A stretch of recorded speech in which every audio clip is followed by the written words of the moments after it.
All right, how is everyone doing? Right now, I'm waiting on Mystic, but I need to make a few last announcements, and the bracket I think has already started.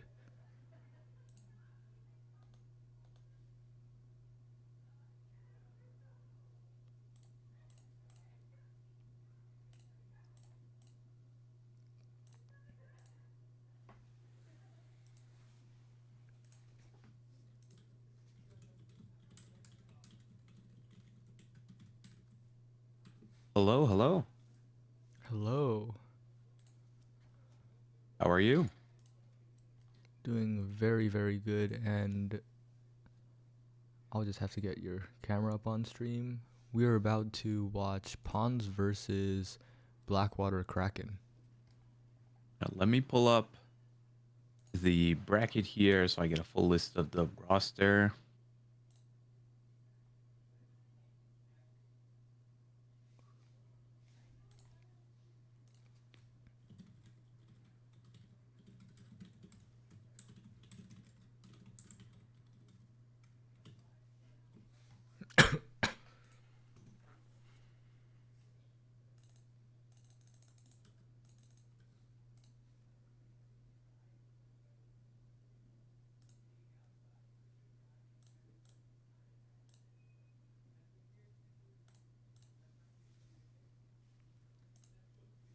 Okay, Pawns versus Blackwater Kraken.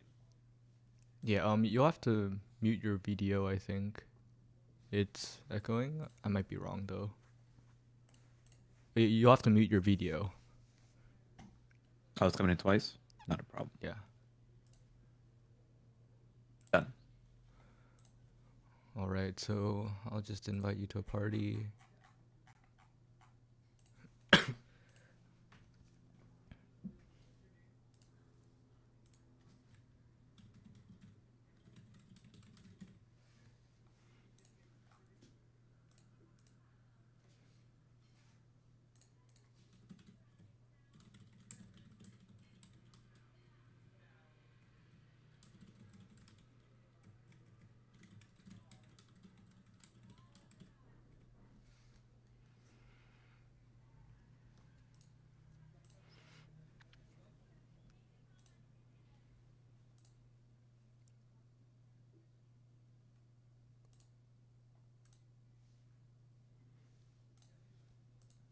All right.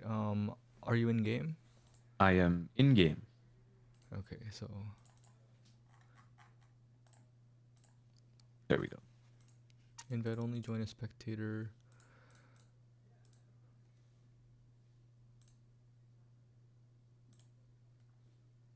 Pawns versus Blackwater Kraken. Okay, let me adjust my webcam so it's on the correct monitor.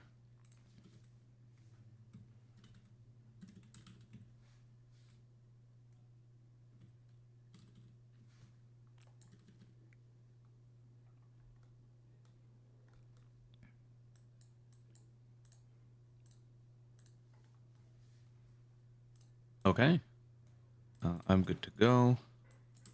Are we just waiting for a code now? Yeah, I'm trying to send the code, but whenever I try to copy it, I accidentally close the window. Okay, this time I didn't fail.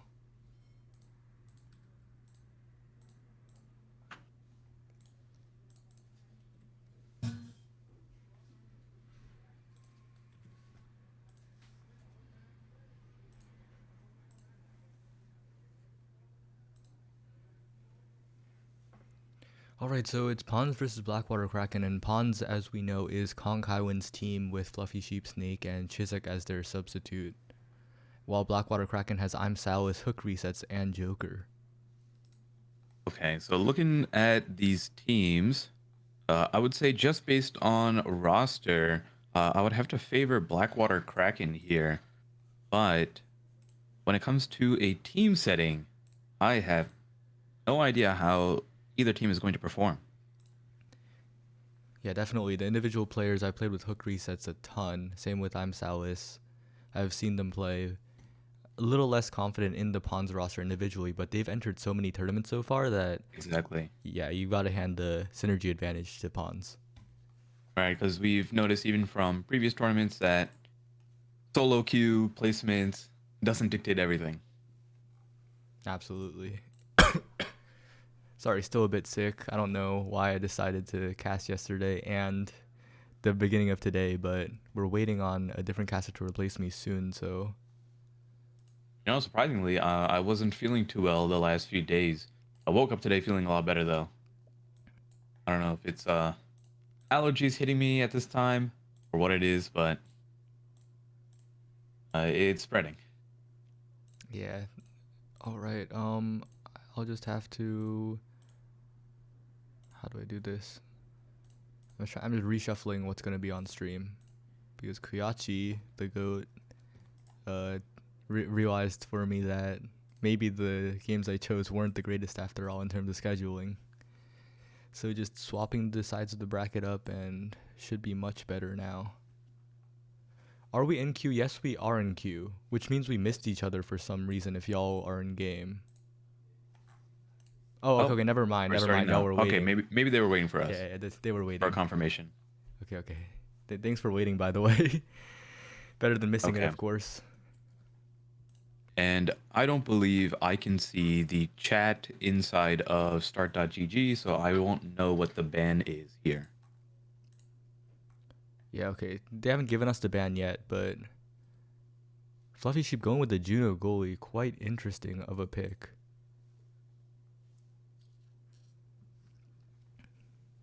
I'm a big fan of Juno on this patch. We'll see how she performs on as a goalie. I think her better position is a forward for sure. But if they can pull it off, it'll be great. Oh, I'll have to change settings between games because I changed the UI scale. You know how like 100% UI scale makes goalie so hard to play because of the stuff on the bottom, and I forgot to change it Oh, back, okay. so it does not look great. But an immediate kill on Snake, and it's looking pretty good for the side of Blackwater Kraken so far. Good clear from the Juno. So here it looks like the strategy that they're going to be pulling off on blue team will be high with the core control, trying to give it over to Snake. And Snake needs to be the one to finish it off. Yeah, absolutely. So let's see if they can do this with a man up. Yeah, and it's really a battle of core control. Snake is the only non core control character on the field right now. All of the rest having some way to, I guess, take control of the core from range. But Hook resets, warping back, managing to be an additional defender on the side of Blackwater Kraken, and it helps so much defensively. Zealous managing to salvage that, not falling bait to the barrage, and oh, Snake is once doing a fantastic job of applying pressure and constantly getting these kills. yeah, Snake is really coming in clutch, catching Joker, just standing near the wall so much. I feel like Joker died in that same spot so many times. And after this first point, you can take a look at the level difference between Hook and Oh, Snake. Wow, very quick counter score from Joker, getting yeah. in that weird pocket where you think, you know, it'll reach me or it'll reach my strike box, but it just slips through. All right. And it really feels like both teams are trying to get a little warmed up. It is the first tournament game of the day after all. And Snake looking for a shot into the bottom of the net. Unfortunately, cannot find it because of the barrier. But constant pressure coming out from Snake, making Zealous' life so hard, has to make the saves and does so. A lot of possession on the right hand side over here, so they're doing a good job keeping it there and trying to put those attempted scores in on Salas. Yeah, and it really feels like Zealous has to make so many more saves than Fluffy Sheep in this game so far. Fluffy Sheep kind of just sitting there, kind of controlling the midfield with the slimes, but not really put in any dangerous save scenarios. Kaiwen and Snake are just putting the pressure on, but that kill could be critical for Hook resets and Joker to try and score. Very big kill because if you take a look, Hook is slowly catching up in levels again. Yeah, and Zealous has to be so Nice. careful in saving, and Kaiwen with a fantastic speed boost just covers the angles and catches that out for a really, really good angle. Really hard to save that one. Okay, so Pawns is up by 1, and they have a good amount of level advantage. So let's see, but I believe that things are looking a little bit better for them from that last point. They were getting quite a bit more control, and with that kill, it's looking like a bit more even.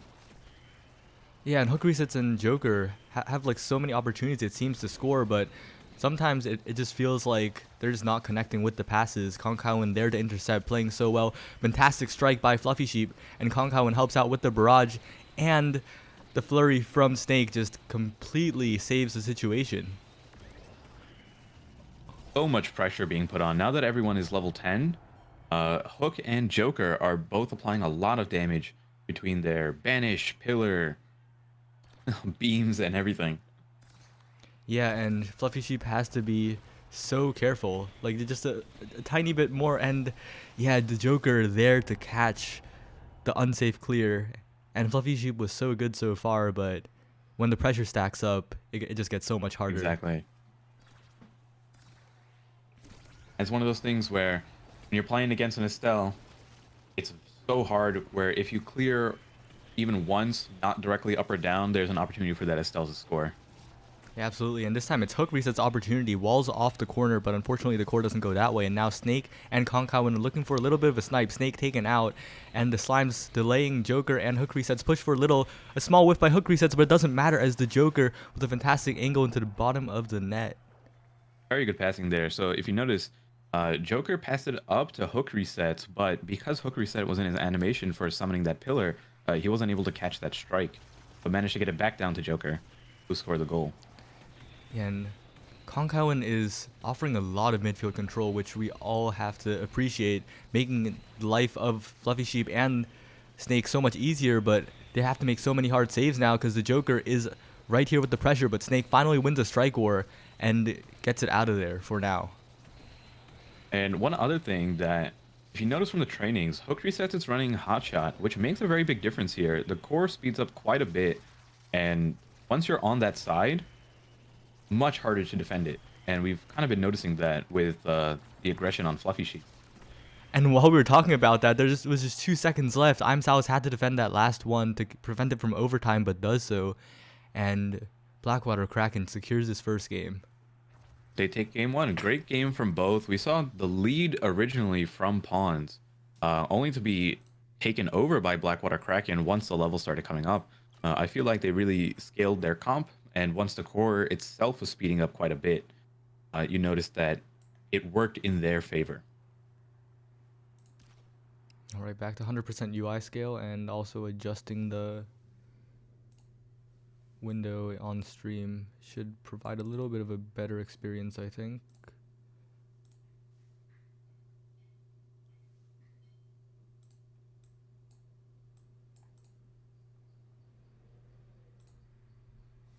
Blackwater Kraken being one up, and let's see if that helps.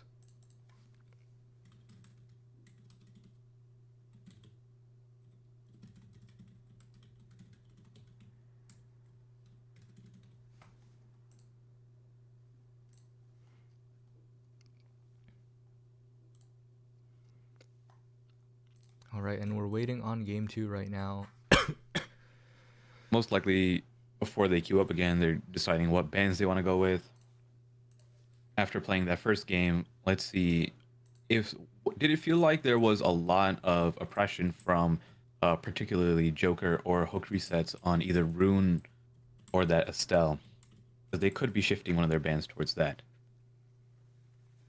Yeah, absolutely, and Blackwater Kraken, I think, doesn't really need to pick anything different. They could just run the same comp back. As If soon it ain't broke, don't change it. and we're seeing a substitution. Snake is being subbed out for Chizek, and maybe that will be the difference maker that Pawns needs. So let's see how that's going to make a difference in terms of whether it's the player itself with the play style, or maybe he has a different roster that he can work with.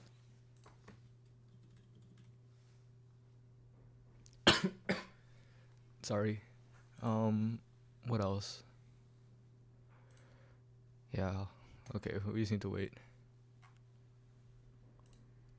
Wait for game two. Let's see how other places in the bracket are looking.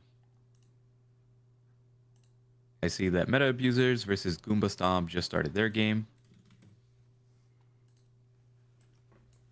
Alright, Goomba stopped 2-0ing Big Booty Beaches. What a great name. Yeah, and now we're just gonna head into. Well, we're in game 2. Yep. We'll have to send us on over to the draft, which. Fluffy Sheep going with a more traditional goalie this time, going with the Dubu, it seems like. I think the Dubu will work out better, and especially on home stretch. It's going to actually favor the Estelle here, so clearing directly up and down into those corners is much harder in home stretch. Gives the Estelle a little bit more pressure in finalizing that last push that she needs to score the goal. But Yeah. we're not seeing the Juno here. Not the Juno, the Juliet. So we got Kong Kaiwin on high still, with Chisek subbing in on the Estelle.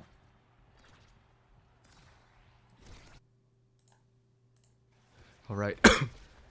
And I feel like the real difference maker is Chizek here, not going with the Juliet this time, going for the Estelle, and that kind of equalizes the core control in these comps.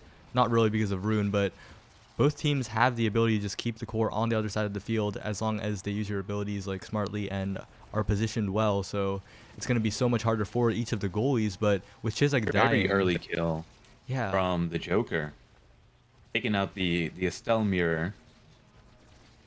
And Fluffy Sheep is under a lot of pressure, manages to get it out of there, walks in front of hook resets, really, really smart movement. And I'm Zealous just trying to clear pressure and immediately just clears it. And oh no, you can't make that And there bounce we there. go. Trying to pass it to his teammate, but getting caught by the Estelle over there. Without knowing 100% of the Estelle's cooldowns, we gotta keep it on the same side. Yeah, and honestly, props to Chizek for catching that. I know it's the default Estelle thing to do to just press that button there because chances are it's going to happen, but you still got to press that button. Right. Hook resets, looking for a pass down to the Joker. Unfortunately, can't get the angle in. The home stretch triangle in a little bit of play there as I'm Zealous just falling. Well, not Nice I'm pillar placement Zealous. from hook resets. Catching Kong Kaiwen on the way out with low stagger. Or high stagger. Whichever way it is. Yeah, I still don't know which one it is.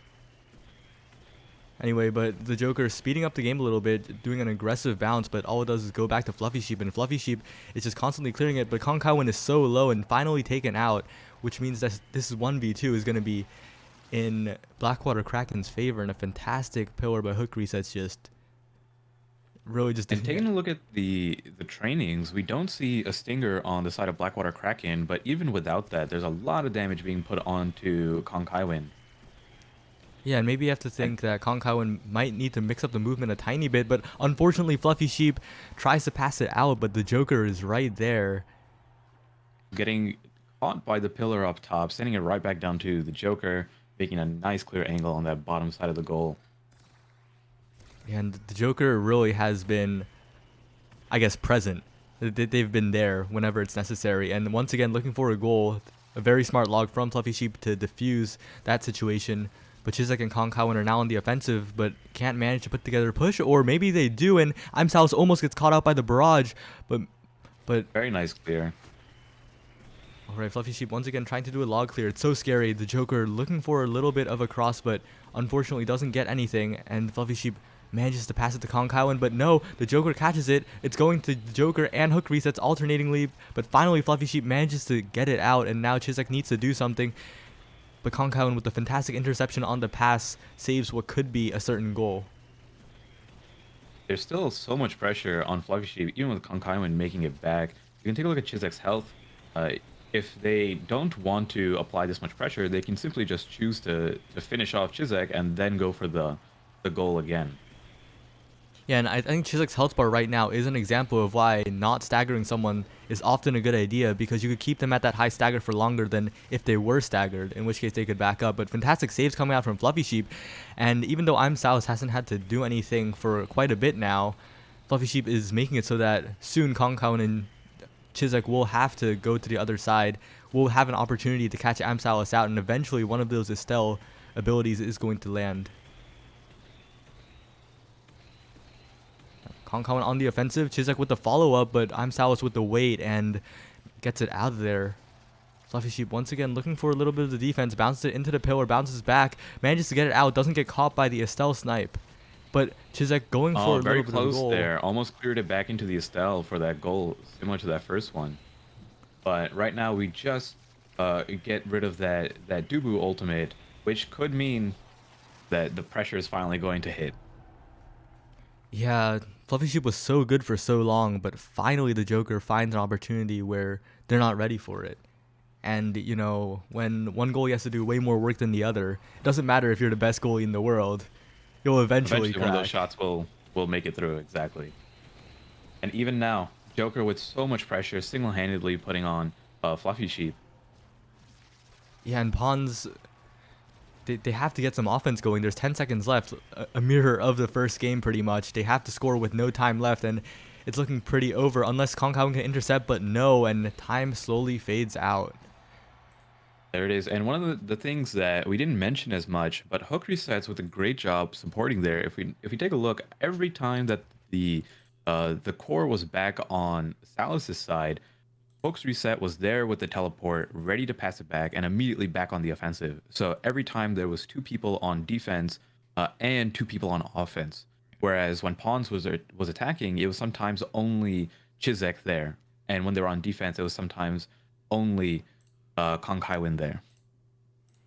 Yeah, and that's part of like the power of both the rune, but also how Hook resets played it so well.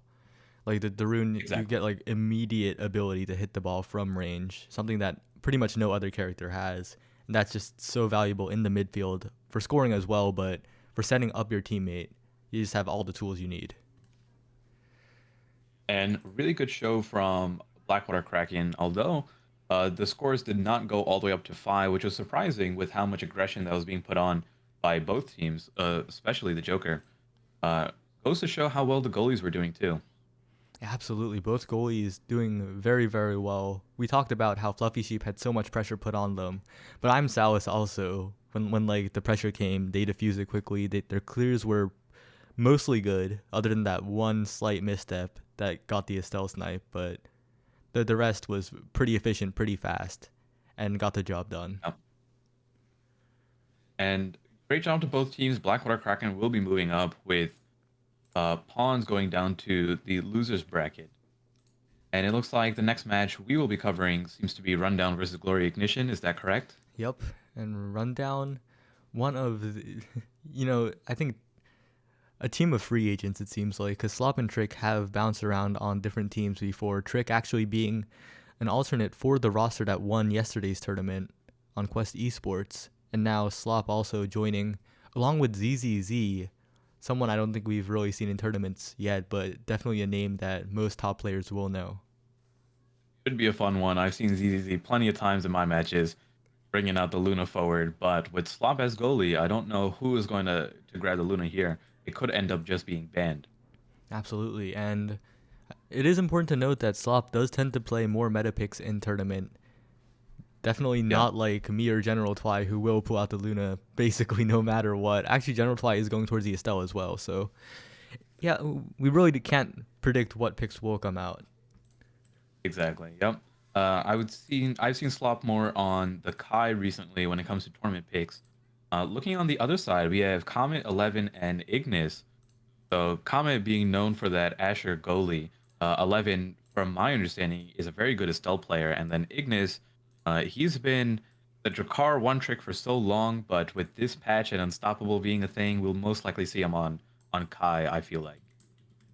Yeah, the Ignis Kai also a force to be reckoned with, and Comet, I think, exploring a lot of other goalie options nowadays doesn't want to be seen as that one-dimensional player necessarily. I've seen his Dubu, and his Dubu has been doing very well recently. Especially watching in the previous tournaments, I was very surprised with how well he pivoted off the Asher and onto some of these other picks. All right, ZZZ is apparently getting food, and honestly, we can delay it a little bit because we do have the Lock 8 versus Magical Novi Fire set in Winners Round 1 still going on, and they'll have to play Quest Esports anyway, so the next sets will be a tiny bit delayed regardless, so waiting for ZZZ's food shouldn't delay the tournament by that much, all things considered. the delay does mean I could start some channel point predictions for the almost 50 viewers so far, which is pretty high, honestly. I did not expect that. Looks like I'm joining in on the predictions. I got plenty of points to throw away.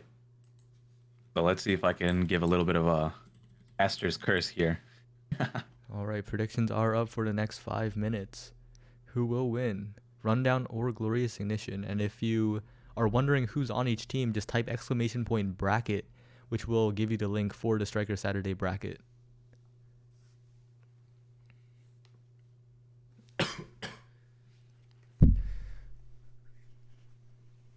Honestly, I think every match has gone as predicted so far. No big upsets, no upsets at all so far in the tournament. No, actually, there was a minor upset. Blackwater Kraken seeded below Pawns by 1 spot, but that's about it for now. That's very surprising. Just looking at, and I guess that would attribute to previous tournament results, but just based off of the individual players, I was already leaning towards Blackwater Kraken. But like you said, people in tournaments don't necessarily play to what their solo queue rank are. Sometimes performing better or worse. And it's also important to note that the difference between 8th and ninth seed is pretty much non-existent, actually, in a double elimination bracket of this size, because 8 and 9 will always face each other in round 2. So it's like Okay, that effectively makes the sense. same Yep. seed. So it's like the fakest upset out of all upsets that are possible. So looking at the rest of the bracket, we see that on winners quarterfinals, Zealots, Zealots is starting their match against Wii Sports Boxing as well. Yeah, and Wii Sports Boxing notably pulled off a minor upset, I think, in yesterday's tournament. I remember their name for something. They did something, but I would have to favor Zealots in that matchup for sure. Omicronic, Cuberto, and Beast Mode versus Borg, Wildebeest, and Dryad, with Deft Alucard as the sub, it looks like, or I'm not sure how they plan on organizing that game one. Yeah, and what else is there? So as we're waiting here,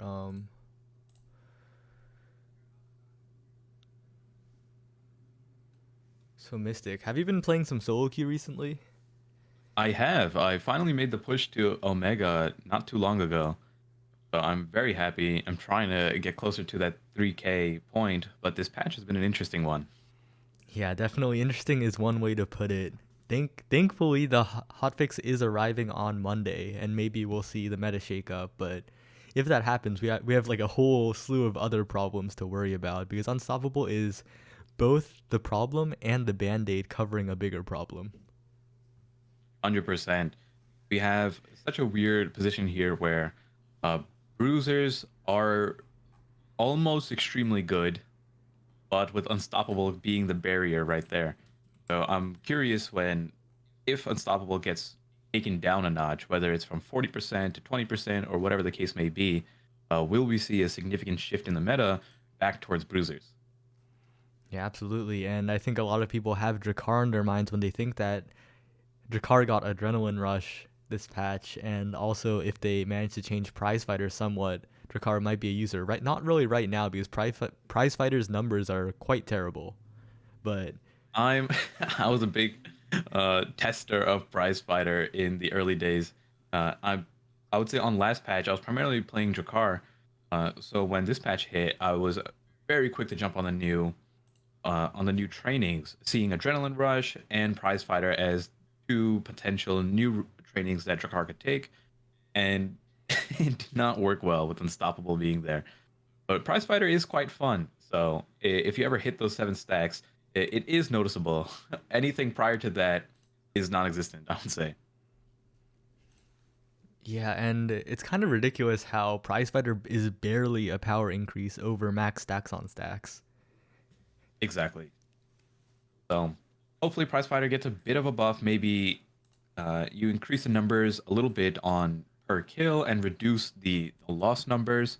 I'm not sure how they want to go about balancing it because it's one of those weird trainings where if it gets out of hand, it's a very noob stompy training. You won't see it as much I would say at tournament play or higher level play, since most people will be of equal skill level, but solo queue, climbing up the ladder, uh, that's where those type of trainings will shine.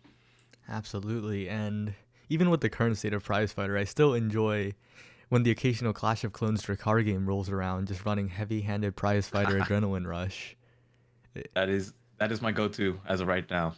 And when you get that first kill and the adrenaline rush pops, it is so much fun. All right, but it looks like I will be headed out for now in favor of Biomorph. And Okay, it was great doing game one with you. Hopefully, you are feeling better, Saya, going forward. thank you. And yeah, I'll just send us to a quick break as Biomorph will be coming on.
Hello, everyone. Welcome back. I am not Saya. Unfortunately, I'm so sorry if you're looking out for that, but our glorious leader is taking a step back to actually make sure this tournament runs as it is supposed to. Funny of that.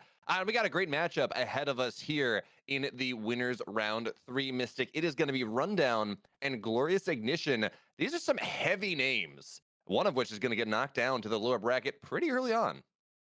Yeah, I'm really looking forward to this match, and I'm really looking forward to commentating with you today. So it should be exciting. What is your predictions going into this match? Man, Mystic, I don't really know. Glorious Ignition has been looking good as of late. They hit top two in the Autumn Series number 2. I mean, they have been, or Autumn Series number 1. They've been looking incredible. But on the flip side, you have this rundown team. You have I don't know, the legendary slot pickup squad. And I mean, we were talking about this in break a little bit. You got Trick here, who won the Autumn Series last night as an alternate, just comes in, Kai one tricks all everything, and looks very good. So the history of the players that I have personally cast says, yeah, maybe Glorious Ignition, but I don't know. Kai one tricks make me a little happy. So, okay, we're going to say Glorious Ignition 2-1 just because I have the bias of I've cast Glorious Ignition and not Rundown yet. But how about you, Mystic? What are you thinking? So I am leaning very similar to you. I'm looking at Rundown right now, and it is it seems like a crew of single pickup players, but all of them I know perform really well in solo queue. So maybe there is some magical synergy that's going to come out between them. But like you mentioned with the Kai one trick, uh, just like that, we know that Slop is a fan of Luna and Kai when it comes to tournament play. So I wonder how this is going to go. And if you notice, ZZZ is also on the team, who is another advocate of the Luna forward. So we got a lot of a mixed pool of characters here. And when it comes to their mains, I know these people are fantastic on them. But when being put on secondaries, I haven't seen too much of that. So for now, I will lean towards Glorious Ignition. But who knows what kind of pocket pocket picks are going to come out from Rundown. Yeah, I don't know. What I do know, what actually it's kind of interesting with the way the bans work right now in Omega Strikers. Having a team of one tricks, as long as at least they all have like somewhat of an okay secondary, isn't that big of a deal because you only have one ban. So if I have a Luna one trick, a Kai one trick, I don't know, a Dubu one trick, whatever, it doesn't matter. You're gonna get two of those three. And if your players are good enough at one tricking that one striker all the way through, then well, okay, the one's banned down, but you can find someone that fills a similar role. So I think as pick ban starts to evolve in Omega Strikers and we start to move into something more regimented where we can figure things out, yes, yes, that can be punished. But for right now, Mystic, I'm not convinced that just a team of one tricks is really all that bad of an idea. Yeah, and I think all these people show proficiency in their characters much more, or to a higher level than a lot of the people who play them more spread out or have a more diverse roster. So, like you said, with the experience that they have on their characters, it might be enough to pull through, even with one of them getting taken out. Yeah, and by the way, folks watching at home, I do have a bit of an update. We are waiting for the lobby to get started because one of the players is currently driving home. So we got about 5 minutes until we will get started here in the winner bracket round 30, which is great, actually, Mystic. We get an opportunity to talk about what has been happening thus far, or I guess more importantly, for you to tell me what has been happening thus far because I popped in, 30 minutes into the Omega Strikers. So how we looking this far? How's the tournament going? So far so good. We're in winners quarterfinals right now with three of the matches about to begin, if not already started. With winners round two looking pretty safe compared to where the seeding has been. The match that we commentated before was Pawns versus Blackwater Kraken, with Blackwater Kraken taking over, which was a minor upset, as Saya had mentioned, but only by one position. And it was a 2-0 win over that. They'll be versing the winner of Quest Esports and Magical Novi Strikers, with Quest Esports one up right now. So I that's mean, I something don't think that we that might have a game to look forward to. Yeah, I don't think that should surprise anyone, Mystic. Again, we talk about Quest Esports. They actually finally they took a tournament win last night when we Yeah. with that aforementioned Trick sub, and I'm being told that I was somewhat lied to. He didn't play Kai the entire time, only about half the time. But anyways, Quest finally breaks through. They've been a solid top 8 team for a while, but finally breaks through and wins an event. Of course, that was in the absence of Sad Boys, in the the absence of orbits of teams like that. We do consider on the highest echelon, but even still. I don't think that it is too surprising to see Quest having a decent run, although, as you say, it's only winners round two. I guess the only thing that surprises me is the fact that, well, it's taking this long to get them into the quarterfinals because, what, a game of Mega Strikers lasts at most 7, 8 minutes. And yes, the Lockade and Magical Novi Strikers did have to get through their series first, but even still, that tells me that maybe they're getting some pretty good games there on the top side. Right. With, like you mentioned, with the absence of Bad Boys in Orbits, it looks like the tournament matches are quite a bit closer than they were previously. It's most likely not going to be a blowout by any particular team, and we'll see these very long series happening. Like you mentioned, yesterday's grand finals went to a bracket reset. So, it's something that we can look out for. It probably won't be a straight 3-0 all the way from winner's side. I'm more excited by gameplay like that than a simple blowout. Oh yeah, I know. It's kind of funny as players get better and better, and specifically team play for a Mega Strikers. The first 2 minutes, almost you see nothing happen, right? Because the puck is slow enough that the pucks don't go in. But we do have a draft here, Mystic, and we got to talk about it fairly quickly. Kai Juliet Luna versus Kai Asher making its way through the bands, and someone as that final pick going in. Juliet. So what do you think about this? I mean, the big difference, of course, is Luna versus Asher. So Asher most likely going to be on that goalie side with Comet as the pilot, and then we have the forwards being the mirror match. As of right now, what this most likely means is that Slop on Luna will be providing much more poke potential, meaning more KOs or easier KOs on the side of Rundown. And let's see if that transitions into more goals. However, Ignis on the Juliet will have an easier time of stuffing in that core if it ever manages to make it over to Slop. Well, I do think it's interesting that we're seeing Kai forward here, as the Kai goalie has kind of been the number one meta for quite a while now. But good interception from ZZZ on the top side. But yeah, right now, I mean, the way you get through a Luna goalie is, dash on the other side, but we'll be able to reset button back forward. The way you punish Juno or Luna for the most part is, well, you just kind of shove right through. She doesn't have a lot of multi-damage instances. So as long as she's able to just sit there and poke and exact her will on the pitch, it's kind of fine as dashing forward once again just keeps the puck on this side. Trick Slop and ZZD doing such a good job of making it so that, well, there we go. There's a knockout. And Trick we going in already the top have side. the ZZD look for a shot. Not going to find it, Mystic. But yeah, just puck on the right side. And if you notice, we're already seeing that stagger damage coming out from the Luna, with 11 being taken down so quickly. But with the return KO, let's see if they can make a score on that flop Luna. Looks like it's not going to happen for the moment. Luna is on the bottom side. ZZZ juggles to himself, and Trick intercepts. So, yeah, the puck is a little bit more middle now as a miss pass just a little bit. ZZZ unable to intercept as well, but Slop punches it out, and there we go. How do you feel about this Asher in goal? It feels like, well, I don't know. I feel like I see Asher forward more than anything else. Asher forward is one of the strongest characters this patch, but also a menace to try to get through on the goal. Her biggest downside just being her slow movement, but when it comes to a wall, it is very hard to stuff into her with that passive shield that she has. And you'll see here, a lot of the times, that same situation, if you were to reverse it onto the Luna, it would have resulted in a goal. Yeah, this is really excellent play coming in from the Slop side. Again, just not given the opportunity, and there we go. You don't need to worry about an Asher shield, Mystic, when the Asher is out of the goal. And such a great aggression by ZZ, constantly hitting both the core and Asher with every one of his abilities, making sure that eventually that stagger would crack, leading to a KO. That it was. So now we have the core in the middle, and Slop level 8 to the, well, actually, levels are fairly fine for the moment. As Slop makes a nice volley, forces 11 back just a little bit. Will not be knocked out. As Comet with the dash, so we're fine there. And again, what you're looking for, you knock Asher out of the back of the goal. You look for those 3-on-2s because there's just so much oppressive defense coming in from the side of Glorious Ignition that it's so hard to punch through, as you said. But now the puck's on the other side. A great interception there from Slop and Trick, preventing 11 with the barrage to make sure the puck goes in. But that is not enough. The special, Mystic, the special from 11 gets it in. What a great angle from there, especially one of those reasons being that the Kai Giga Blast sends out based on the center of the projectile, so it's not very easy to aim. Managed to squeeze it in that bottom corner perfectly. Oh, got to be careful here. Luna steps forward, commits the dash again, trying to find that pressure. How do you feel about this? Reject or reset button Luna has really not been the meta at the highest levels. It is that stacks on stacks build.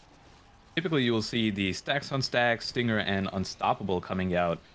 from the Luna, but I know Slop is very advent on his build being strike shot, unstoppable eject button, and what this allows him to do is more aggression.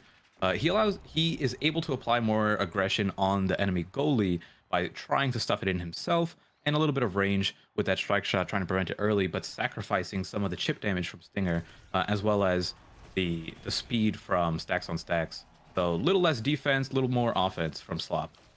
Well, certainly Slop, Trick, and ZZZ are doing a great job of making sure that that offense happens, really not allowing 11 and Ignis to put too much pressure on Slop's side of the field. But there we go. Special committed from Juliet, but it does not matter because on the other side, the puck goes right on in. The shields are not enough, and now we are out of range of overtime. Now, we got 47 seconds left here, Mystic. What do we need to see from Comet, 11, and Ignis? I It's very tough here, but the levels are tied up. 11 really needs to get that core control over to Ignis. As of right now, it's in 11's hands to steal away the core from ZZZ and trying to pass it through that midfield point. Ignis really needs to be sitting on the Luna right now, waiting for that pass and eventually getting it in. Because their only goal at the moment has just been that one lucky shot, or that one nice shot from 11. But as you can see, Ignis running around, he's not applying that pressure on Slop because the core is just never with him.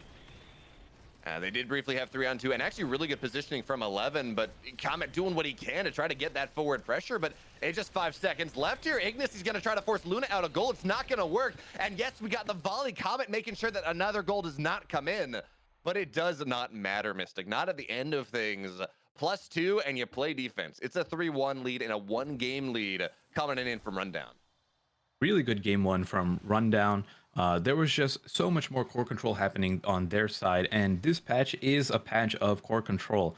KOs are far less in between, and it's just a matter of who can keep the core on the enemy side more and who can make those more attempted shots. Because eventually, regardless of what goal you're playing, you make enough shots, something will go in.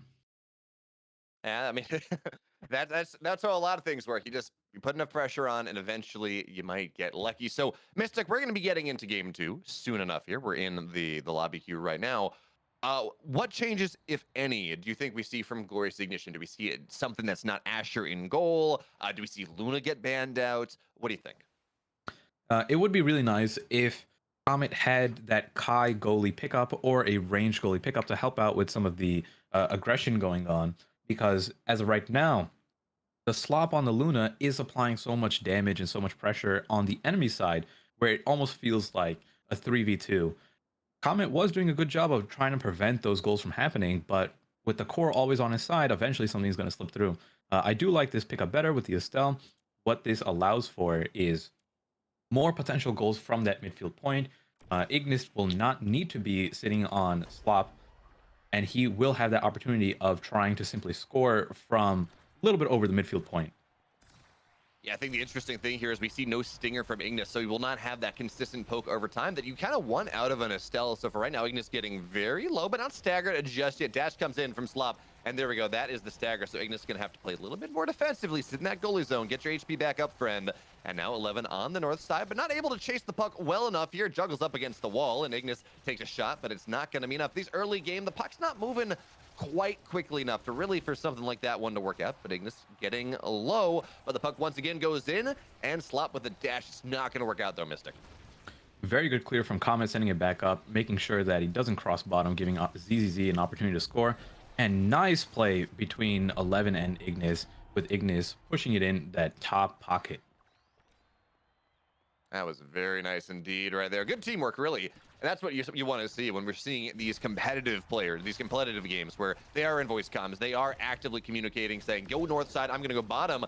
But Estelle's going to get poked out the back. Luckily, we're still in regulation, so it's only 7 seconds that you got to deal with where it is 3-on-2. So already, Ignis is back. ZZZ gets a little bit low, but not too much just yet. And Comet, again, closing out these angles. Yes, ZZZ and Trick are doing a great job, but you add in that Luna Mystic, and that is another bit of damage, and that is a goal. So we're tied up 1-1. That is a perfect example of Slop bringing eject button, where you wouldn't see some of the other Lunas go for that attempted goal, because if they don't secure it, now their side is open. And that it is, but it worked out for them certainly in this point. Again, we're tied up 1-1. Again, Slop dashes forward. But for right now, again, Comet, yeah, I was giving him a lot of praise before he got scored on, but not a lot you can do there. Doing a great job of closing, making it really half the goal at a time. Can't really be scored on. Passes back to Ignis. Ignis blinks forward. 11 and Ignis, though, they're stacked up on the top side, so there's no real passing lane available to them. Slop goes forward, and 11 not able to corral, but you commit the wall, and that will be fine. So Ignis and 11, they stay alive. Looking for a shot on the other side, but they miss with the barrage. So that's going to be a little bit of time where 11, not quite as much of a scoring threat, and the Estelle is down 3-on-2. Slop dashes forward, but Mystic, excuse me, it's not going to be quite enough. And there we go, the barrage in. With a Kai man versus down. Luna in the goal. I mean, that's almost just a hard counter. That was a man down. 11 manages to bring it all the way up himself and put the barrage in. Slop on that Luna being one of those characters that doesn't really have any counterplay to the barrage if he gets it in that correct positioning. You only have one instant. Really, you got to point it out of the plane and then hope your shot is good enough. But yeah, so 11 right now. I don't know that he has the cooldown that he's looking for. Commits the shot, and this is a lot of pressure coming on in from the red side. But they're going to be able to force it back now. Commit. Oh, great usage there. So we'll be able to keep the puck out of goal and in the middle of the field. We do see the nuke get dropped. 3-on-2 right now. Comet. Oh man, he's turning it on here in this game number 2, blocking everything. And Estelle will be right back, but in the corner, Trick kind of finds something, but the barrage is not there, and it looks like this is going to be cessation of hostilities, but no. And there it is again. 11 shattered. Oh man. Slop always there at the right time with the eject button, ready to secure that goal. And if you notice, without Slop, I believe that was just going to be a safe clear on the top side with no one else to follow up. No, it really was an excellent pass there coming in from Slop. As he dashes forward once again, I almost wonder whether it might make sense to take acrobatics as well. You might not be able to do it. I'm not sure. But anyways, puck on the bottom side. Slop for right now. Again, as long as it's just one damage on one damage, he's fine. It's when we see the press coming in that it becomes more difficult, but puck will not hit. That was a bit of luck there from Comet as 11 goes forward, but again, barrage off target. So now in the midfield, everyone's starting to approach level 10, and we're tied up at 2 apiece. This game's starting to go pretty late. Oh, what a shot there. Well done.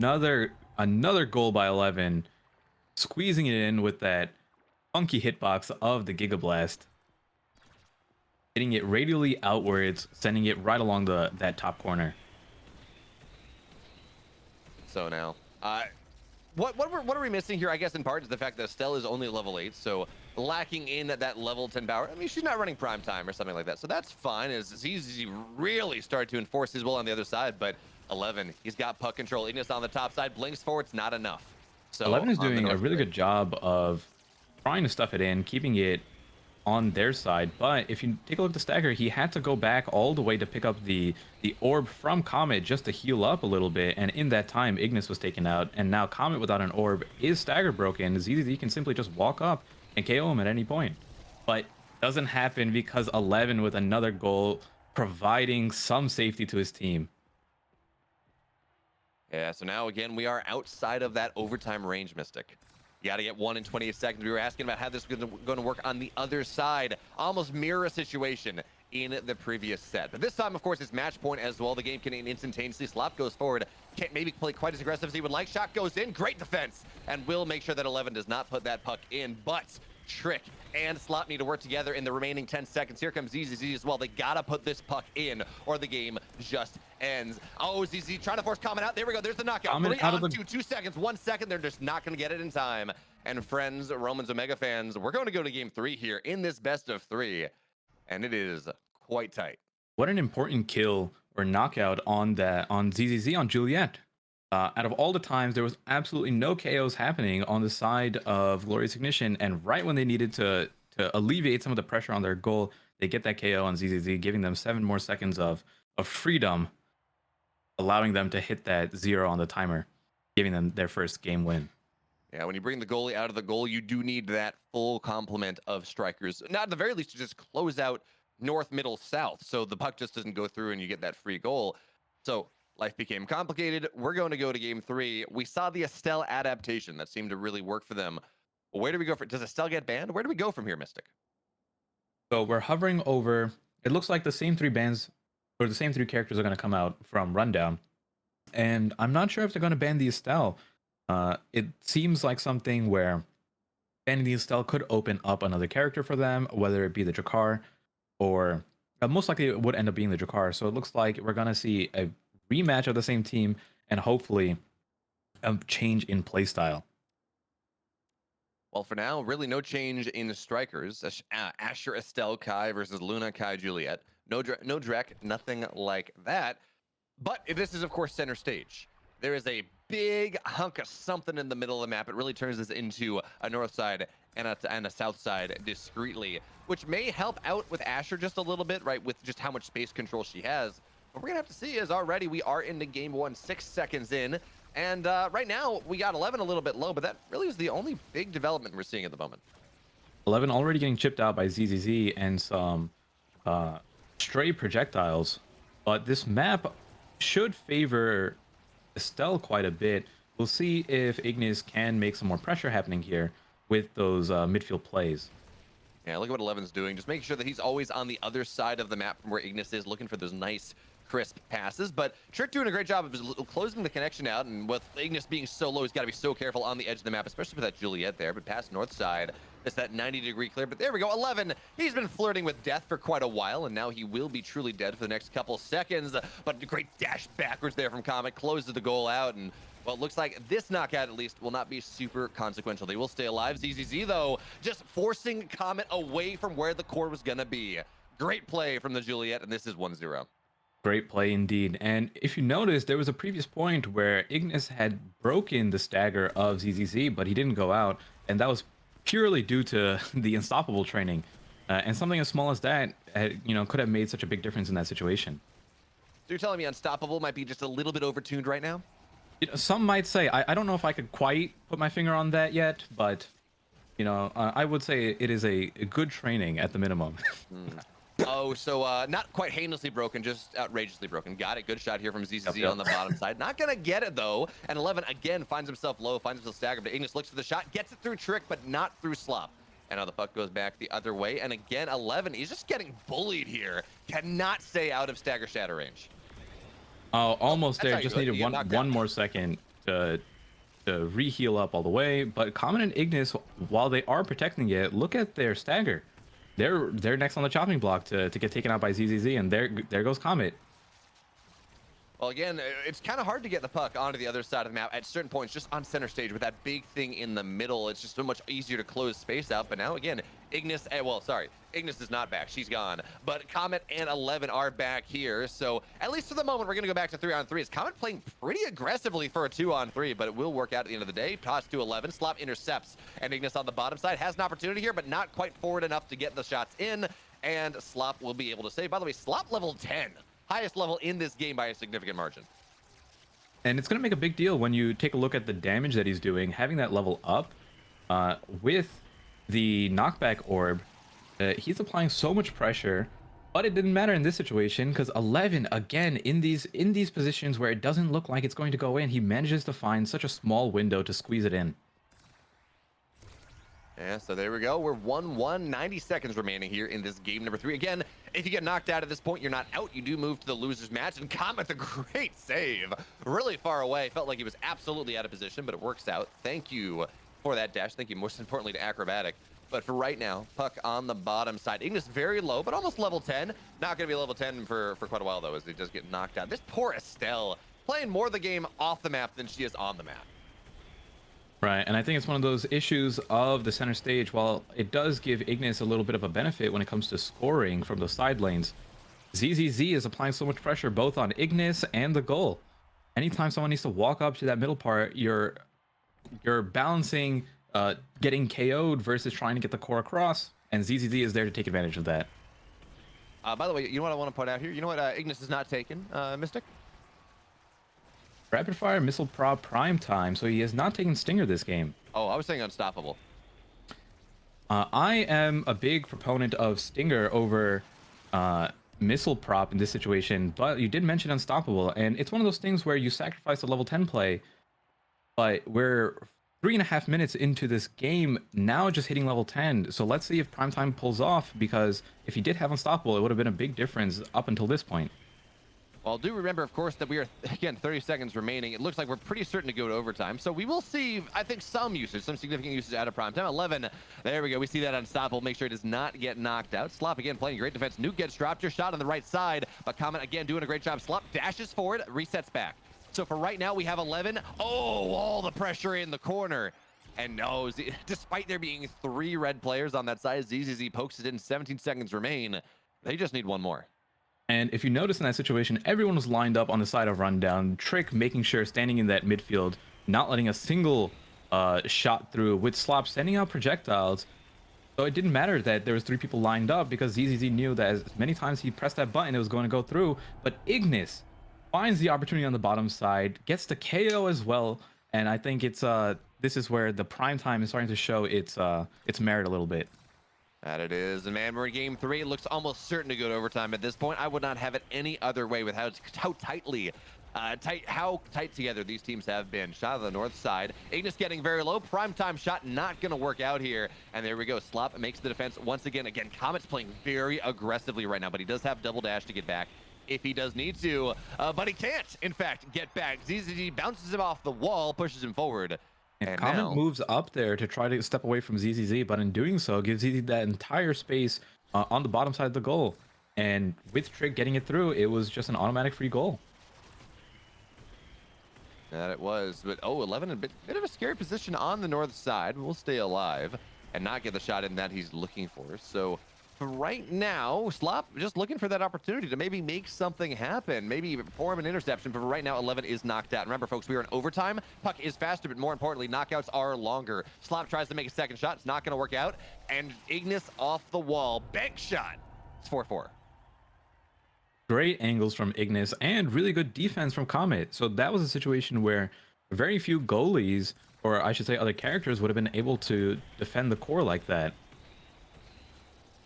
Yeah, he really is piloting this Asher tremendously well. Zoning out it feels like half the goal at any given time. Oh, that was an attempted dash, but not quite where it needed to be. And if Slop had been able to dash to the middle and shot goes in, Ignis is really turning it on right now. That one was from the special, but we really are seeing the impact of prime time here, especially in overtime.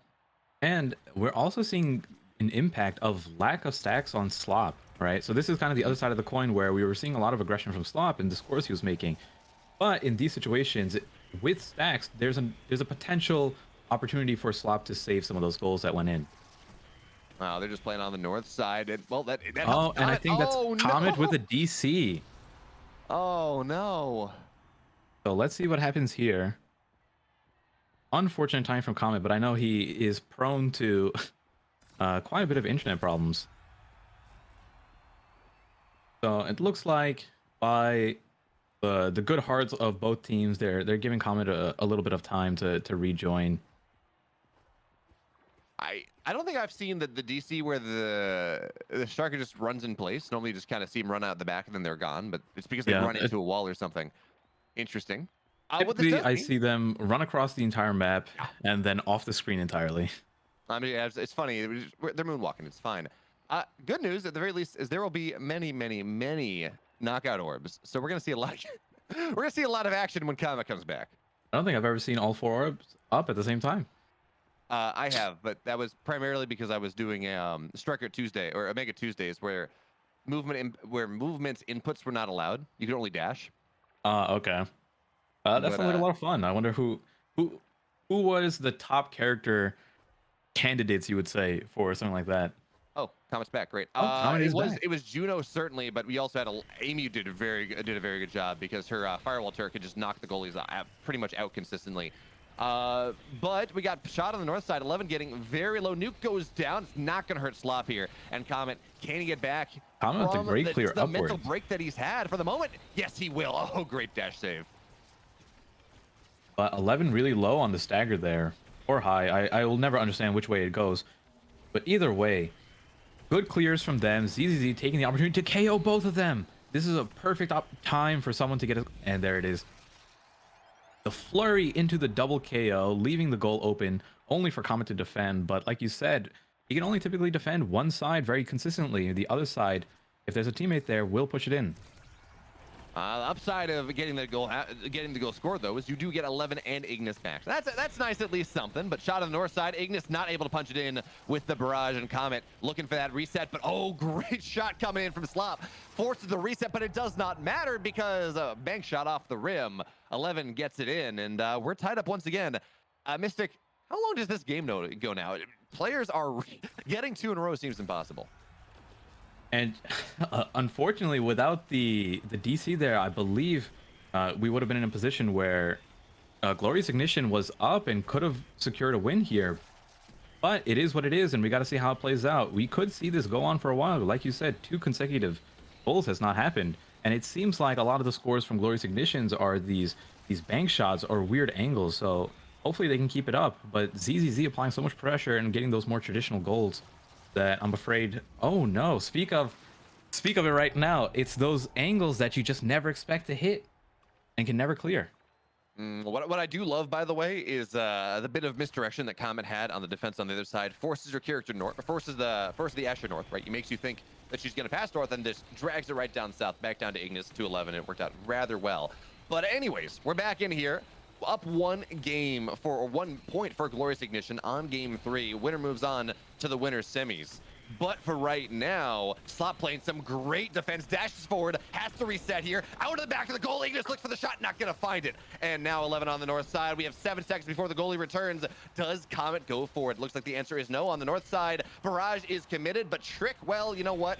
Kai's a pretty damn good goalie, and they will be able to stay alive. Slop recovers from the shenanigans of getting knocked out here, and now they got another chance at glory, and now Ignis is gone. It's 3-on-2 the other way. Comet not able to cover every angle, and the Hexa comes in for ZZZ.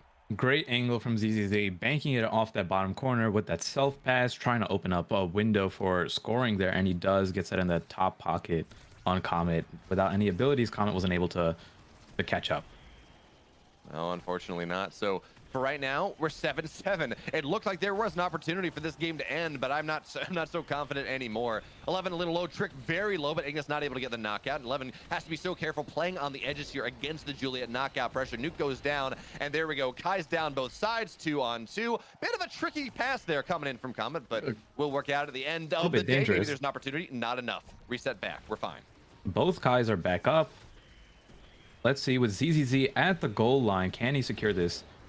Great wall from Comet, pushing ZZZ down with Ignis securing that KO.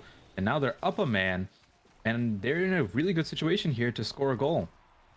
They are, but just because it's a good situation does not make it easy, as now 11 is getting wrapped. The little barrage gets committed from Trick, so a little bit less scoring potential right now, but he's wide open on the bottom side. Unfortunately, Estelle Special is going to make up for that one, and now Kai from Glorious Ignition is down, is done.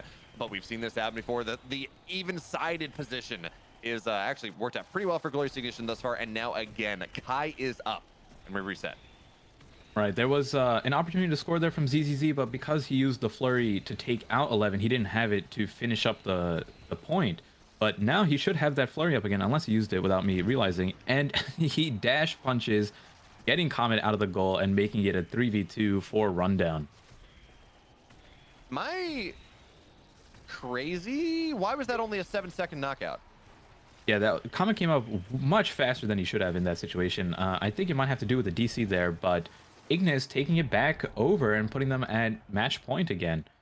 But yes, I am almost positive that Comet should have still been down for that situation. Yeah, immediately, Comet got knocked and immediately came back up with 6 seconds remaining on the knockout timers. I don't know what's up with that one, but it will work out for them at the end of the days. Now we are sitting at 8-7. 11 getting very low to start here as ZZZ really dominating the front side. But he just, oh, good pass. Gonna get a shot in, not enough, but excellent pass there to get it to 11. And, oh, there we go. Slop is where he needs to be. And 11 almost stagger shatter. Oh, Comet not gonna be able to make the save. And this game doesn't want to end, Mystic. It really doesn't. Comet almost clears it out. He would have gotten it through over ZZZ, but Slop there with the eject button to secure it in and make that final push. We're back at 8-8, tied again. And let's see what is going to happen here. ZZZ with the quick KO still has his flurry up, so if they can manage to get it on Comet, there's a good opportunity for him to finish it up here. Slop came in too, but it wasn't enough. Comet doing such a great job of keeping it out of his goal zone and allowing Ignis to come back safely. And he really does have to play carefully too here with how low his stagger bar is. And ZZZ really, again, dominating that side. But 11 looks for the shot, not going to find it. And now we're starting to see the positioning break down a little bit. There we go. Comet again knocked out for not long enough here. And there we go. Estelle down as well, 3-on-1. And, well, good news. If you get scored on, everyone comes back. So we're 9-8 now in favor of Rundown. And it feels like this is the first time in a while where Rundown has, in fact, scored 2 in a row where they have gone up, because every time really it has been a glorious initiation going up and then, well, rundown answers. So let's see if they can do 3 now. One more needed to secure out the set. And let's see, it looks like most of the opportunities that Rundown is making is after KOing someone on their team, specifically Comet, and forcing one of the forwards to come back and play goalie. And if you take a look at Comet's health, he's very close to getting knocked out again. And I think 11 actually took that knockback orb from Comet, uh, keeping him at high stagger, allowing for the KO, and allowing for that final push to finish out the match. Mystic Damas, well done. They're only scoring when they knock the goalie out. Well, goalie gets knocked out immediately afterwards. Comets had a 78 saves, 80 saves on the goalies. That is, that's a lot. 139 redirects, 147. Well played by both Comet and Slop. And I can guarantee you that while Glorious Ignition is knocked down to the losers bracket now, the lower side, this is not the last we're going to see of them, because that was some high level Omega Strikers, certainly. But it does also mean that Rundown gets to move on to actually run into. We were talking about how Quest Esports was up 1-0 on Magical Novi Strikers. Well, and how long that was taking. They've already gone through their series, and it will be Quest Esports versus Rundown in the winners semis. Good luck to Rundown versus the favored of this tournament, I would say. But really good game from them. As we were talking about before, the team of One Tricks manages to pull through. Their proficiency on their characters really showed that game. And so much pressure being applied. Everyone knows how to play their character to such a high level that it made such a big difference. The core control was always with them, and the KO pressure that they were providing with Slop on the Luna from the goal line, and him almost as a third forward when it comes to that eject button. And it really was so hard for Comet to protect it all when he was versing these projectiles and that third character coming at him. Yeah, I did think it was interesting that we didn't see any of the one trick hero with the one trick strikers actually get banned out. You know, like if you know that the goalie, right, is a Luna one trick, and you know that the forward is a Kai, like at the very, I know we were talking about how, well, you know, as long as at least one of them can play a secondary well enough, it doesn't matter because you do get 2v1 tricks, but at least, you know, at least put pressure on their striker pool. Don't just give them what they want and say, oh well, I guess we lost. I'm not sure who Glorious and Ignition banned all 3 of those games, but I was really hoping for a Luna ban, because Luna ban really, it's almost like a chess game, right? Where Luna is played by ZZZ as a forward character. Well, although I'm not sure if it's more of a fun pick, but he is very proficient on it. Slop taking out the Luna forces him to try to go on Kai, which then stretches the pool from Trick, and now you're sharing all these characters. So I wonder who they ended up banning. I'm not sure, but we got to transition and go a little bit further on, because we do have a winners semi ready. It is Zealous Zealots and Sundubu Strikers, Grimella and Reznok, and 3Z Breezy versus Atomic Chronic, Kuberto, and X Beast Mode X. Sundubu Strikers, of course, Reznok, Grimella, and 3Z Breezy.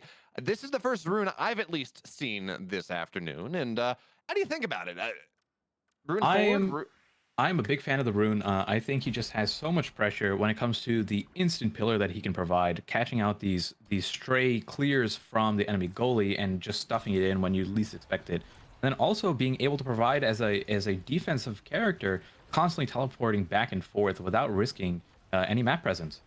It is almost a free knockout if you're able to do it right with the special. And Reznok doesn't want to sit in that firewall turret. Thank you, friend. There we go. But with the special and the pillar, it's almost a free knockout if you get it done properly. But right now, the Fortress of Tofu committed. That's a 40-second cooldown. This can be so heavily punished. And the pressure from Beast Mode and the Amy actually doing a great job of making life hard for Reznok. But now they're going to force it back onto the other side. And, well, there's actually, we talked about kind of the free knockout that Grimella could maybe find. Other than that, though, there's really not a lot of kill pressure on the blue side. Right, because it's you're not going to see a lot of the projectiles from 3Z Breezy being used on the enemy strikers.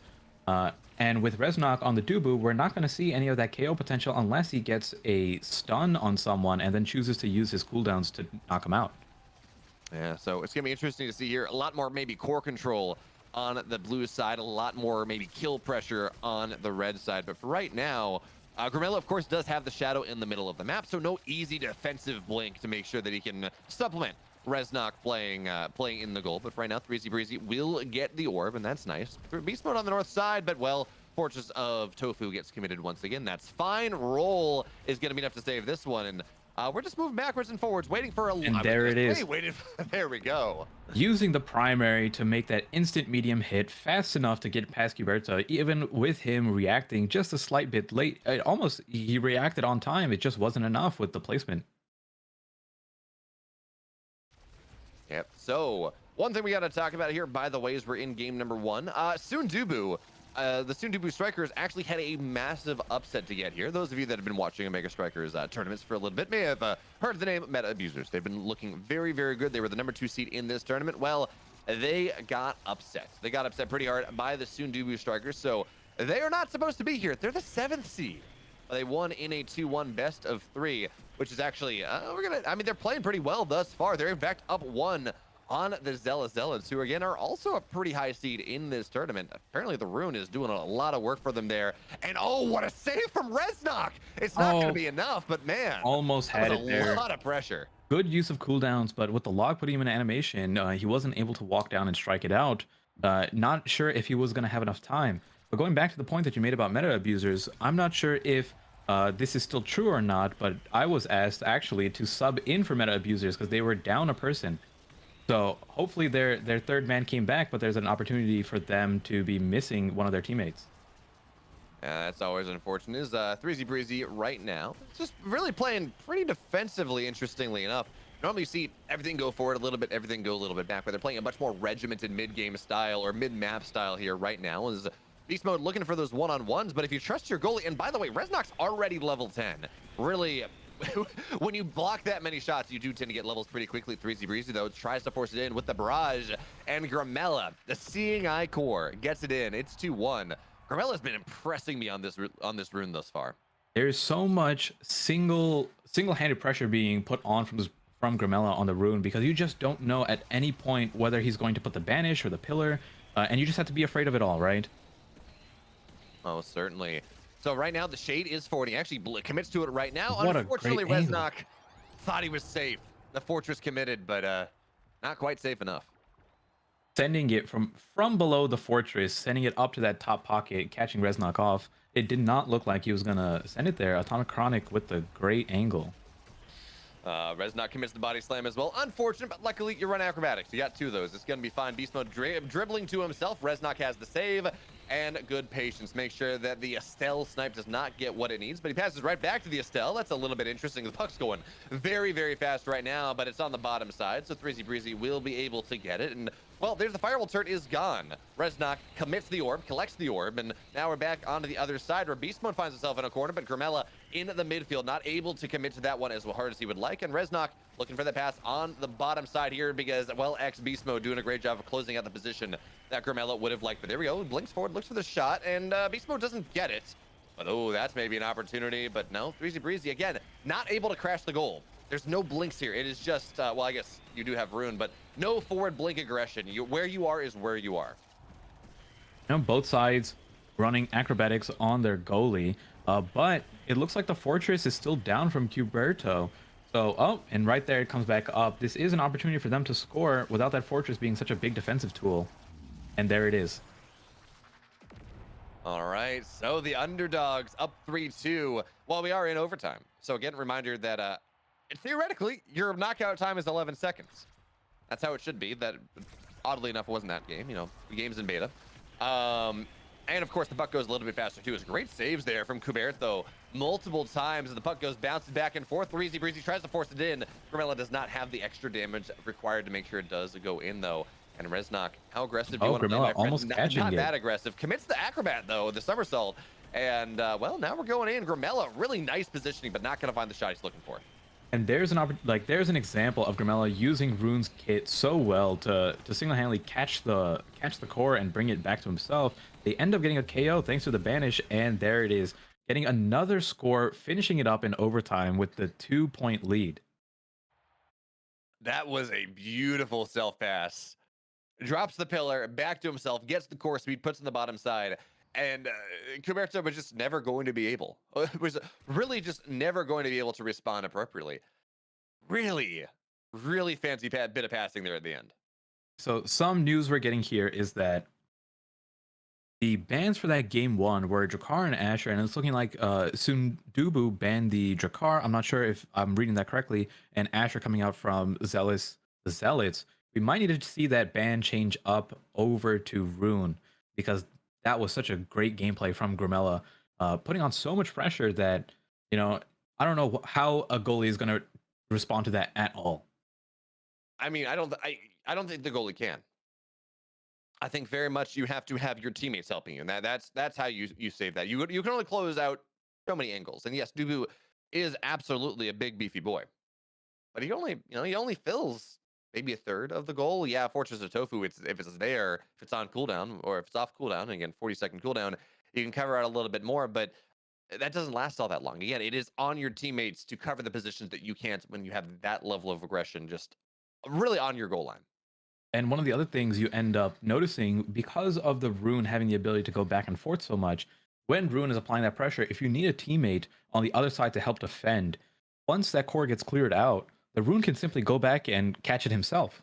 So rune being at all points of the map at all times is such a daunting thing to deal with.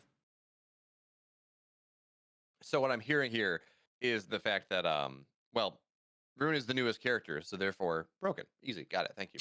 Uh I do think I would have actually have to agree that Rune is the strongest character in the game right now, but has such a high skill ceiling and some of a pretty high skill floor.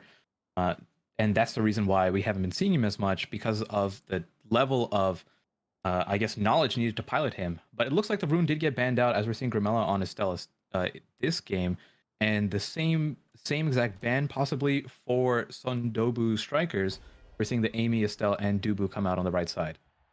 yeah, certainly no Drek. Nothing like that. So what do you lose? You lose the ability to be on offense and defense at the same time with the rune. You lose the ability to banish someone, that free knockout. But what you get, of course, is that really powerful long range snipe. You get the spread of damage. You get this blinking ability, this aggressive blink ability that it felt like Grimella maybe could have used in that last shot as the last game. Atomic Chronic looked for the shot, and it's a pretty early Fortress commitment, and it gets punished immediately. Grimella pokes it right on through 1-0. And that's a situation where Cuberto did have an opportunity to pass up, but it was dangerous because the Juliet was right there. But because of the way he ended up trying to clear it, Grimella was right there to catch it. Oh, certainly. So, again, a lot of pressure coming in from Beast Mode and Atomic Chronic to start things out. But Reznok is able to withstand this pretty well indeed. Commits the wall, or commits the tree, I guess, the log, and that's going to work out for the most part. Actually, it doesn't hit, but it just really zones things out. And there we go. The Amy does get knocked out. And Grimella, you ban out his rune, and he goes up too. Single-handedly putting it in while 3Z Breezy is having a 1v1 boxing match over with Atomic Chronic on the top left side of the screen. Man, I was so impressed with Grimella's rune, and honestly, the Estelle is looking even better. Level 5, the level 2, the level 3 of everyone else in this game. Absolutely dominant. 2 goals, and I think maybe a knockout too, but blinks forward, doesn't really find the position they're looking for. That's a scary pass from Reznok, but it will be okay as 3Z Breezy goes on the other side. Looks for the shot to Grimella, but unfortunately, it gets intercepted just a little bit. Firewall turret is committed, but that's a very far forward Tofu Fortress as well. So really, Firewall turret gets nothing done. Grimella looks for the shot. 3Z Breezy not able to poke it in, though. Great job there from Cuberto. And we will go back to the other side. But again, the pressure that Sandubu Striker is able to put on is just, it doesn't seem like it's something that Zealots can deal with.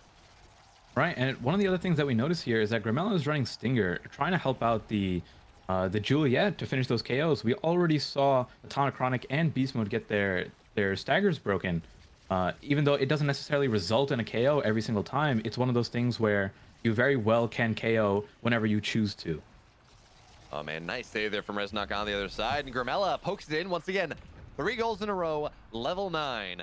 Next closest striker on in the game, level 7 for Reznok on his team. Grimella is game 2 right now.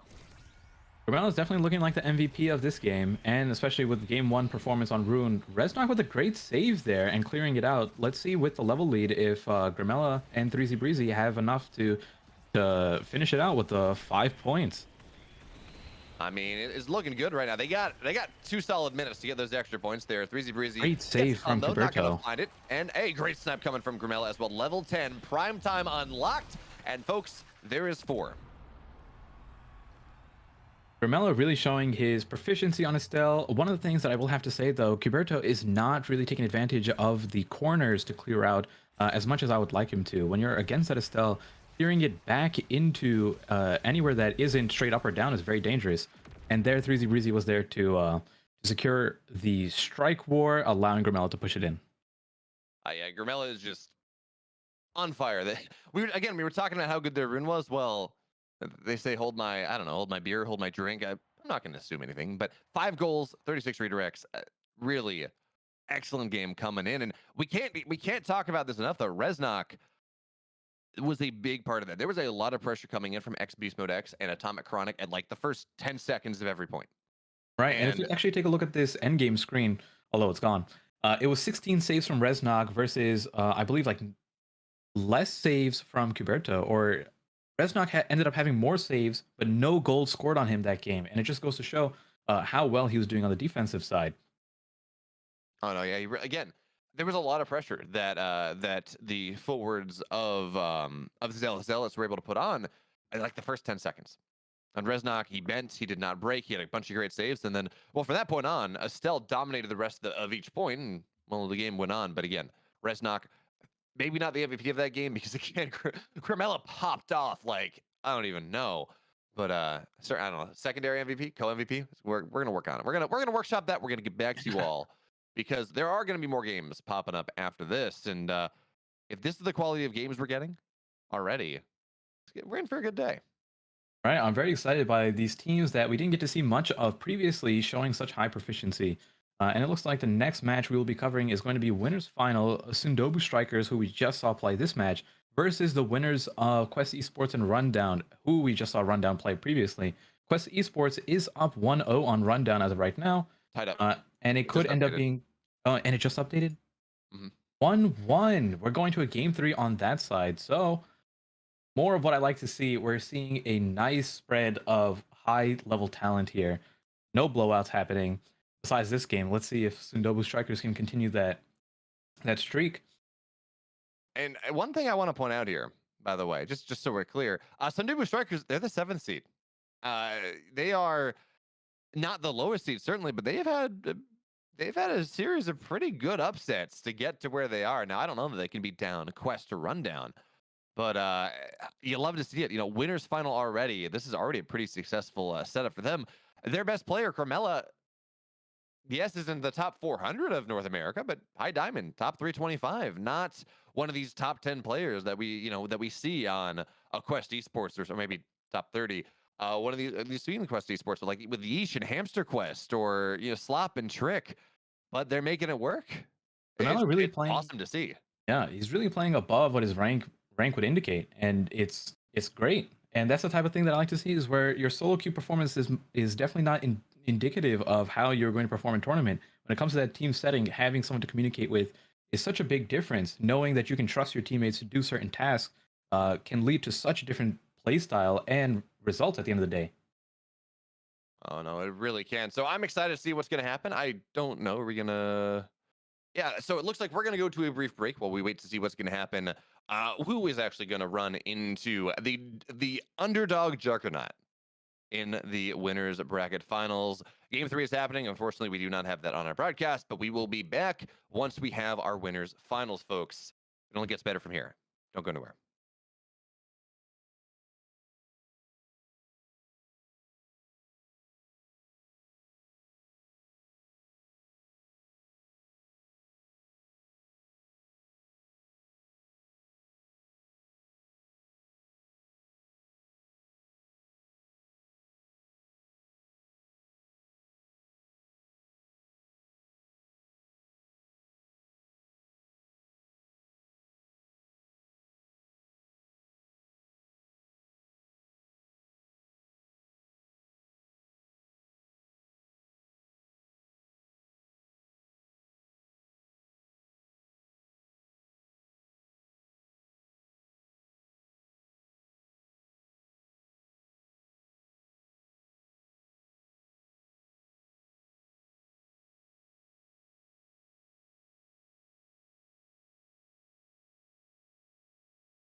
Welcome back, friends, neighbors. I don't know, whatever else you want me to call you. I probably won't, but we'll give you a bit of an up. We'll give you a bit of an opportunity because this is Halloween. You can be whatever you want to be tonight only, or Monday night only.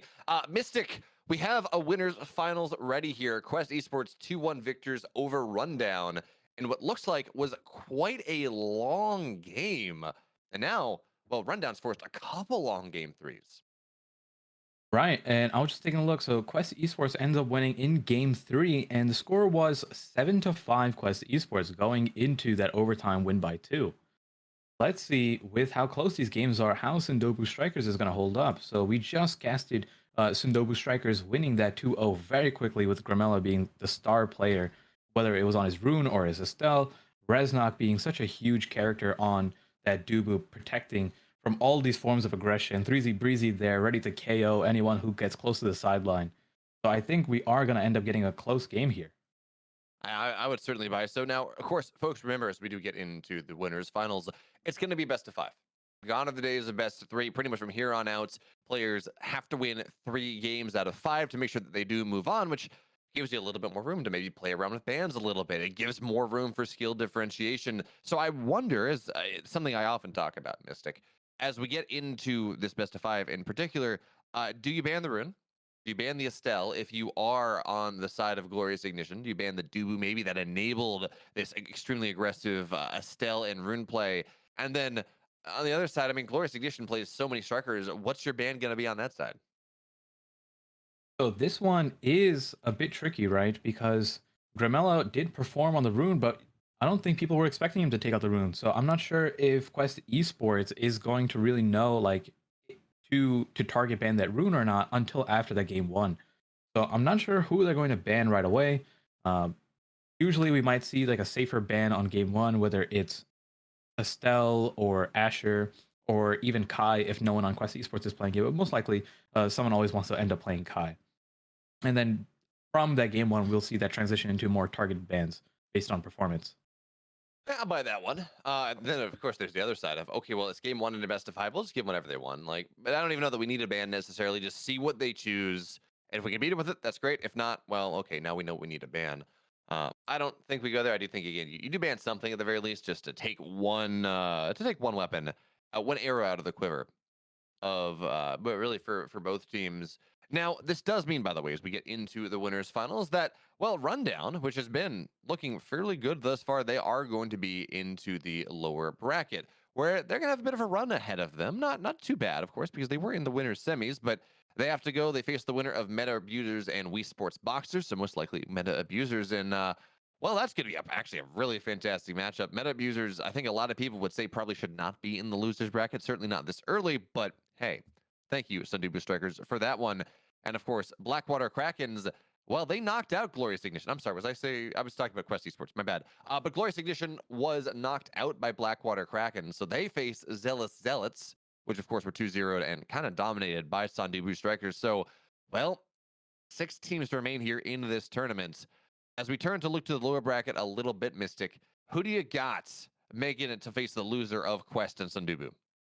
Okay, so this one's a bit tricky. I would say out of all the performance we've seen right now, I'm honestly leaning most towards Blackwater Kraken. I feel like they had such a great performance on that winners round two. That was the match that me and Sion were casting, and just seeing those players perform, I am a fan of them. But Meta's Abusers being such a favored team here, I can definitely see a lot of people leaning towards them as well. So effectively, anyone that's in the lower bracket could go. And I think that, I mean, at this point, it's a lot of really good teams. I'm very excited to find out. And anyway, folks, a bit of an update. We are waiting for the lobby. We're in the queue. It's going to happen soon enough. So don't worry about that one. And as we do get into Quest and Sundubu, and I know we were talking about how close this is going to be. All right, it's you have Sundubu running super hot. You have Quest again. They won last night. They have been looking very good indeed. Um, I'm gonna make you. I'm gonna make you make a decision though, Mystic, because I'm cruel. I'm horrible like that. Okay, You I'm here have for to it. make a decision. Who is going to go into the grand finals now? Who is going to have that advantage in the bracket? Okay, so I will make the decision here. I have played with all the members of Quest Esports multiple times on my journey up the ladder. And I know them, I'm not going to say personally, but I have seen their performance both on my team and the enemy team. I am not as familiar with Sundobu Strikers outside of their matches in tournaments. So I'm going to be leaning towards Quest Esports. I know the players' strengths, and I think they're just really strong individual players. And when you put them together on a team, they get multiplied instead of additive. Fair enough. See, I'm gonna go the other way, actually, Mystic. I am a big fan of a word that begins with M and ends with Omentum. And Sundubu Strikers, they have it in absolute spades. And there we go. It looks like the Estelle may have been banned out, but certainly we do have a Ruin in here for Grimella. Breezy Breezy hovers the X, but doesn't really go for it. Looks like Asher's gonna be locked in. Asher Rune forward. Kai Rune. Well, maybe who knows? Maybe Asher forward too. We're gonna have to find out. This is a bit of a different setup.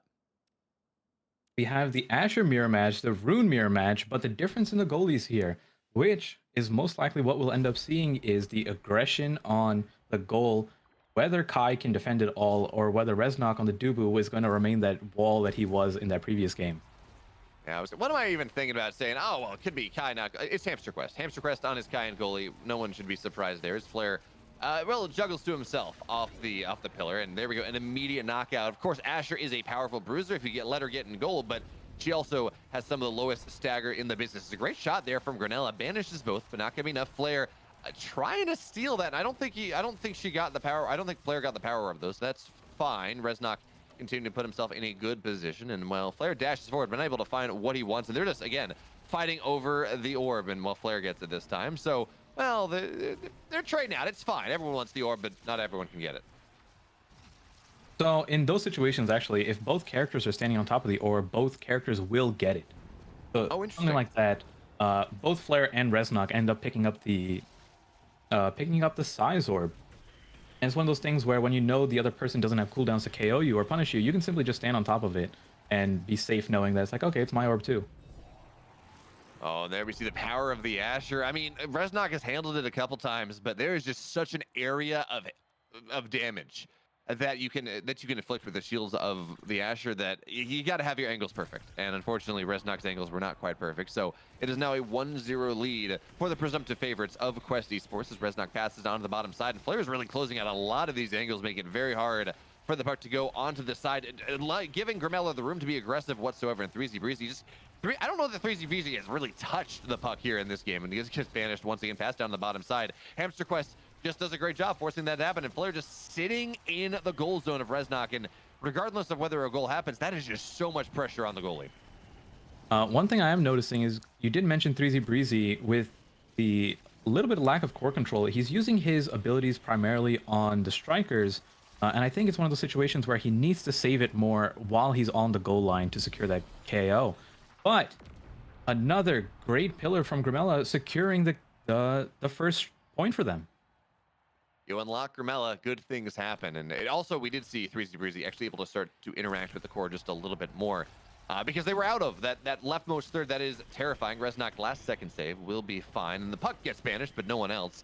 So Grimella, a little bit of an opportunity here. Wall goes, oh, great pick up there with the pillars. So that's going to be rather nice for them. Puck on the bottom side, but oh, Leo Leon doing a great job as well here. But they were able to force it all the way through. 2 heroes, 2 strikers, and it will not be enough. Reznok passes down to Grimella on the bottom side. Looking for something, drops the pillar. Not enough. And he blinks backwards onto the other side. Again, the puck control, the core control that you get as Rune is incredible. Hamster Quest, though, does make the save on the bottom side. Breezy Breezy. Easy Breezy. Great usage of his abilities there. He sends the wall upwards to kind of zone out that area, leaving that bottom half open, knowing that if he can get the puck, he can jam it in however he wants. Oh, certainly. So 3Z Breezy on the bottom side does get banished, not going to get knocked out. The pillar not quite where it needs to be. So good job there from really a bit of a mistake from Leo Leon more than anything else. 3Z Breezy on the bottom side, but Leo Leon drops the second pillar. Grimella passes back to himself the bottom side. 3Z Breezy knockout goal level 10 achieved. Now, Sunday with Strikers 3-1. And this is what I really wanted to see out of the Ashers on both sides, is less usage of their abilities trying to get core control, rely on their runes to get them that core, and they should be saving their abilities to try to stuff it in. And we saw it there with 3Z Breezy, having his ability up to shove it into the Kai, getting the KO as well for the level advantage, and then now just applying so much more pressure. Unfortunately, not quite having enough cooldowns there to push it through the Kai, but good positioning there on the pillar as well, but so much pressure coming in from Grimella and 3Z Breezy. Reznok passes bottom side, bounce down to where the Leo Leon is, but Asher now knocked out for Quest Esports. So 3Z Breezy looks to push it in, not going to be able to do so just yet, and there we go. Flare is back up, level 10 achieved. Really, everyone is solidly at their maximum power effort right now, but Grimella forced it through. 3Z Breezy looks for the shot, finds it. We're And there it is. 4-1. The Really good. favorites. They're struggling. Really good bounce off that bottom. I really like it when players try to utilize that corner to get an extra bit of knowledge from the enemy goalie, baiting out some form of cooldown, and then making that push for the score. Oh, Grimella here. 3Z Breezy, so much pressure, but they are able to shove it out by Flare and Hamster Quest and Leo Leon all working together. But sometimes that happens. Hamster Quest misses the shot. It's 5-1. Sundubu Strikers, the 7th seed.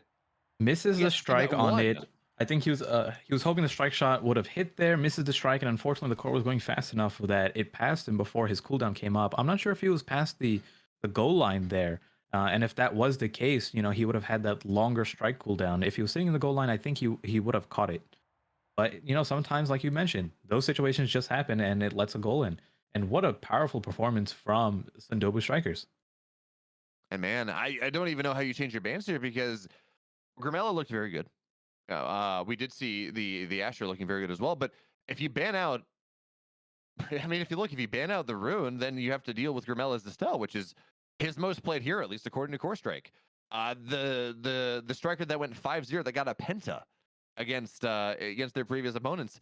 So what? I mean, do you change your bans? Do you just say, okay, we just got to do a little bit better here for game 2? And it's a little bit weird here because it was a mirror match, right? Besides the goalies, we did have the forwards matching each other. So any ban that you have there is also removing from your own pool of characters that you might feel like you are proficient on as well. That is also true. Although with Quest, I will say I would assume, or I'm pretty confident, I guess, that they do have a decent pool of strikers. It's not just the one trick setup that we've been talking about. But yeah, no, I mean, Rune has been looking really key for both teams thus far. But I don't know. Grimella is. I know I'm just riding the Grimella train, but I don't think I'm too amiss in riding that train because again, they have been the surprise to me of this tournament. I cast a lot of Omega Strikers. I don't think I've seen them play before, and they are just looking, well, again, just utterly dominant on whatever they choose to play. And I will say, compared to that previous match, this was a great performance from 3Z Breezy. I didn't think he was performing as well at the start or the first half of the match, mostly going for the auras, trying to get that level advantage, but there wasn't much core control coming out of him. Once he started playing more towards the goal line, allowing Grimella to pass to him, and Breezy just having cooldowns and saying, yeah, I'm an Asher, I can just score this anytime I want, pressing all the buttons on his keyboard and letting that core go through is what Asher does best. And I think he really played well towards that ending half, getting multiple points there that should have just been easy to. I'm not going to say easy to defend, but it's one of those things where if he wasn't there with those cooldowns, it's an easy clear. So I like the change up in the playstyle. He did great. And in fairness to 3Z Breezy on the first part of that game, it wasn't that he didn't have puck control. It was the puck was never getting to him. He was playing aggressive, and you just had the might of Quest Esports just never allowing him. The puck never got to him. You know, it would always get closed off. So yeah, maybe you do have to go back a little, play a little bit more defensively. But in general, I mean, that's just more of a testament to Quest having incredible core control through the first 90 seconds of the game than it was from 3Z Breezy really playing poorly through those first 90 seconds. And then Grimella just with the counter core control, right? Always being able to find that pass over to 3Z Breezy, allowing those situations to even happen. And it looks like we're getting into game 2. We are, and Rune is still up. 3Z Breezy. Oh, Asher banned, I guess. 3Z Breezy going for the X. So it looks like Asher is actually not banned. We're just getting a switch up in playstyle, which I'm surprised because he performed so well that game as Asher. Maybe it is a preference of the map or the orb, but we can take a look. We got a knockback boost coming out, which could be the reason why this switch up even happened. That, and of course we are on split, which again, much like center stage, does split the map into two. A striker like X, can do a little bit better, but oh, that's a lot of clumping on the north side as the Grimella does get banished. X, though, tries to dash forward, tries to find the knockout, not able to find it just yet. In fact, the X is not going to give it to you. X is going to have it given to him, and he is knocked out very early. But Grimella a little bit unlocked here, and Reznok tries to pass to the bottom side. But oh, Leon, so much control early on, and this is, well, oh, great save from Reznok, but not enough. And it's 1-0, 30 seconds in. Great play from the Asher coming out from Flare. And correct me if I'm wrong, was Flare in the match the previous one? Yeah, Flare was the Asher. Flare was the Asher. I could have sworn I saw someone else's name, but I am losing my mind. Either way, such a great Asher play over there, stuffing it in, and now we're seeing a difference between X and Asher as the forwards. Breezy already down in levels though. Ooh, yeah. I mean, yeah. X. Remember, X was knocked out, so that really is the big problem when you down on levels. But X has a lot of knockout potential, does not have a lot of core shot potential. But now we will see the Rune get knocked out here. But this is the problem with Split. It's so hard to actually force it to the other side. And Grimella, well, drops the pillar, and X is level 4, so at least X is back to where they need to be in terms of levels. But we need to see more. We need to see double knockouts. We need to see just unending pressure on the Rune, I think in particular, on the Asher, to make sure that the picks is warranted, because right now it really is only Grimella that is actually able to try to put the puck through the goal. All right, X is just a really slow character, so when he's not sitting on someone, the amount of time it takes to just catch up to either the core or an enemy striker takes a lot of map presence away. Absolutely. X is just a bully, but very slow bully. So Flare looks for the shot. But again, Reznok doing a great job of holding on here. But sometimes Asher things just happen. And when you're playing a knockout hero that is not getting the knockouts that they need, doesn't work out for you all that well. Yeah, I think 3Z Breezy is spending a little too much time trying to get those orbs, preparing himself for a knockout. But it's one of those situations where you need to be applying pressure to someone on the team to at least alleviate some of that pressure from Grimella and your own goalie. And there it is, perfect opportunity there, sitting on Hamster Quest with his X ultimate up, and just saying, hey, here's a core coming my way, thanks Grimella, I'm gonna just shove it in real quick. And remember, because the special was popped, any hit on the core with Hamster Quest being close, but Hamster Quest was also getting knocked back a little bit. So a little bit of extra scoring pressure in that opportunity as Reznok passes north side to where Grimella is going, but it's not going to find all that much. All the strikers north side, puck is south side. That's always a little bit of fun, but Grimella now north side, 3Z Breezy bottom side, and is not really going to find the knockout threat. Nice save there coming in from Hamster Quest. And yeah, the X is not doing too much here, at least not really providing much knockout pressure. But now pops the special. Hamster Quest drops the Fortress of Tofu though, so that's going to be fine. And they're not finding the angles that they want. 3Z Breezy is doing really good on his levels now, so I think he'll get more of an opportunity. What a great angle, even baiting out the roll up top. Great movement from him, getting that bottom pocket. And every time I say, well, it's just not going to work, it seems like for 3Z Breezy is timing out. He's not getting the pressure he wants. He gets the goal in. So now we're tied up 2 apiece. 90 seconds remain. And 3Z Breezy is level 10. Right? There's no prime time that we're looking at, but the extra stagger, the extra speed, the extra damage is all wonderful and desired here in this game. Is well, it was a mistake there coming in from Hamster Quest. Went dodged south when he should have gone north, and it will now be a 3-2 lead. A little bit of an environment problem there. That little corner from the middle split while pushing it back towards Hamster Quest. No one expecting it to end that way. But take a look at the damage being done by both Grimella and 3Z Breezy. Flare is about to get KO'd, and this is the perfect stagger health you want to leave someone at, because now they're never going to recover and you can just KO them at any time. The banish there with the pillar to secure it. 3Z Breezy walking up, trying to get that orb from Hamster Quest, getting punished for it. But Grimella is there to take opportunity of the lack of cooldowns from Hamster Quest. That was a beautiful angle there with the Fortress Tofu on the bottom side. He knew it was going to go north, just drops the pillar where it needs to be. Now it's 4-2. 56 seconds remain here, and they're out of overtime range. I mean, I am so impressed again with Sundubu strikers, even in these games where it doesn't feel like they're okay. There we go. Flare is able to intercept the pass, and it is now 4-3. But even still, even in games where it feels like Sundubu strikers doesn't quite have the pressure that they're looking for, I think maybe 3Z Breeze is like 2 knockouts, which for an X, when you're focused on knocking out, not that great. they're still able to make it happen. They're still able to find these windows, these opportunities. As well, the X will get knocked out, but level 10 is not going to really take too much stagger damage. And they're on the bottom side. Hamster Quest closes the angle out, though. Threezy Breezy looks for the extra shot potential on the secondary from the X, but it's not going to be enough. And, well, for right now, they got to find an angle. They don't really seem to be having it just yet, but Threezy Breezy, nice shot. I think it just goes to show how well Reznok and Grimella are doing getting that core over to Threezy Breezy. But now that the core control is on the other side, they're doing just as well with the aggression. Yeah, Grimella is playing very aggressive with this rune, so really never has the good blink back opportunity, and certainly X does not play defense.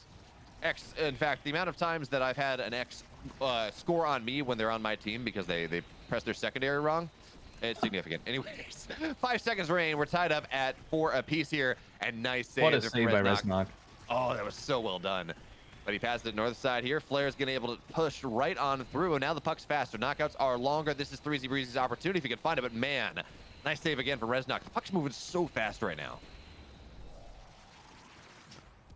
And I'm noticing neither team, actually, the only one bringing hotshot is Reznok, so it's going to be a little bit of a faster core than we're used to. Both runes are not taking hotshot, I noticed, which is something that I see is more of like a tech pick. Oh, wow, Threezy Breezy getting knocked out by Leo Leon's pillar, and such a strong hit, being a heavy hit that comes out so quickly, or an instant medium hit. And there it is, Grimella with the instant pillar, that medium hit that I was just talking about, sending it in a perfect line, the top side of the goal. Grimella has been on top of putting their pillars at the exact right spot to get a weird shot into a corner that, well, Hamster Quest just cannot cover. You can only cover so much space. And Grimella has been an expert at finding those positions where it maybe would not normally happen. There we go. X finally gets his knockout. Dashes forward. Rune gets knocked out here. And 6 seconds are an opportunity for Threezy Breezy, Grimella, and Reznok. But they're not going to find too much just yet. Passes north side. And Grimella almost finds the shot he's looking for, but not quite enough here. The bandage gets dropped by Lilian. Not enough. Threezy Breezy on the bottom side, looking for the knockout, really. And Reznok commits the body slam. Not enough. And without acrobat, oh no, he does have acrobatics, but without that second charge, I guess it was spent. Flair just punches it right on in. Yep. And Asher showing Asher things, saying, I got my passive shield, I got abilities. It'll get through at some point. It certainly will. But for right now, puck's on the bottom side, Asher's on the top side, and Threezy Breezy and Grimella work together to put it in. Again, we're tied at 6-6, and when it goes to overtime, I mean, man, getting 2-3 in a row, whatever you need to do to actually end the game, how fast this puck is, it just feels so hard. And I would say it's a pretty even game, but it's going to be favoring Sindobu Strikers with that orb being a knockout or knockback orb, and Threezy Breezy on the X. We can already see there the 2 KOs into the score, Grimella and Threezy Breezy taking them out and just putting it in nice and easy. Man, we're seeing Threezy Breezy really come into his own in this overtime because, well, yeah, knockouts are just so much more punishing. So if you can get one, it works out really well indeed. He's found himself a quadra. And, well, he dashes forward, looks at the shot. They're just pushing the goal at this point, and their pressure works out. Penta shot, penta goal from Threezy Breezy. And now Sundubu Strikers, they're up 2, playing 2 different compositions. Threezy Breezy, Grimella, and Reznok showing that they don't need to be the tournament favorites to take it over everyone. Great game from everyone on their side, really showing off how much core control they have. I really like Threezy Breezy on this stuffing character, whether it's Asher, whether it's Juliet, whether it's X. And I think their playstyle is going really well. Grimella is always there to catch the core as it's going backwards, passing it over to Threezy. Reznok with insane saves that entire set. So good job from them, and I can't wait to see them perform in grand finals. Oh, actually, it's best of 5. We're still not done yet. I was getting a little bit ahead of myself, but they are showing the lead, and that prediction can still end up going through. What's it they say? Let's not be hasty, right? Well, that was I tried, failed miserably. We're good. So I think the key thing here when we talk about this set, 2 Dubu Strikers have shown 2 different compositions. Yes, we saw the Dubu in goal. I mean, hey, it's part of their name.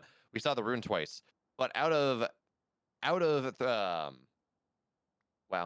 Threezy Breezy, we did have an X, we had an Asher, and both times we saw them kind of get punished in the early game, but start to dominate in the mid game, start to dominate in the late game, and now back on Asher. I don't think X was banned, but ooh, Interesting okay. swap up from Gramella onto the Amy. I wonder if Rune was banned this game because he was hovering over the Estelle originally. Was that correct? I didn't see, but it certainly will be Amy at the end of the day. I wonder if our admins can tell us what the bans are. I'm assuming it's one of Estelle or Rune ban. Okay. Rune ban, and I wonder if Estelle was banned too. Very interesting though. We're seeing Leo Leon swap over to the Era since he was also playing that Rune earlier. I'm actually a very big fan of the Amy, but such a quick KO from Flare. Yeah, but 3Z Breezy Gramella, they do commit both of their specials to make sure that the puck just cannot find its way into the goal from the bottom side. Buys time for Reznok to come back. Now 3Z Breezy. Well, there is a fortress made of tofu. I don't know why fortresses made of tofu are the way to do it, but apparently it works out if you're Dubu. So puck on the north side here. Gramella looking for the shot, but again, Firewall Turret's on cooldown for just a little bit of time. And for right now, well, actually, one thing we didn't talk about is not only are there all these new strikers, yeah, we got Era as well. So speed boosts, the tornado's powerful, the ability to make things smaller, and Dubu, that gets very sad if that's the case. Very different game here in this game number 3, but a lot more pressure, a lot more effective pressure from Gramella and 3Z Breezy in the first minute. Almost forcing it in there with the turret plus the Asher pressure, and that's one of the reasons why I'm a big fan of Amy. I would actually say Amy is my go-to character this patch, and I think we're going to see more of that setup a little bit more. Amy supporting the Asher as she tries to force it in, but Flare walking up, almost scoring it on Reznok. Almost scoring's not up, but Gramella punches it in with the glitch pop, and there we go. 1-0 on the Sundubu Strikers. They're up 2-0 in maps. They're the 7th seed, but oh man, Mystic. They're playing like the 1 seed. They're doing such a great job, and I think the Amy on Gramella is such a good pickup because it's another core control champion. What a great pass to Reznok, getting it in with the primary hit right at the perfect spot, only big enough for the core to slide through. Did Hamster Quest not have a somersault? It's probably one of those situations where you think you're going to catch it with your strike, but you just miss it. I know I do that all the time. Yeah, who doesn't? We do got to point this out, though, is the tornado goes through, but not really enough to force Reznok to not be where he wants to be. There is no acrobatics taken by Hamster Quest. He's built different hotshot Castellast, but no double somersault charge, which really has been the meta Dubu play for really this entire tournament at the very least. So we're going to have to see how that works out for him. Certainly, maybe didn't work out for him in that goal number 2. Gramella blinks forward on the glitch pop, doesn't get the shot he wants, though. Now 3Z Breezy, Gramella both kind of stuck on that bottom side. They're not really making quite the same amount of space that they were earlier on in this set, but Firewall Turret gets dropped. But there's a tornado, so that's going to be enough. And again, the fortress of the tofu, it blocks off the bottom side. Another thing that I want to mention here is because you mentioned I'll continue it after. And what a great score with 3Z Breezy on the Asher, not really giving much an opportunity to Hamster Quest. He's hitting both Hamster Quest and the core with his primary, forcing it through while Hamster Quest is in that stun lock. I mean, yeah, really. Hamster Quest is a good Dubu goalie. There we go. I mean, we're Returned talking it the same about way. this all we want. It's Asher. Sometimes goals will go in. It's about how you play around those the goals that you can't stop. That really define whether you win a game or not. So yes, those will occasionally happen. But it's still 3-1 here for Sundubu. Again, looking for that massive upset. Unfortunately, they're trying to force it through a goal that is not fully open because that fourth goal, I guess, in this game was so quick. Wow, what a great Era Storm to send it through, forcing Reznok to go on the bottom side, not allowing him to cover up. And I don't know if he had a somersault there or if it would have reached even if he used it, but it positioned him out of the way. Well, good pass from 3Z Breezy on the bottom side. And again, these goals are coming so fast that the goal doesn't open. So these opportunities 3Z Breezy may have to force it in and commit all of his spells. It's not going to really work out for him. He's not going to have the time. And now a rather small Asher is going to struggle to really have the pressure he wants. But there we go. Puck in the corner. Not enough. Hamster Quest does have a good somersault, and the logs get dropped. And the Firewall Turret as well. 3Z Breezy not able to corral things. Gramella passes back down up to him on the bottom side. And there we go. 4-2 from Gramella. Blinks forward. With a minute remaining, we're on series point. And another great hit that the movement ability from Amy is a heavy hit, and with such a large hitbox, if you manage to hit both the core and the goalie with it, you are in so much hit stun that you simply cannot save it unless you preemptively use an ability. Oh, nice fortress as well, passing on the bottom side. And okay, 3Z Breezy Grimella, they are able to recover. One thing we got to point out, the Era is low level. Era's level 8, everyone else is maxed out here. So that's something we got to look at again. Just a little bit less control on the map for the moment as the puck goes in. Firewall turret gets dropped. It's a little bit slow on the projectiles though, so not going to have that secondary shot that you're looking for. And here comes 3Z Breezy, commits the wall, but it's Grimella that punches it in. Grimella, yeah, they may be in Diamond, but I don't care. They have been the MVP of every single game we've casted them thus far. Not dropping a map since then. What was that? 3 goals here in this game. They had a 5-0 game earlier playing Estelle, playing Rune, now playing Amy. That is 3 individual strikers at the highest level. What a fantastic performance from Grimella. And it's one of those things where Grimella is such a good core control, I guess, player.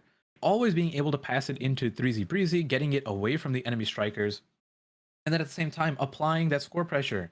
Amy is such a good character at that from midfield, having the ability to jump with your movement from midfield onto the enemy goal, putting the core and the enemy in hit stun, trying to send it forward. The turret there to provide so much pressure, locking out a section of the goal and allowing 3Z Breezy on Asher to just be like, okay, well, you can't pass it up, and you can only pass it back to me.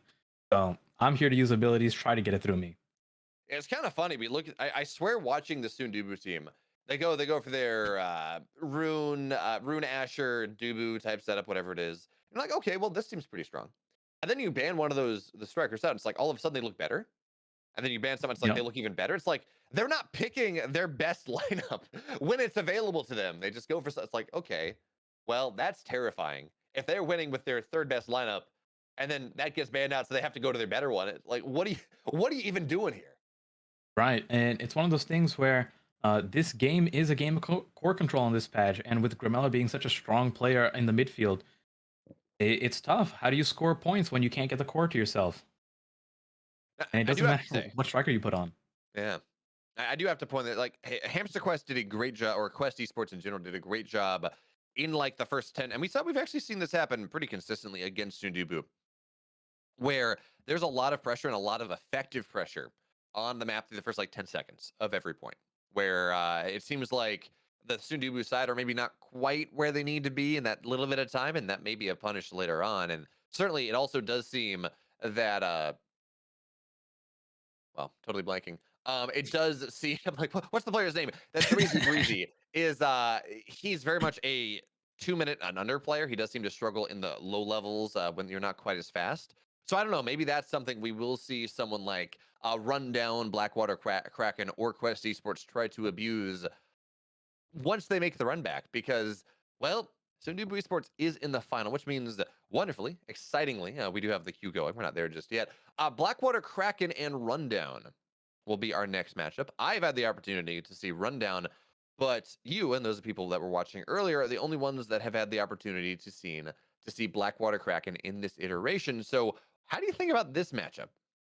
Really interesting here. So Blackwater Kraken 2-0 over Zealots, Rundown 2-0 over Meta Abusers. So interesting enough, I was favoring Blackwater Kraken going through, and I'm gonna stick with my favorite for now. Although Rundown made such a strong performance that game in winners quarters, with the one tricks coming out, showing their proficiency, saying we don't care who you ban, the other 2 people on our team will be more than enough to take it through. So this should be a very interesting game coming through. Very, very excited about this as we are already into draft, folks. Trick on his Kai, ZZZ on his Estelle, on their Estelle, Slop on the Luna. This should not surprise anyone. This is the lineup they've been looking for. This is their one trick extraordinaire. And Kai in goal, Rune and Estelle aggressive. Let's see how this works. And then, as we move into game 2, whether we see any change in the bans. Do the one tricks actually get punished? So I don't see the bans yet, but my assumption from looking at the rosters that we have here is that X was banned to take away from ZZZ, and then Dubu was banned to take or actually, I'm not sure who was banned on the side of Blackwater Kraken, or towards Blackwater Kraken, I should say. ZZZ with such an early KO. That was off a really nice banish as well, doing a lot of damage, but the Estelle dash punch, it does a lot. It's almost a one-tap in the early game for so many players, but Hook resets, blinks forward, and Slop, with that inability to play with stacks on stacks is never all that quick. And Hooker resets early levels, pokes it right on by him. So 1-0 now in favor of Blackwater. And if you take a look at the levels, the entire side of Blackwater Kraken is up right now, with Zealous being up to level 3 already. And yeah, that works out. I mean, when you're playing the goalie, when you have all those hits on core with the barrage, and you got power orbs you can find, really easy to find that. But sometimes you commit your barrage, and the core sneaks right on by. Trick punishes his clone, and we're 1-1. And I'm not sure if that situation mattered, but in the most recent patch, we got an update to the barrage, adding one more bullet, making it so that the Kai is in, I guess, animation for just that extra second. If he wasn't, he might have been able to catch that. Yeah, I don't think that was necessarily the problem, but because of course also adding that extra projectile. Oh, Zealous gets punished by the Kai matchup there. Zealous has the skin. I assume he plays a lot of Kai, but that's something where you kind of need to know that you got to spam barrage versus barrage to make sure that you just don't get poked out like that. That one magically seemed to slide through. I'm not sure what happened in that exact situation. But either way, Zealous is not performing to the best I've seen him so far. It is only the first minute of the game, so plenty of time to come through. And with a best of 5, there is always room for improvement. Yeah, I guess maybe there's a world where barrage was on cooldown or something, because Zealous hit barrage just a little bit too late.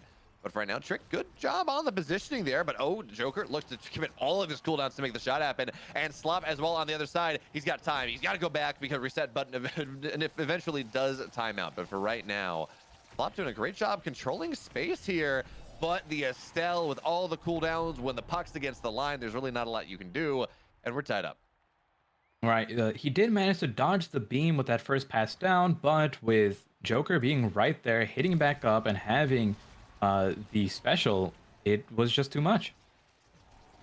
Well, the game's still got a while to go here. 2.5 minutes remain. That's 2 on 1, excuse me. But Hook resets. Joker not able to punch it in now. Trick on the north side. Is ZZZ an opportunity? Maybe nice pass there from Slot, but it's not going to work out now. He's not going to have dash for a little bit longer here. ZZZ an opportunity. Carries the puck in. Picks it up. I'm pretty sure that's you're not allowed to use to do a handball. I'm pretty sure that's a yellow card. I think he literally just grabbed the core and walked it in. Yeah, that's kind of what happened there, but you can only do that every so often. As Trick goes for the pass, but nice pillar there coming in from Hook resets. Trick though level 9, by the way. Highest level of this game by a mile, and Slop able to make the defense happen that time, learning from his mistakes against the Estelle early on. But ZZZ, well, going through 2 here is not going to find what he wants. Zealous not knocked out, but on the other side, the Joker punches it right in. 3-3. And that's a tough one because in that situation, it's very dangerous to pass up because you give Joker an opportunity to catch it. But with where Slop was standing, he gets hit by the primary at the same time as the core, putting him in that hit stun, not giving him an opportunity to catch it. Not at all. So Slop, he gets the 90-degree pass. We'll be okay there. But again, eject button does mean he doesn't have nearly as much dash save potential, right? So for right now, dash on the other side. Trick on the bottom will not be able to find what he's looking for. Slop, great defense there on the Estelle. And this positioning from Joker, oh, Hook resets. It's so good. There was nowhere for Slop to pass that he was going to be able to get it out of the goal at that point. Certainly not when it was only Trick helping him defensively. So excellent, excellent positioning coming in from the side of Blackwater Kraken as we go towards the tail end of this game 1. And let's see, there's been such quick scores happening on both sides. We're 7 points in, which is a pretty stark difference from the matches that we've been seeing earlier. I mean, 8 points in. 8 points deep with only 3 minutes, not even a full 3 minutes on the clock. And now we're at that point where it's win by 2 and it's not even overtime. Always a lot of fun there, and we had some great overtime games thus far in this tournament. Let's see what we get any little bit more here. Slop with the pass. The shot, not going to work out, though. Has to blink backwards. Has to reset himself. Center himself. As now we will finally see a knockout happen here. Kai is gone, and, well, the Estelle is the one that's supposed to be knocking things out, so that's unfortunate. Hook resets right where he needs to be, and Slop not able to make that save happen. 5-4. Right, Slop was just too far away to reach it. He had to use the strike shot in that situation, but unfortunately the only way to send it was up back into Hook resets. Unfortunate, but again, Slop playing so aggressively here. That's what the reset button allows you to do. But for right now, ZZZ almost on the top scoring side. it in with the nuke from from Slop, and even though it didn't push it in, it was enough to give ZZZ the opportunity to catch it back and stuff it in himself. Man, really great team play coming in from Trick, ZZZ, and Slop to make sure that they were all, again, like we saw in that previous point from the Joker and House resets, Hooker resets, excuse me, just not where they, just at this position where there was really no good spot for I'm Zealous to pass it in. And now, the Joker getting rather low, and Hooker resets trying to push forward, but now there's pressure on the bottom side. Trick, though, we got to be careful on the edge of things. Slops make the save. Hook resets where he needs to be. The dash save coming in from Hook resets as well. Well done. And now ZZ, he is maybe just a little bit unlocked, goes forward, and I'm Zealous cannot cover it. 6-5. Really good patience from ZZZ. If you notice, he waited until after the wall bounce, trying to bait out a strike from Zealous and then using his cooldowns. Yeah, very well done indeed. Something like that, you just got to poke it away, but if you don't have the cooldowns, not going to work out all that well, as now Kai will get knocked out once again. 3-on-2, 2-on-1 on the far side. But it looks like Kai will come back just enough time to get scored upon. And now we're 6-6. 15 seconds remain in regulation. Seems destined to go to overtime, and please, give me that. Game 1 of this new set, and we're getting such an even matchup. Oh, absolutely. So actually both sides, ZZZ and Trick gets banished there. Maybe a bit of an opportunity, but it's not going to be enough. ZZZ on the bottom side looks for the rebound. Nort looks shot top side, not going to find a great interception there from Zealous. But the Joker so damn low, knocked out. And that is right as overtime happens, but a goal happens as overtime happens as well. 7-6, and unfortunately ZZZ Trick rundown in general not able to take advantage of that longer knockout. Hook resets with the great pillar there, stopping that upwards clear, and with it being an instant cast, you simply just cannot predict where it's going to come out. And that was enough to score that goal.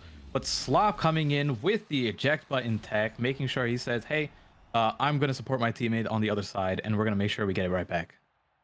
Oh, well done. Slop follows his own shot, puts it in, and hey, goalie goals, not the most common thing at the higher level, but if you're playing eject button Luna, it happens just a little bit more. So Trick takes the shot. ZZZ, bit of an opportunity here, dashes forward, but Zealous blocks it out. But there's 3 strikers on the top side, all in red, so that's maybe an opportunity if you can get it onto the bottom side. But Joker passes to himself, goes low, goes high, and as the snipe goes in, 8-7 now, and it feels like Blackwater Reborn, yes, this game is in overtime, yes, it is 7-8. But it feels like Blackwater Reborn has started to be just a little bit more in control of this game. Right, we're seeing the overtime come out, and look at that. With the core moving that much faster, and we've noticed that Hook resets bringing Hotshot as well, speeding up the core even more. It's just so much harder for Slop on Luna to catch it without stacks on stacks. And unfortunately, that's one of the problems in the late game, right? You can go and on the one hand, you can play these games where, say, knockouts are so much more impactful and it works out really well for you. But on the other hand, when everyone's faster and you're just not quite as much, it can be difficult to play. So game 1, as you said, does go the way of Blackwater Kraken. But now, Mystic, as we get into game 2, we get ready for it. I got to ask you, what differences, what adaptations do we have to see for Rundown? So for Rundown, let's see who was performing really well on the side of Blackwater Kraken. I'm not sure if there's a particular band that they can go after, because we had the Rune, Estelle, and the Kai. The Kai is staying for sure. Maybe you target the Estelle or the Rune. And honestly, I think I would transition my ban over to the Rune. It's just a character that's really tough to deal with. And although it might not be, the highest performance of Rune ever, it's something that you just don't know how to predict where he's going to be, where he's going to put his pillars, where he's going to put the banish. So I would like to see the Rune ban here. Get him off the screen. Let him get nerfed next patch. He can be fine then. And luckily, we only got wait about a week. I think actually less than that. No, I can't do math. We only got to wait about a week before we get that next patch. Before we do have to, we see Ruin probably get nerfed, and Unstoppable hopefully nerfed even before then, as of course we do get the new striker, whatever it's going to be, November 3rd. But Estelle, Kai, Juliet, Rune, Estelle, Kai. So no changes here. Oh, I'm sorry. No, Luna was banned out or just not played. So Slot playing that Kai goalie is the big difference. Right, so now we're getting 2 of the teammates of Rundown off their main characters right now. Let's see how much of a difference that's going to make. It's not something that I would like to see, to be honest. But it was what I was mentioning in the previous match with Rundown, where when Rundown was winning, I would have liked to see the Luna ban so that you can force 2 of their players off. Yeah.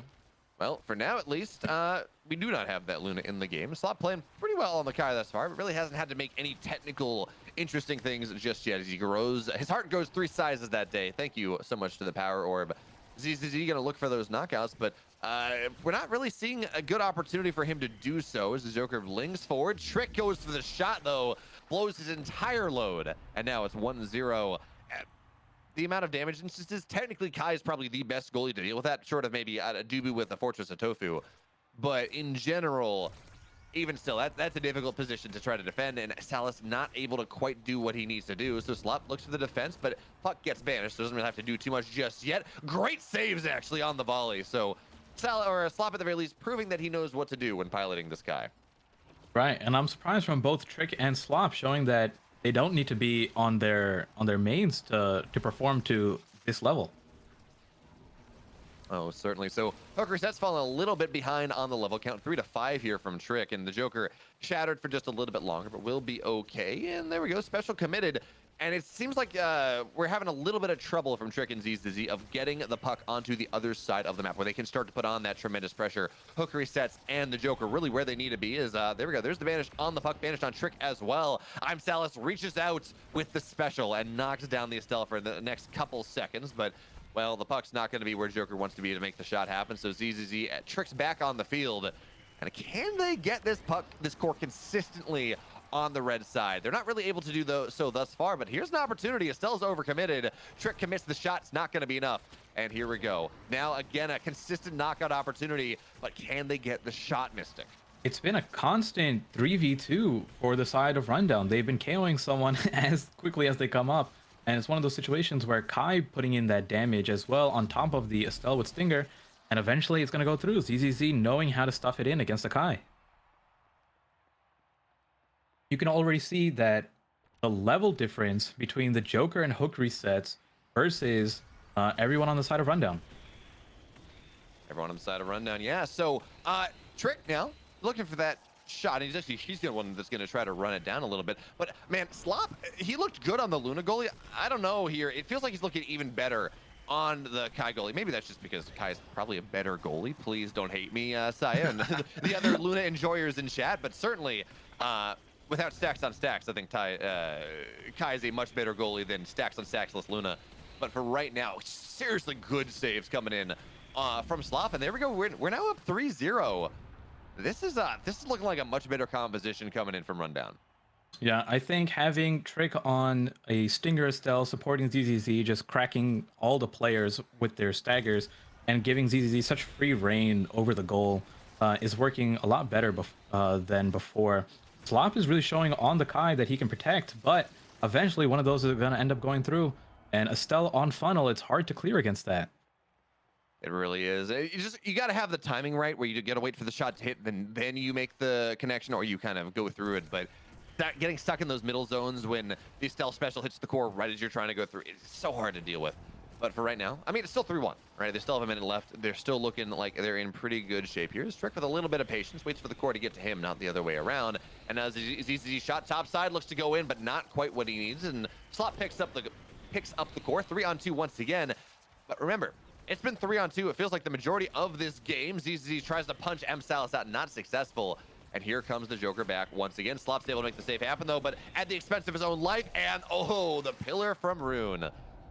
Now we're outside. Now we're in overtime range. Now we got a bit of a comeback coming in from Blackwater Reborn. A really good pillar from Rune. That was actually a situation where I was taking a look on the replay or on the stream itself where Trick managed to hit it into the pillar after the pillar was already up. So I think a little bit of a faster reaction time and it wouldn't have gone that way. But it's tough when you're playing these high intensity games and the core is moving so fast to always react with that perfect precision. Oh, I mean, how many times do you have a point that gets scored on you and you're like, man, I just had my mouse somewhere else. I should have done that, but I didn't, and I clicked back and it went to the wrong spot, and well, it's a problem. But, oh, nice save there. But again, we're seeing the punish. Yes, Kai's able to make the save, but as a Kai, you could not play towards the back of the goal line. You will get poked at, especially by a Joker sitting on that rapid-fire ultra-scope setup. So we're now tied up at 3-3. 12 seconds remain, and it's a bit of a run back here. Remember, this was 3-0 for Rundown in the early levels. Right, and it's we're seeing what's happening with that late game speed again, just like that game one. where now that we're getting into everyone's level 10, it's in that overtime, core is moving fast. It looks like this is where Blackwater Kraken knows what to do best. Really, it's funny. We look at Omega Strikers, and there's not a lot of scaling, if you think about it, in terms of, well, you know, you level 1 to 10, you don't have any abilities unlocked. It's just the way it is. It's a 4-minute game, nominally. But it also feels like Omega Strikers is so much of it's two different games. Like, overtime and regulation, the game, when it just becomes so much faster, feels like it plays so differently in Slop. Kai is one of the better goalies. They're dealing with an overtime setup, which is how fast he can play. But for right now, ZZZ looks for a shot and not going to find it. The Joker, though, blinks out, finds himself stagger shattered, and there we go. 11 seconds to work with here. ZZZ looking to tie him back up once again, but not able to find the shot. Hook resets, making all the space in the world that he wants. A stealth 3 seconds, too. ZZZ collects the shot, puts it in bottom side. And, folks, we are tied out once again. We do not know how to avoid overtime here in Striker Saturdays, and I, for one, am here for it. Yeah, well, another thing that I want to point out is that Slop is running stacks on stacks, which is great for the movement ability, but with how frequently he's been getting knocked out by the Joker, he isn't at max stacks right away, so until he catches up, it's a little bit of a disadvantage on their side. He might not be able to catch it. But Slop just saying, no, I don't agree with you, Mystic, at all. I'm going to save everything. That was a beautiful sequence there coming in from Slop as well, and Estelle gets punished. Estelle knocked out 3-on-2, and Hookersit's not able to play quite as much interference as he would have liked, and now we're 5-4, 2 in a row coming down from rundown after they go to overtime. And hey, you know what? It feels like they got another lease on life here. They're looking a lot better. I'm a big fan of ZZZ on the Juliet, and a sign of a high-level player is how well can they, I'll refer to it as dribble, but passing to themselves before making that goal. But just with that rune on hook resets, taking it back with the pillar and the shot in the corner. Such a great job.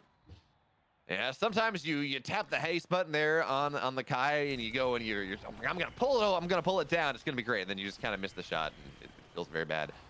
Looks like Slop did that right there, but hey, we're still tied up at 5 apiece as he corrals the goal, or corrals the puck right in his goal. And trick not unlocked just yet. Feels very constrained to the goalie box at this point. He blinks down the bottom side, picks up the puck.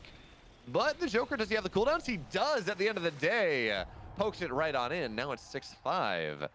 And we talked about how much better rundown was looking. Seems like the Joker hook resets as well have started to really turn it up a little bit here in this overtime one game. thing that happened that round is Trick was applying a lot of damage to the enemy strikers, but ZZZ was running around trying to KO them and missing, using a lot of his cooldowns. But it doesn't matter. Look at the angle at which that got sent in. No one expecting it to go in. It's one of those weird bounces, but Trick says, hey, I'll take it.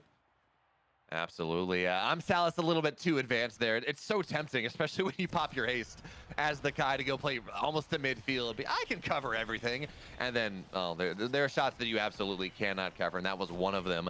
Joker blinks forward, commits their entire package, and it will not quite find the shot, but Slop too far towards the goal line. Not having the cooldowns he needed, and again, 7-6. Yeah, I'm not a fan of Slop playing too far back because it's one of those things where he has been saving a lot of these points, but usually at the cost of his own life. So I would like him to play a little bit more up and try to stop the goal from happening before it gets to that spot. It is difficult because if you miss, then you're very vulnerable. But there it is again, right? Like moving back to the goal line, trying to move up to catch that cross up, but Joker putting it right down to the bottom section, that tiny crevice, which is enough. I feel like the greatest challenge of that Estelle special is the mind games of, oh, it's just like one hit. You know, I can hit this out. It's fine. And then you go right on through you and you're like, there's the goal. You have to commit your barrage for it or have the timing done right. And unfortunately, multiple times this game, Slop had neither. So now we're looking at a 2-0 lead for Blackwater Kraken. And it seems like Mystic, unless something changes, your prediction, right, of it being Blackwater Kraken moving on is looking pretty accurate. And I don't think they were playing particularly bad on rundown there. It's one of those situations where they're doing so good early on. They're getting that regulation timing down, usually up 2 or 3 goals.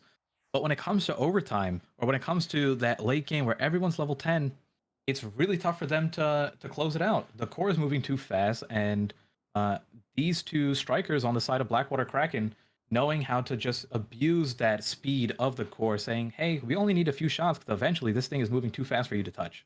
Oh, I got to point this out. Look at the mind games coming on in. You got to assume that Blackwater Kraken is going to think that this is the Luna in the goal, so they're going to pick accordingly. It's not. ZZZ playing the Luna forward here. Ultrascope, unstoppable, stacks on stacks. So apparently apparently Rundown thinks that if you're not in goal, stacks on the Luna is great. Just play eject button if you're in goal. I don't know how much I agree with that one, but this is going to be a very different game from the first couple that we've seen thus far. As Trick, well, Asher things, punches it in against Zealous, and that is a very quick 1-0. And here's another example of Rundown being really good at that early levels where the core isn't moving too fast. The characters themselves are really slow, so they just have better core control early on. How do you feel about this ZZZ Luna? So I'll give a little bit of a tangent here. ZZZ Luna was one of the reasons why I managed to hit Omega. So he ended up being my partner quite a few times, and him on the Luna was making such a big impact for me.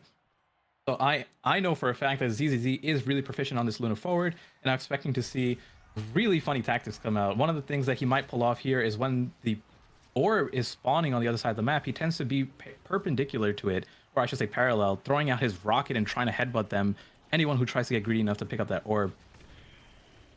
Yeah, just no opportunities there. We're going to knock you out. It's going to be fine. Trick a little low. Hook resets, not able to corral the puck, though, and this is just working. We're 3-0 very quickly, and yes, we did see Rundown and get to 3-0 very quickly last time, but this is even faster. This is 45 seconds in, and the snowball, I mean, it's level 4 Trick to level 2 of anyone else, level 4 ZZZ to level 2 of anyone else. I mean, the snowball is just intense here, and Hook Reset's trying to make something happen, but you just commit the Asher Wall, so that's not going to be enough, and Slop is able to corral this. Now, ZZZ, a little bit struggling to get his hands on the puck at the moment. There we go, nice night from the Joker, but as this seems like ephemeral pressure coming in from the Joker and Hook Resets because, well, it doesn't seem like they can consistently keep the puck on their opponent's side of the map. Right, they're getting these touches in and they're getting it through, but there's no one there to continue it forward. But Hook Reset says, no, I'll just score it myself. And he even had the pillar down there as backup in case Slop tried to clear it up. It would have went right back in. So yes, excellent positioning there on the pillar from Hook Resets, who's really been playing an excellent series thus far. And ZZZ, well, now we're talking about this issue where Asher's not the fastest. Yes, ZZZ can dash, but doesn't really run all that quickly until, of course, stacks on stats. And where's he at? He's at 80 stacks. There's almost maxed out there. Maybe not. But we're starting to run in this position where we talked about last point where the pressure felt ephemeral. This is starting to feel a little bit more consistent here, and the Joker gets another one. 3-0 into 8-6 is what I'm hearing. It could be. And it's one of those situations where look at the time, look at the levels. We're getting past that halfway point where everyone on the side of Blackwater Kraken is over level 5. Their movement speed has gone up, the core speed has gone up, and now they're finally able to control the core a little bit better. And really good shots from Joker, but Slop was there waiting right at the edge of the goal line to catch it right back. And with Funnel being the stage that it is, that bounce in that corner is enough to secure the goal. And really nice spacing there from Slop, waiting for the cooldown on his primary to come back every single time. So he just moves forwards, takes the shot, runs back, takes the shot, really just buying as much time as possible in the goal. But there we go. There's the knockout from Trick. 5-2. We are on match point. Can't forget that one as much as we talk about everything else. ZZZ dashes in, not able to find the shot. I don't think he has the nuke available to him just yet. So passes north side. Hook Esports banishes ZZZ, but not going to get the knockout there. So good job. And Trick tries to find the knockout as well. Not going to find it. 2 blue on the bottom side. 2x2 hands of blue they come. And the nuke gets dropped here. ZZZ gets the 5th goal. Friends, it's not going to be a 3-0. It was really funny there. On the board from Rundown. Is I think ZZZ tried to score that in the top pocket, not necessarily passing it to Trick. And Trick was trying to score it in that bottom pocket. And it just happened to work out in their favor where it was going up and then it was going down. Core goes up, core goes down. Can't explain that one, Mystic. But good game from Rundown, finally taking the first game over Blackwater Kraken, making it so that it isn't a 3-0 for them, showing that, hey, we still got it. And most people on the characters that you would assume that they would play just rotated around. ZZZ on the Luna, Slop on the Kai, and then Trick showing his Asher out. So I wonder if any bans get changed here.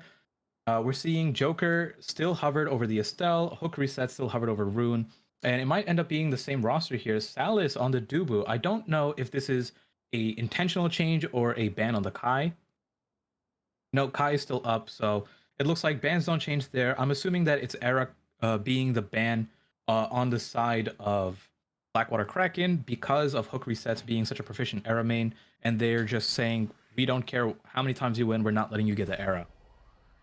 Okay, so interestingly enough, again, it is ZZZ Luna, not Slop Luna. That is the adaptation that worked for them very well. Very, very well in that first game. We're going to have to see if it happens again as now Joker moves forward. And a question also we're going to ask ourselves is how aggressive does Slop play on this kite? You can do it pretty well on center stage, again, with how separated it is and with how powerful the haste can be as the rune now gets knocked out. ZZ got to be careful on the north side here. Trick goes in, but not quite finding the angle he wants. So the puck goes on the bottom side. ZZZ hiding behind the stage because he does not want to get knocked out. That would be not very happy of him. So he's able to make sure the puck goes down. But now here comes the Joker. Here comes Hooker Resets. They think they have an opportunity to make something happen. The answer is no. They're not having an opportunity to make something happen. Trick and ZZ on the north side. Trick dashes bottom here, looking to commit his cooldowns, but it's not going to be enough. And well, for the moment, we reset. Great pillar. It's not going to be up. A great pillar there from Hook Resets. And Joker with the stagger broken, almost about to get KO'd, but Slop is there. Oh, sorry. That's ZZZ. I'm getting thrown off by who's playing the characters again.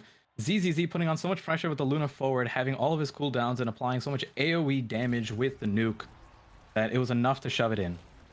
Oh, certainly was. Is nice dodge there on the banish from ZZZ. So that's one long cooldown gone from Hooker Resets, and ZZZ poking the shot forward here, collects the puck even with the snipe from the Estelle. So now Estelle shattered. Got to be careful here. ZZZ not able to corral the core on the bottom side. Trick commits a spell, and there we go. Estelle down for 6 seconds. What can you find in 6 seconds, ZZZ? What are you going to get? The answer, well, maybe something here. Nuke gets committed. Not going to be enough. And Slop does not want to play too far forward here. Afraid of the pressure that Hook Resets can put on. Blinks backwards. And now ZZZ, he's shattered. And there we go. He is knocked out. Finally, we will see the Luna get punished here just a little bit. But Slop, well, oh, great save. Slop's making the saves here. It's incredible. And he will be able to clear things out. 2 seconds, 1 second on the Asher. ZZZ already back. And Slop, the hero of the last 30 seconds. ZZZ, can he make it happen here? Can he find the goal from the heroics of his goalie? Answer's no, but even still, Slop did not feel. And there we go. The goal finally goes in, but Slop, so many saves. That was really tough to clear out. But, you know, actually, I think the way Hook Resets backed off originally, I think he assumed the goal was going in, and he wasn't there to catch the rebound. But enough attempts on Slop, and eventually it'll go in. Really good pressure from the side of Blackwater Kraken. Yeah, very well done indeed. So Trick very low here, finds himself. This, no, not going to be a dead Trick. I guess no room for the pillar, or maybe only one on cooldown. He wanted it a bit more aggressively. So Trick stays alive, and there we go. The Estelle is now down. Hook Resets alive, though, and ZZZ drops the nuke, has the timing, and Trick collects the plate that ZZZ so wonderfully set for him. 2-1 now for Rundown, and it's not quite as dominant as we saw in that last game, in game number 2, where it was quick 3-0 before 3 minutes, before a minute was gone. But again, Rundown, they're playing a lot better than they did those first couple games. And Mystic, what do you think? Game 5? I mean, Slop is certainly playing well enough for a game 5. It's going to be tricky here because now we're getting to the point where everyone's level 10, the core is speeding up again, so this is, at least from previous showing, where Blackwater Kraken excel. Oh. But oh no, Slop probably thinking that he caught it originally with a strike, missed it, and then get thrown off by the, the slowly moving core into the goal. That's a direct question mark right there. Unfortunate. This happens. You're so fast in the Kai, sometimes you're a little too fast for your own good, but a good space control, and Joker punishes him for it in the extreme. One thing we don't talk about enough, Mystic, the mental game of a game like a Mega Strikers. It's so fast, and it's so easy to make what you would even consider like dumb mistakes, and it's so easy to get in your own head. Exactly. I was actually going to mention exactly that, where that one goal from Slop letting it through might have been the momentum that they needed to be like, okay, we got this. Don't worry. Especially with how good Slop has been playing previously. I mean, he's made all these miraculous saves, but at the end of the day, just losing one like that, and there's another. Yeah, again, this is very much Slop here, getting into his own head, playing a little bit too far forward, overplaying his hand, and now it's 4-2. Blackwater really Kraken tough there. up 2. He misses the strike just because the hitbox isn't big enough, doesn't go all the way down to catch it, and it looked like he was trying to clear it down anyways, and the pillar was there to pick it right back up. But ZZZ bringing the mental right back up, he said, fear not, Slop. You just need to give me a little bit of time. I'll get it. Slop, you'll recover from what was a sloppy 30 seconds, I guess. But now with a minute remaining here, well, this is on match point still. A goal here, a single goal from Hook Resets to the Joker. Maybe even I'm Zealous having some fun. Does mean that this game's over. It does mean that Blackwater Kraken do move on to the next round. But that does not mean that The rundown is going to go lightly. In fact, they don't go down at all. We're 4-4, 50 seconds remain. It's another high-scoring game. Remember that last time that happened, game one. It won what, like 8-6? I And believe it a was game that, 8-6. yeah. It could very well go back to that or even more. Well, looking forward to seeing what's going to happen here. Is 45 seconds on the clock. Trick struggling to get the puck onto the other side. Good patience there from Zealous, not hitting it immediately. Waiting for his team to find the timing, find the spacing. And ZZZ just punching it in, and so is Trick. That's 5. Yeah, can't get it past ZZZ to the Joker, trying to clear it up to his teammate. And it's one of those situations where if you pass it down, hook resets is there. You don't know where the pillar is going to appear, and you're just hoping like, okay, as long as I keep passing up, maybe he misses one of those. So we're gonna have to see. Luckily, the pass is not there right now, and the Estelle gets knocked out here. Nuke gets dropped. Trick seeing an opportunity, but he is banished, and that's not going to work out for him whatsoever. Pass out of the bottom side, 3-on-2, but luckily not overtime. So the Asher stays alive pretty well. And on the north side here is ZZZ looking for something, finds himself knocked out. So too is the Estelle once again. 5 seconds remaining, 3 seconds remaining, really on both of them. But Slop not able to make the save. We are tied up at 5-5, overtime in 4 seconds. With tournament life on the line for Rundown, give me this. This Really is all good I've ever patience. wanted, Mystic. This is all I've ever dreamed of. Really good patience on hook resets there. So as he was going through Trick, he waited for Trick to strike first to get that second strike after him, knowing for a fact that if I just have a little bit of a patience, I'll be able to score that goal. And it went in exactly where he wanted to. And if you're taking a look here, oh wow, I was going to mention how high the stagger bars are on the side of Trick and ZZZ, but Trick forcing Zealous up to the top half because of the ultimate, opening up the entire goal for a free score. Yeah, just the ability for some strikers to reposition their opponents. Juliet's a good example of this. Asher as well, where they don't even have to kill the goalie. They just have to shove them out of the path of the puck, and we saw that happen right there. Good communication, really, from ZZZ and Trick as well. Nice shot coming in from hook resets on the angle. It's 6-6 once again. So at the very least, it's going to have to be 8-6, one way or the other, at the minimum. Could be longer. You are right. And I'm not sure if Slop had any cooldowns there. He just wasn't fast enough to catch it. He actually isn't on stacks on stacks this game, so he is a little bit slower. I think otherwise he would have caught it, but who knows what difference that would have made if he took stacks on stacks versus what he has now. Well, there we go. Another goal in, 7-6 here. So, Mystic, I'm going to ask you this as we wait for the next point. 8-6, do we see a reverse of game one, or do we just keep going? I don't think Blackwater Kraken's given up yet. I think they still got a little bit of a fight for this game in particular.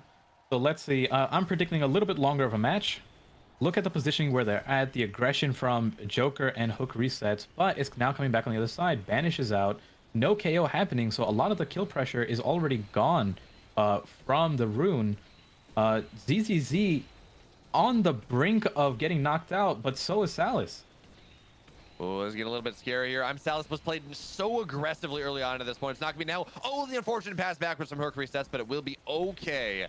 And now Slop again. He's doing such a great job defensively. ZZZ cannot find his way on the bottom side. Hook resets, looking for something. Trick commits the wall. It's not going to be enough here. And now ZZZ gets so low. Is he going to get banished? Looks like the cooldowns are not there. So he's in stagger shatter. He will be fine though, at least for the moment. Gets knocked down on the backside. Trick now low. 3-on-1 here. Can Slop do what he needs to do? But no, it's a 3-on-0. But the puck's on the wrong side. Okay, they have so much time in overtime. It's 7-7. The ace, the first one we're seeing today into the open goal. What a great opportunity from them using that extra. Are they bringing Stinger? They are not bringing Stinger. It's just so much damage coming out where they're staggering all three of the characters and then knocking them out.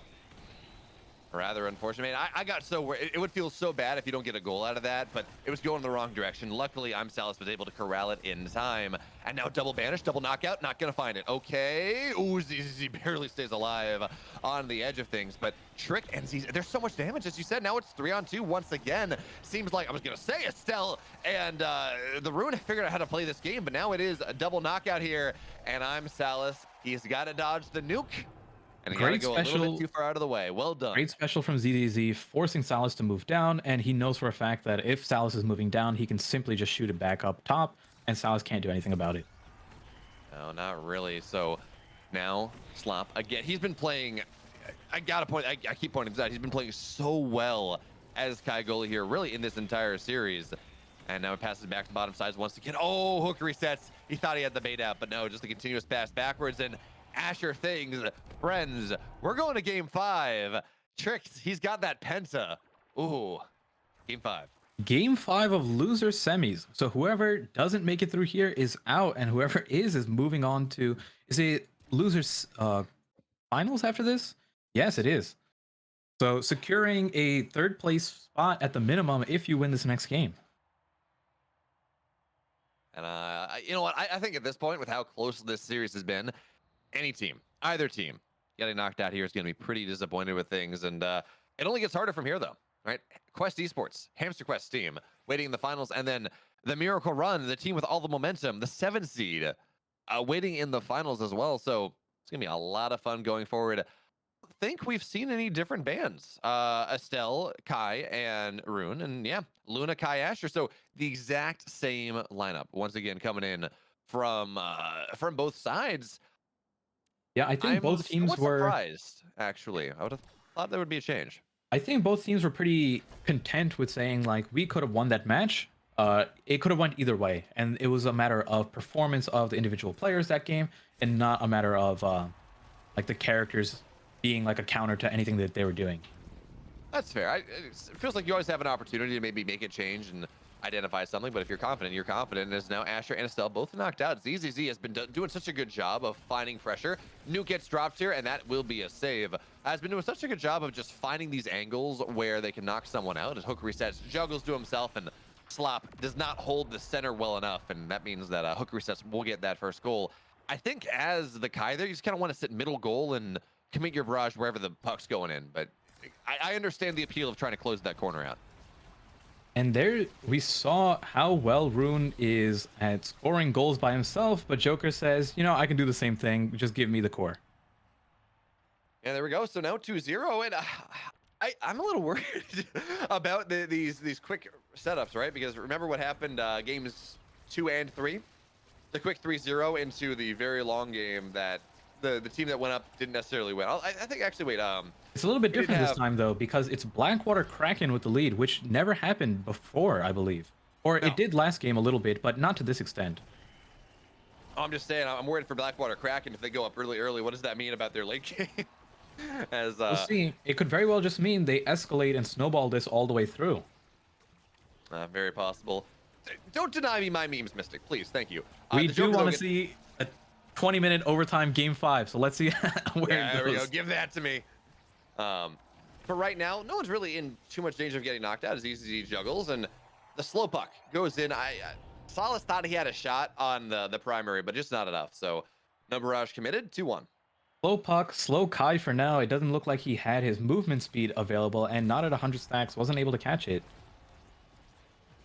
Oh, interesting. He is going stacks on stacks here as the builds. No prime time, no late game Kai goalie. That is so hard to score into. But for now, ZZZ is a little. Oh, nice shot. They're not going to find it. Catch with the rocket, and it was enough. Although Zealous was able to get it out, Trick is on that Asher using his primary attack to force it through, getting the hit stun on everyone there pretty much, and saying, "I'm still Asher, so me at the goal line will get it through, and very few characters can stop it." Meet me at the goal line is exactly what Trick was saying. He's trying to do it again, but well, that goal was so fast last time that the wall is still up. So he really just not having an angle he's looking for. Joker commits the Rose Blink forward and is not going to find what they want just yet. But now Trick and ZZZ, they're a little bit too far together, and just things 3-2. Looks like your prediction is coming in true. We got the early 2-0 start from Blackwater Kraken, and it's falling apart. Well, I remember what happened. What was it, last game, I think, where it was an early couple lead, and then game 3, early couple lead, then they bounced back, went to overtime, and eventually won. So I don't know. We'll see. There are a whole panoply of different things that we could lean on as what is actually going to happen in this game. But for right now, Trick really just trying to find an opportunity to again shove the puck right on through. Oh, God! ZZZ with the dash shot 4-2. And this is the ZZZ that I know so well from my solo queue games. Putting on so much pressure with Luna. He's level 9 already to Zealous is level 6, Joker and Hook resets level 7, which means he's doing an insane amount of damage, full amount of stacks. Hook resets already broken. ZZZ is running after him saying, I won't go after the or I'm trying to kill you. He's got his hand hunger, and only the dead rune will satisfy. So shot on the bottom side here. Nuke gets dropped quite the time that he's looking for. Dash pass, not enough. ZZZ on the top side, though, and there's so much pressure that Trick and ZZZ are putting down, at least for the moment. But now he's got to go out of goal just a little bit further. Dash in, not the shot, and the Joker. Oh, he tries to make the shot, tries to make the save, but unfortunately passes it right back to his friendly goalie. But it still will be okay. Rune drops a pillar, and now a lot of pressure coming on in. The dash pass, the dash save from ZZZ buys time for Kai. Nuke gets dropped once again, goes backwards here, and Trick just passing into the corner. They will be okay. Kai comes back, goalie's back. A little bit of safety now, and again, ZZZ one shot, one kill. What a quick game. 3-2. ZZZ with such a strong performance on the Luna this time around. And they were playing so much. Once they had that lead, and I believe when it was around 2-2 or 3-2 in the favor of Rundown, they started playing so much more aggressive, using all their abilities to just try to get either KOs or like saying, hey, we're just going to throw stuff towards the goal, and it might be enough to get it in. And it was. Every one of their cooldowns was used offensively rather than defensively. Whereas on the flip side, we had Blackwater Kraken trying to just use their cooldowns to get the core out and not having it up to make any points. Yeah, absolutely. So at the end of the day, Rundown makes the run back. As remember, not only did they go down pretty far in some of their games, they were down 2-0. You know, they had to do the reverse sweep. But now we get ready to move into Quest Esports, which as much as I did enjoy what we were seeing, I gotta say, Mystic, I don't know, maybe I'm wrong here, but Quest Esports seems like a little bit tougher of a challenge than Blackwater Kraken. I don't know. Maybe that's just me. Well, let's see, because Quest Esports did get 3-0'd by Sundubu Strikers. We don't know what could happen this time around. Rundown definitely giving them a run for their money. So I want to see more ZZZ Luna. That's when everything started taking a turn. If you realize that all three of their wins were when ZZZ was on Luna and Slop was on Kai. I think Slop was showing a much better performance while he was on Kai, making such insane saves.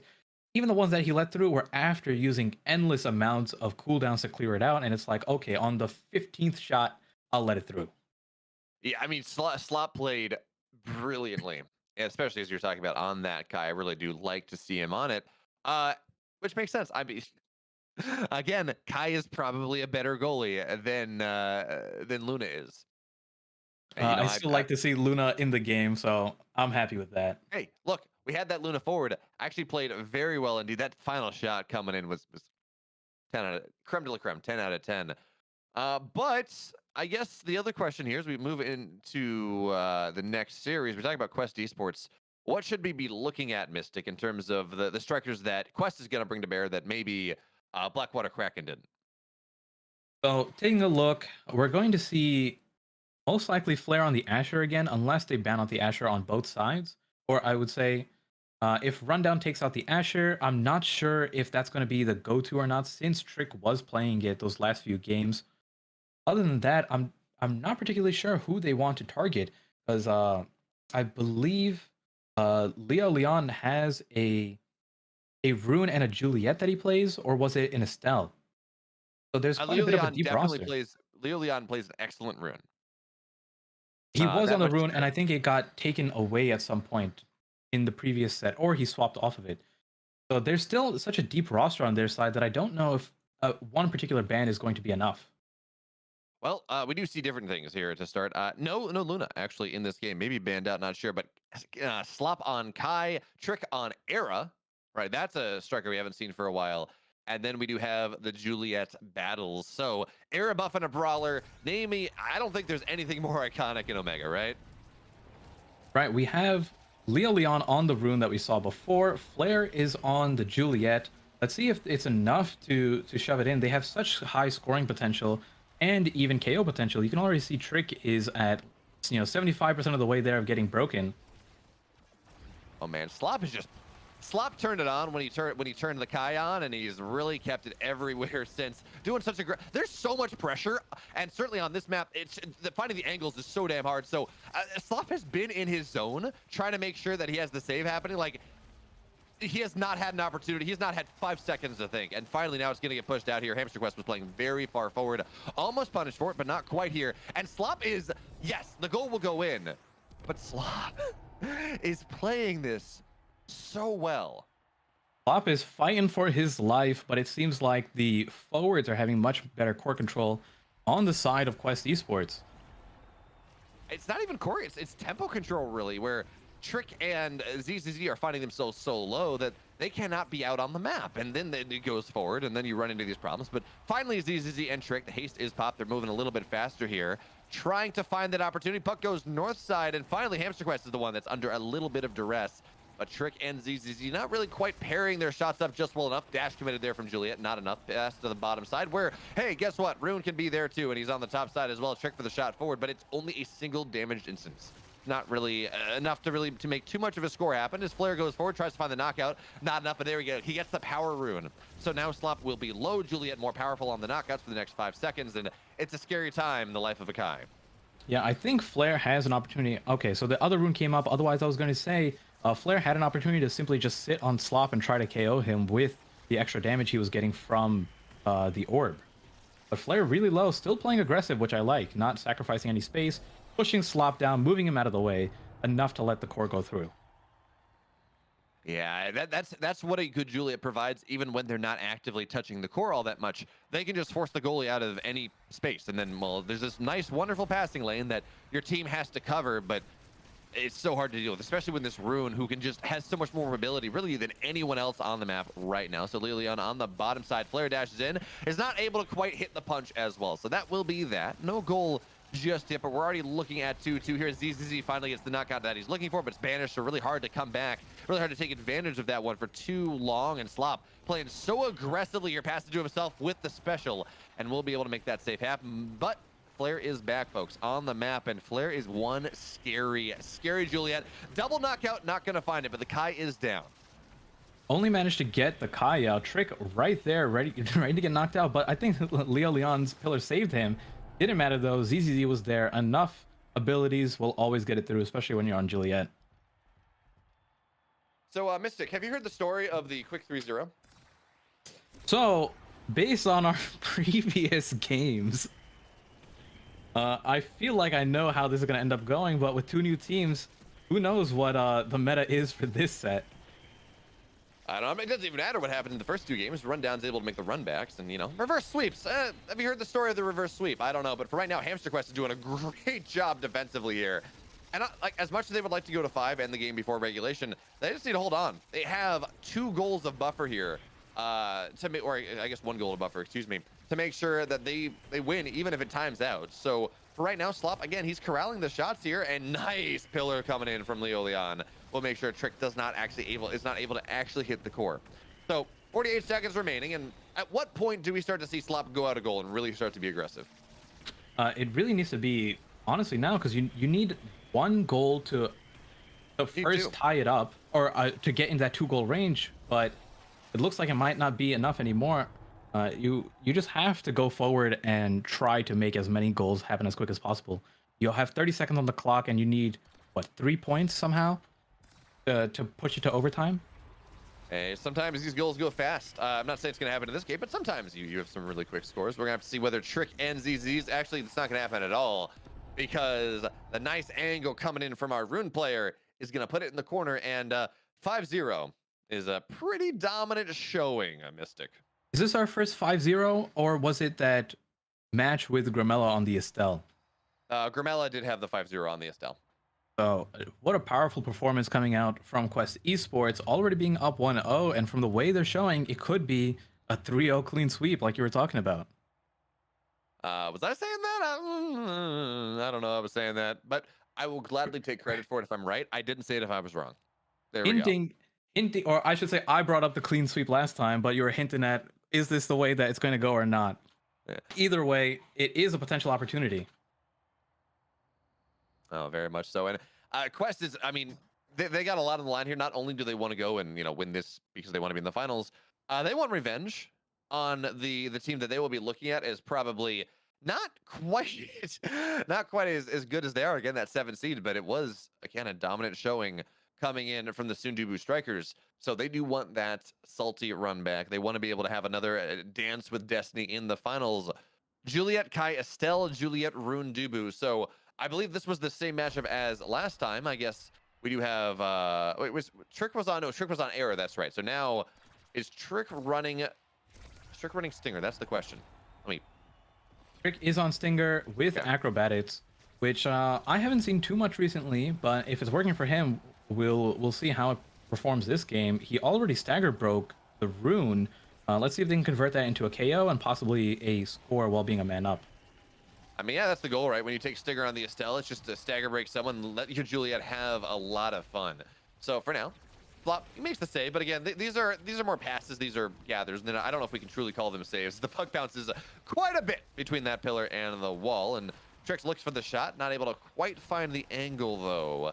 And now here comes Flair dashing forward. Leo Leon trying to find that angle as well. But for now, Slop is holding down the fort pretty well here. We're looking for knockouts though, and ZZZ will not find it, even with the aid of Trix. So Rune and Juliet able to stay alive, which when you have this, oh, the Juliet gets knocked out as well. The Fortress of Tofu, Hamster Quest pump fakes it, makes it happen. When you're playing this Estelle Stinger Juliet combo, you really want to keep almost the constant 3-on-2. Exactly. You want to be the man up to allow for an easier score. Hamster Quest does use his abilities to KO, which worked in their favor, getting a little bit more pressure on the side of their forwards. And sometimes you just have that lucky angle and it fit in perfectly into that top corner. That it did. So for now, no one wants to touch the puck. You got to fight each other first. That's how this works. That's how this matchup works in general. But oh, great pillar there. Slop will be able to corral it in time. As now Trick blinks down. That's what we got to point this out. Okay, so Trick is level 6, but Slop is level 6, but ZZZ and Trick are level 3, level 4. They are massively out-leveled by the opposing team, so it's really hard for them to just find the knockout pressure that they want, find the damage that they want to be able to exert their will on the map here. And it just unlocks Leo Leon and Flair so much, but Trick with the poke ties it up. Great shot from Trick, hitting it, catching the upwards clear before it managed to get up. And here's an example of home stretch the map being in favor for Estelle, because you cannot simply clear it up without walking forward a little bit. So it gives Trick that opportunity to just, hey, I'm gonna snipe right here. Good luck getting it through me. Well, certainly, it did. There was not enough luck for Hamster Quest in that game, as the puck did go in. But now ZCC very, very low here. Has to be careful. Commits the dash, not able to find any sort of damage that he's looking for. But he's starting to regen, so that is fine. Estelle blinks, dodges Flair. Very well done. Great But blink so much from pressure. Trick, Flair. getting out of that combo that would have surely KO'd him. But Flair, look at his stagger. He's almost out. Picks up the orb, but wow, what a placement of the pillar. I was assuming Flair going down to pick up that orb was going to sacrifice that scoring opportunity, but Leo Leon by himself was able to force it in. That he was. Well done. But it's another game. It's another point. We're starting to approach level 10. Slop now unlocked, by the way, taking prime time, so double barrage means that it just feels so hard to score on the Kai. As long as they get their barrage out in time. There we go. There's a knockout finally on the enemy Juliet. So ZZZ and Trick maybe feel like they've got a little bit more opportunity to make something happen here. A special committed, but the Fortress of Tofu committed as well. Oh, good. Oh, not going to be a double knockout, but still lots of damage. Trick, On the though, way punishes them out, hard. trying to escape from the wrath of Juliet, manages to hit the core, lines it up perfectly, hits Flair, the core, and Hamster Quest, sending it through. So, but we got the banish here into the KO. Really good follow-up from Flair. Oh, excellent follow-up indeed. Now, there we go. That's the point. 3-on-2. And Flair, top side, gets the knockout. Bottom side gets the goal all over this game. He's running the points. And also, level 10. Really, for actually both the forwards, which arguably, when you're not running primetime goalie, arguably a bit more important than even just getting level 10 on Hamster Quest. Yeah, we have the movement speed at its maximum. We have the damage as its maximum. Let's see if it's enough to keep the KOs coming, because this has been a pretty brawly game for a patch where Unstoppable is so prevalent. Oh, good body slam there coming in from Hamster Quest.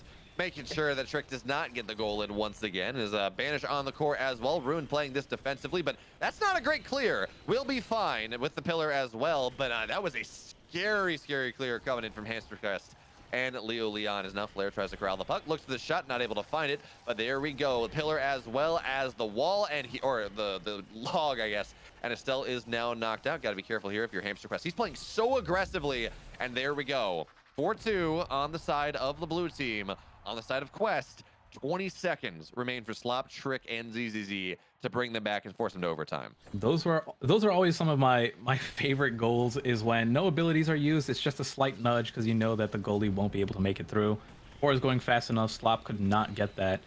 But look at these Juliets go at it, constantly trying to get a KO, using their abilities on repeat to see if they can secure something. But Trick on the Estelle, slightly higher KO pressure, making it a 3v2 on the side of Rundown, and it's enough to get the score right as the timer hits 0, making it into overtime.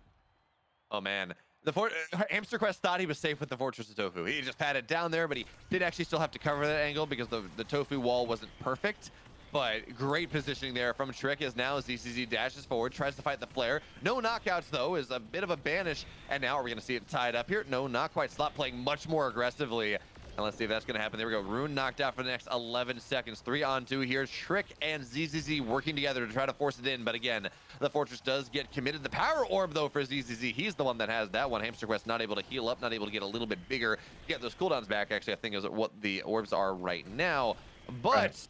Leon is back. Flare just sitting in the corner waiting for the chip shot to put it in. But that's not going to happen. Slop is paying attention to that one. And the banish a little bit too early past the Leon.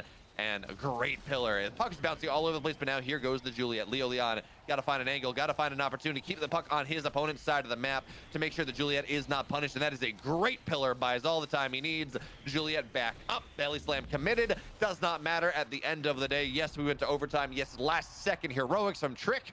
But at the end of the day, it's 5-3, Quest up 2. Leon with the one-man army, that last point, constantly putting the pillars down, teleporting back and forth, getting the core control himself, and being the forward that puts it in at the end of the day. Great final point, manages to secure it for his team with a man down.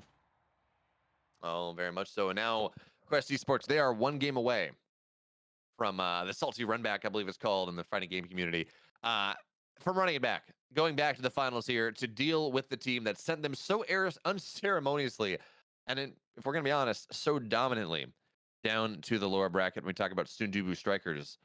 But, After getting, I was going to say, after getting 3-0'd from Sundubu Strikers, they're trying to exact their revenge and saying, we can do the same to you.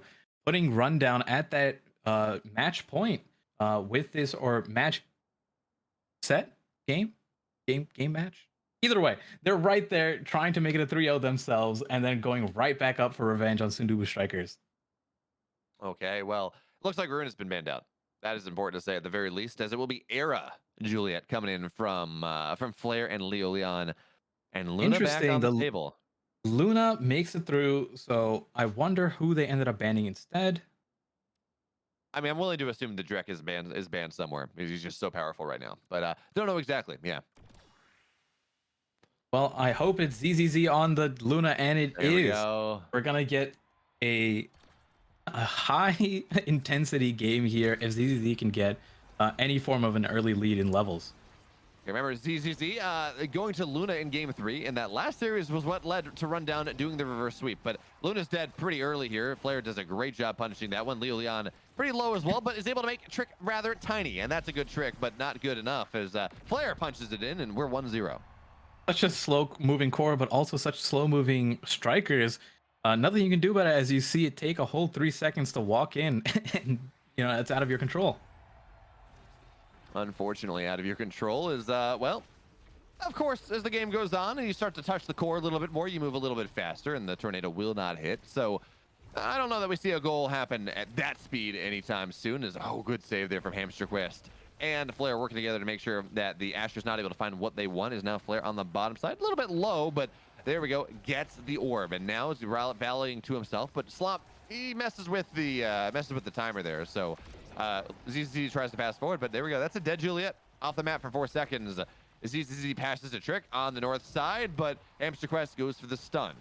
So at the very least, he will be fine. There we go. Gets the cooldown as well. So this is actually the cooldown orbs are such a great game for Dubus to play because Dubus, they're the solid defensive striker as Flare gets another shot in, but their cooldowns are probably the longest of any goalie. So having the cooldown refresh orb is actually just so key in this game. This time around, I believe it is the size orb, actually. Is it?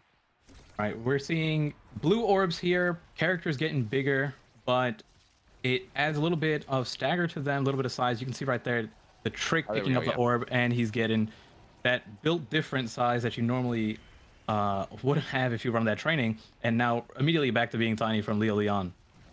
Yeah, no, my bad. I saw the blue green, and it's like, well, you know, he does. Hamster Quest is already big. I don't know how much bigger he's getting, but Flair again juggling to himself. Good dash save there from ZZZ, making sure that the he just really interrupts the combo. But again, Trick is just he's trying to live in the goal, but unfortunately, he's kind of getting evicted here. He's not able to live where he wants to live, thrive where he wants to thrive. But there we go, Trick now on stagger shatter, and Leon looking for the shot. Flair looking for the goal, and he bounces it down to the bottom side, just right around where Slop wants to be, and 3-0. Take a look at how much of a level difference there is with Flair compared to the other two forwards. He's been picking up all the orbs, even taking orbs from Slop, that he has such a level advantage, and it's showing when it comes to these little combos that he's doing, how much stagger damage he's doing, and the movement speed he has. Oh man, with the KO on Slop too to secure a little bit of unnecessary violence from him. That was absolutely necessary violence coming in from Flair. That was 100% required. As you talk about the level lead, yeah, the map runs through Flair right now. He's level 10. Next highest player is level 9 actually from Leo Leon, but that's just because again they're 4-0. They're dominating this map. Slop's got to be so careful. Leo Leon looks for the shot. Slop has the save, but we're gonna need far more heroics because we need 3 goals in the next 2 minutes, and that is certainly doable, but it's not easy. Good stun from Hamster Quest, stopping it way earlier and getting it through. Look at how forward he's playing because of that 4-0 lead. He's saying, fear not, I will get you the core, you guys play up. Unfortunately, that does make it so that something like this can happen, but I do like the aggression. When you have that lead, play forward, you know, you're securing that potential 5th score. It's a matter of play style, though. You can always just play a little bit defensive and run the clock. I'm more of a action type of guy. When you got your foot on the throat, you got to step down and not just wait for them to come back. It's starting to happen right here. Trick and ZZZ, they work together. And now we're 1 goal away from overtime potential at the very least. Could be biting them back. I've been praising Hamster walking up, and just like that, 2 scores get put in within a matter of 10 seconds. But we are still, of course, on effectively serious point here for Quest Esports. So that's something that we will have to keep paying attention to as Lilian goes backwards. Trick looks for the shot. Great save there from Hamster Quest with the body slam, with the somersault. So Trick will not be able to have the shot in, and there we go. That's a dead Luna. 3-on-2 here. If there ever was a timing for Flair to show his mastery of the Juliet, it is right now. Leo Leon shrinks the Asher just a little bit, pops the haste as well. Dash in, but no, Slop pokes it out just in time. Nuke gets dropped here. The Hamster Quest got to be so careful, and the Fortress is going to make the save happen. Pass on the bottom side here. ZZZ's got an opportunity, but everyone is sitting in this goal and will be able to keep the goal safe. 38 seconds remain. They just need 1 more to send it to overtime. Trick, do you have what it takes? The answer is no, not quite, not just yet. And really, it's just volleying. Slop, he's got to play even more aggressively here. And, well, the Dubu is done. What a great series in overtime of range. saves from Hamster Quest. The amount of attacks that happened, or the shots that were taken, was astronomical. And he stopped them all up until the point he got knocked out. Astronomical coming in from Trick, clearly. Thank you. ZCZ trying to pair the nuke with something. There we go. We're tied up. Moves Hamster Quest out of the way. And just like that, that's another score he got. And he's doing that quite frequently where he has his nuke up and he's like, okay, I know I can control the core for at least a few seconds here. If I can push their goalie out of the way, I get a free shot in. Yeah, well, that worked out very, very well indeed. So we're tied up here. 14 seconds remain. I was thinking there's no way we're going to go to overtime with how good that looked. Well, the core just ran through the Fortress. That's not supposed to happen, but it's a bug that happens occasionally. I didn't think overtime was going to happen, but it's destined to happen right now. Flair looks at the shot, not able to find it. It's really just sitting right on top of Slop. But the power of this level lead that Flair had, it's not really there anymore. You got to be careful there with the nuke getting dropped. This Trick's looking for the knockout. Flair does a great job, and there we go. Now the Asher is done, out of the game for just a little bit longer. Pass to the bottom side, but ZZZ exactly where he needs to be, dashes forward. And here comes Leo Leon and Flair looking to find that lead. Going up to 5-4, but the Asher is back despite it being overtime timing, and they have to try to find something new. Flair's in a really dangerous spot there. I think they had an opportunity to try to KO Flair, but Trick had his cooldowns already used up. Force coming back to the side of Hamster Quest, clears that out quite easily, but He's being pushed off to the side. If they get the shot there, it could go in. And another rocket from ZZZ or a nuke, but it's not enough to clear it out, even with their goalie down.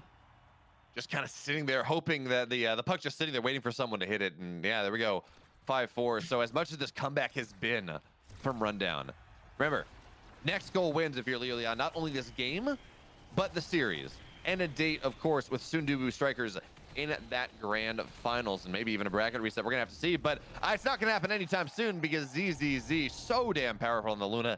It's a penta, 5-5, and we're going later. We're going up to 7 points potentially, if not more, or 7 points on the minimum, if not more.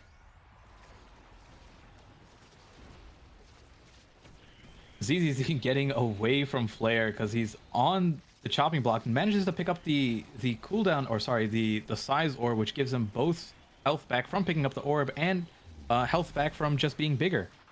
And Flare with the great core control, and if you saw the storm was coming through the middle too, Flare keeping on the bottom side because he knew that he had that entire section to himself with the storm behind him. Yeah, that Storm does such a great job of just zoning goalies out of positions, much like the Asher special, much like some other skills that mean that, well, you're denied half them. Firewall turret's another good example. So Leon eating on the top side. You got to be careful though, half HP, and well, Asher certainly does have knockout potential, but Hamster Quest with the patience just waits to see where the spells are going, goes the other direction. Flare tries then to find the knockout, but moves just a little bit too far forward, so everyone stays alive. Puck does not go in. And let's see whether Flare can make it happen here. He will with the dash, the Hexa. 6 of his team's 7 goals, and a key component as to why they are now, well, moving on to the finals, where they have a date with the Sundubu Strikers. As I think was, with how this series is going, I don't think that's too unexpected, Mystic. Right, what a dominant performance from Quest Esports on their way through their one match in losers, but ready to give grand finals a shot. They have to win 2 sets here if they want to take it over Sundubu. So we'll see. Do they have it in them to win 6 potential matches? I don't know, but you know what? I think they got a shot. I'm not going to guarantee anything because, again, that was rather unceremonious what Sundubu did to them. But if there's anyone in this tournament that can, it's probably Quest. They also have a little bit of momentum going forward with this win right here, while Sundubu were sitting around waiting for their match to start. They've been waiting a while. They've been twiddling their thumbs, enjoying life, maybe getting some food. I don't know. But hopefully they were warmed up, playing some Clash of Clones, keeping them busy in the meantime. You know what? I'm just a big fan of Clash of Clones when it's Juno versus Juno, and you just get like all the blobs everywhere, and it's like, what is even happening here? It's such a fun game mode, and it's a nice way to pass the time when you're sitting in grand finals, waiting for the other matches to finish. Yeah, I kind of wish we had I don't know, a map editor, maybe not a map editor, but something like that where you can set up game modes. So like when we did the on Tuesday, when we did Striker Tuesdays, and the no movement input, it was just like, okay, unbind your movement inputs, you know, or you know, maybe allowing us to say, oh well, maybe it's not maybe it's not first to 5 goals. Just having the ability to change kind of win conditions and things like that in different modes would be nice. I mean, it's a beta. I understand we're not there yet, but that would be very nice. And then we could have you know, once we get that custom lobby going, the amount of things we can do, whether it's for the tournament or for in-houses for anything, is astronomical. We were even talking about this during one of the breaks of, you know, once the roster gets a little bit bigger and we get a little bit more flexibility in how we can control these games, can we see those map bans? Can we see a pick and ban phase that's a little bit more in depth? Can we see unique characters being picked, meaning one for the game, no mirror matches anymore? I think we need a roster that's going to be a lot bigger for it to be like maybe 3 or 4 times the size for it to be truly like unique strikers in the game. Right. But yeah, certainly pick bans, certainly map bans would be very nice. And honestly, I don't think having like community made maps would be all that hard. Like look at the size of this thing; it's not that bad. So bunch of opportunities. I'm excited to see what happens once Omega Strikers actually gets released. I believe they said was February next year.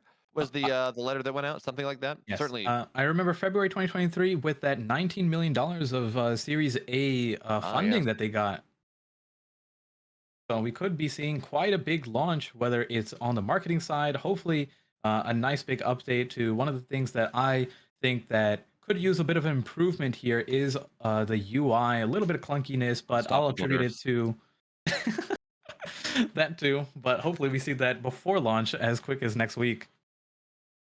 Yeah, we should get that one at the very least. But yes, better UI, UI that scales a little bit better, custom lobbies, actual having a pick ban fit. Yeah, all of these things, we're gonna get there. I think we're certainly gonna get there before the alpha, because right now they're just focusing on core gameplay, and I think a lot of people will agree. Well, again, unstoppable nerfs, but in general, the gameplay is really fun.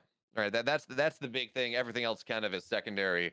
But folks, I do have good news for you. We're not here yet. We're not ready just yet, but we are in queue. We are trying to get our game number 1 set up here. So Mystic, I'm gonna ask you a very simple question. I don't need score, anything like that. Does our bracket get reset? That's all I'm asking. Okay, I was just about to bring this up myself because I got 2,000 channel points that I need to throw away since I lost quite a bit earlier.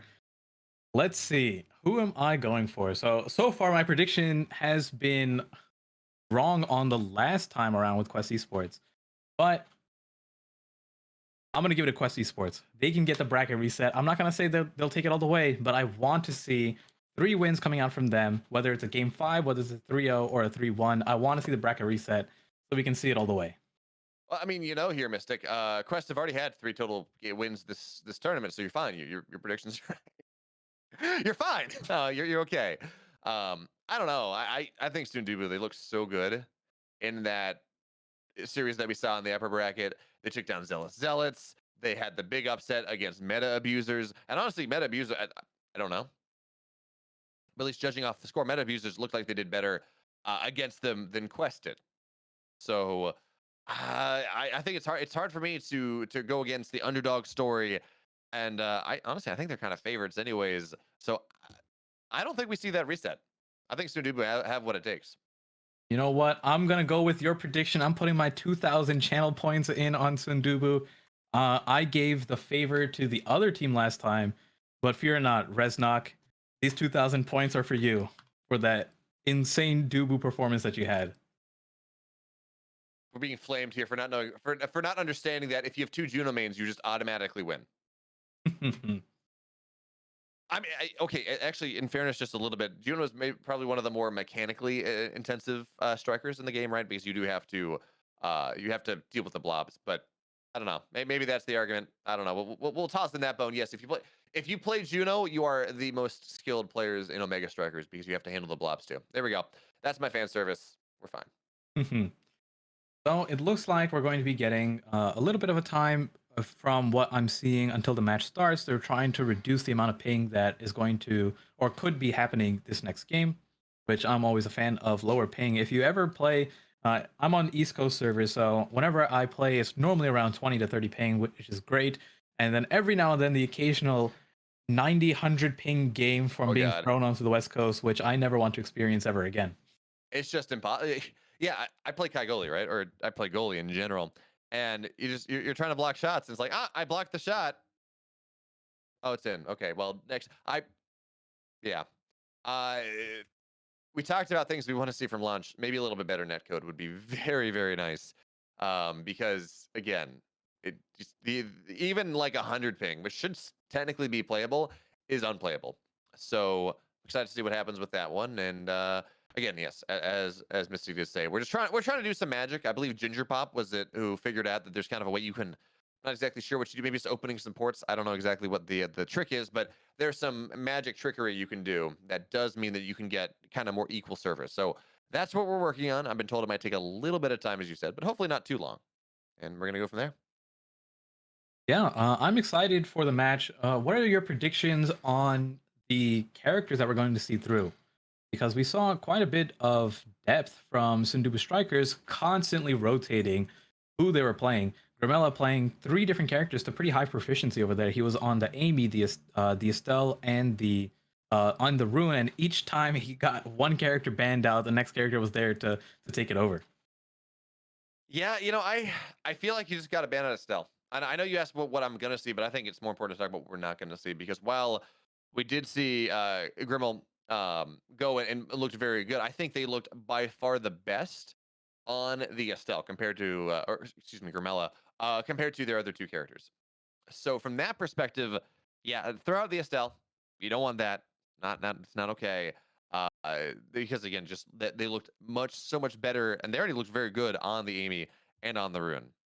On the flip side, I feel like it might even just make sense for Sundubu Strikers just to knock out the Kai. Yes, they play a very good Kai as well, but force Hamster Quest onto his second favorite goalie. That might be an opportunity for them because I think did Hamster Quest play Kai all 3 games in the upper bracket finals?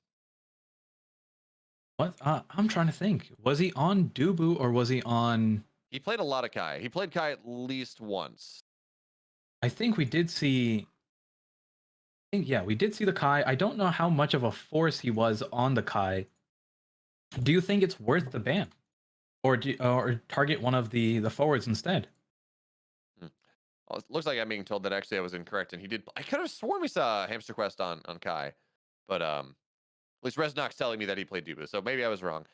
Regardless, whatever Hamster Quest is, you kind of identify that as his best goalie. Maybe ban that out. Maybe force the goalie to be a bit uncomfortable because I'm not too worried. It does seem like Grimella and his teammate Grimella and 3Z Breezy are kind of dominating the game in the forward space. So maybe if you target the goalie a little bit better, that might unlock some opportunities. Not sure. Yeah, I hope they continue the same play style of Grimella being this core control hero, always getting it over to 3Z Breezy, and I liked it whenever 3Z Breezy, whether he was on the Asher or the X, regardless of what character he's playing, he knows what he's doing best. He's like, I'm gonna play stuffing character, and I'm just gonna sit on the goal because I know my teammate will get me it, and it doesn't matter how many times. If I have the core and I'm sitting on top of you with that core, I'll hit both of you guys together and get the point. Yep. So I mean, I was told it was not too long, but we're 7 minutes into the queue. We'll get there eventually, folks. We will absolutely get there eventually. But yeah, I'll buy what you're saying. Right with kind of the scary knockout potential there on the Juliet. And do we see X though? Right? Was it 3Z Breezy played at what game 2? I think in the upper bracket finals. Yeah, he played game 2 when they were playing on Split. And Yes. it wasn't doing as much in the beginning, but once he got his levels up and he was moving a little bit quicker, and he started to sit on the enemy goalie, that's when you started seeing so many points get scored. All right, so bit of an update. It does look like we have the lobby now. We were able to make the server setup work however it's going to be, and hey, we see X getting hovered. A bit of a precursor. I don't know if we're there. We go. We're in draft phase. So X on center stage. It does seem like at least for the side of Grimella, Reznok, and 3Z Breezy, you don't want to go X on open field. You do want to go on a map that's a little more closed out. Say split. Say center stage. Something like that. But Asher Air on the other side. And there we go. There's the Dubu. How do you feel about this, Mystic, as we get into game 1? So I would actually say that the X pick is mostly coming out due to the orb. If you see there, we got a damage boost coming out. Last time we saw it, it was because of a knockback orb, or I can't say for sure it's because of the orb, but the orb is definitely in favor of X rather than Asher. So I like the pick here. Where you see Hamster Quest on the Kai, actually, on the Dubu, I was gonna make a statement here saying that maybe the key to winning over some Dubu strikers is taking away Reznok's Dubu. You know, you know what? I don't hate that actually. He's played so well on the Dubu in this tournament thus far, but 3Z Breezy already getting very, very low. Looks for the shot, not able to find it. And Grimella already up to his nonsense, already level 2 here.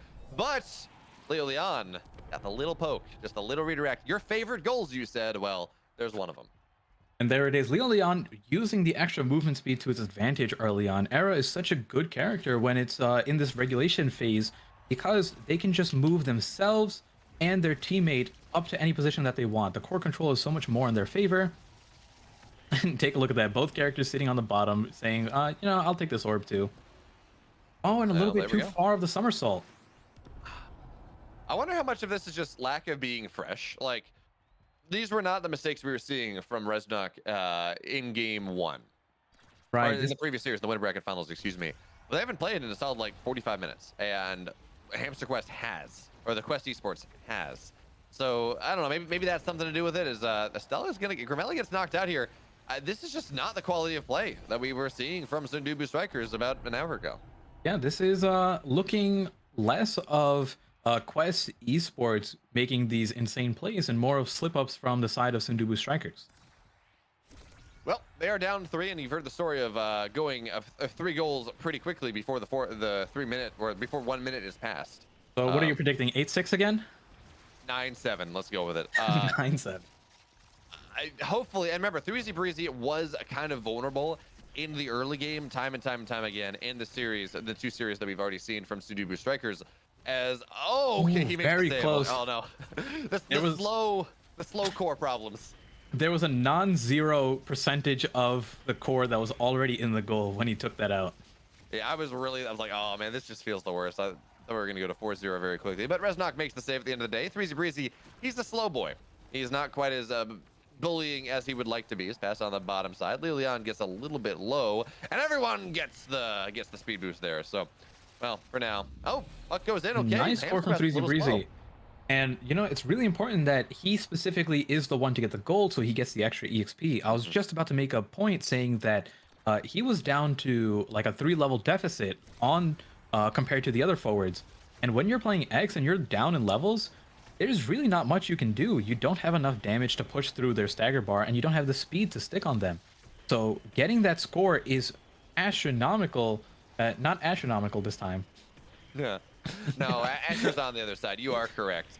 Now 3Z Breezy waiting for his ult to come back once again as Grimella dash for. Oh, nice spin coming in from 3Z Breezy as Reznok passes the bottom side where Flare dashes back over. So despite this being an Asher setup, right, that really technically doesn't have a lot of good core control, he's actually doing a great job being everywhere where he needs to be. That's a lot of pressure coming in right now. 3Z Breezy trying to knock someone out, but unfortunately, well, he's A, very slow, B, he's very small, and that's not going to work out very well whatsoever. But on the bottom side, good position. But man, 3Z Breezy and Grimella both, they are so low in this setup that they don't have a lot of pressure they can put on at the moment. Right, look at how low of stagger Lilian is, but because he's on Era and with the movement speed, 3Z Breezy just can't catch up. No, we can't. Now it's a 4-1 lead coming on in from Quest Esports. And you know, sometimes you see these lower bracket runs where it's all about the momentum, all about this team that has been looking incredibly good and making the comeback happen. And well, certainly this game number 1, Flair and Leo Leon are looking incredible. 5-1, not the 5-0 that we saw coming in from Sundubu earlier, but 5-1 game 1.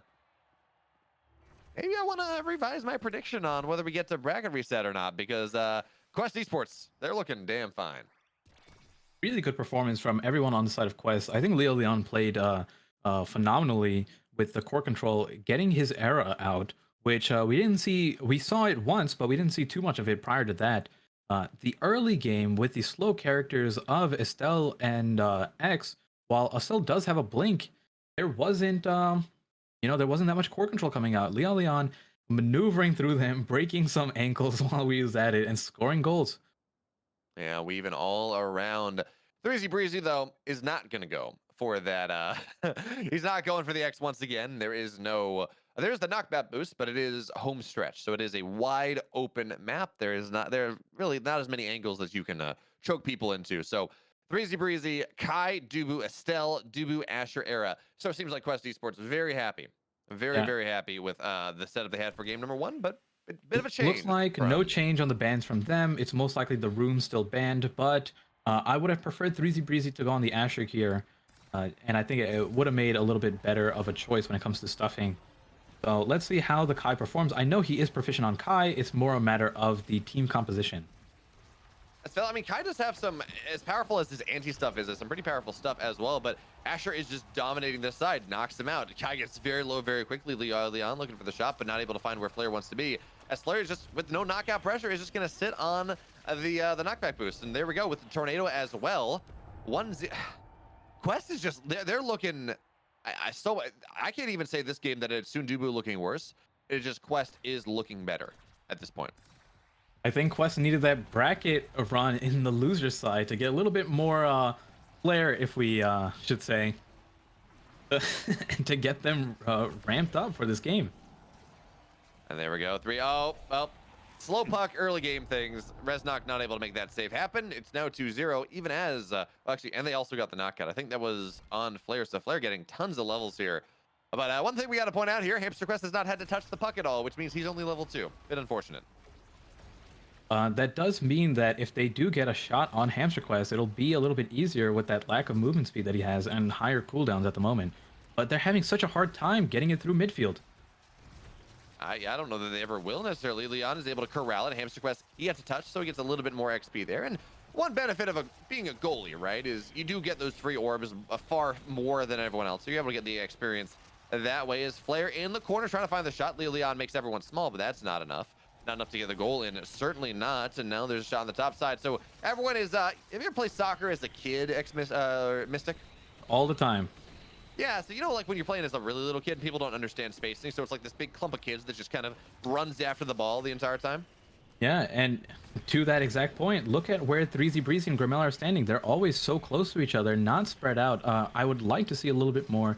I'm not sure the orientation of it, but I guess I want them to be more parallel. Yeah. Grimella on top of 3Z Breezy or below, but not next to each other. They're getting a little bit more discipline in the spacing on this team. They're just getting very clumped right now. Shot comes in from Leon, and this is an opportunity maybe with the tornado, but the tornado, it dissipates. It's not quite far forward enough. Flair looks for the shot. Does he have the cooldowns?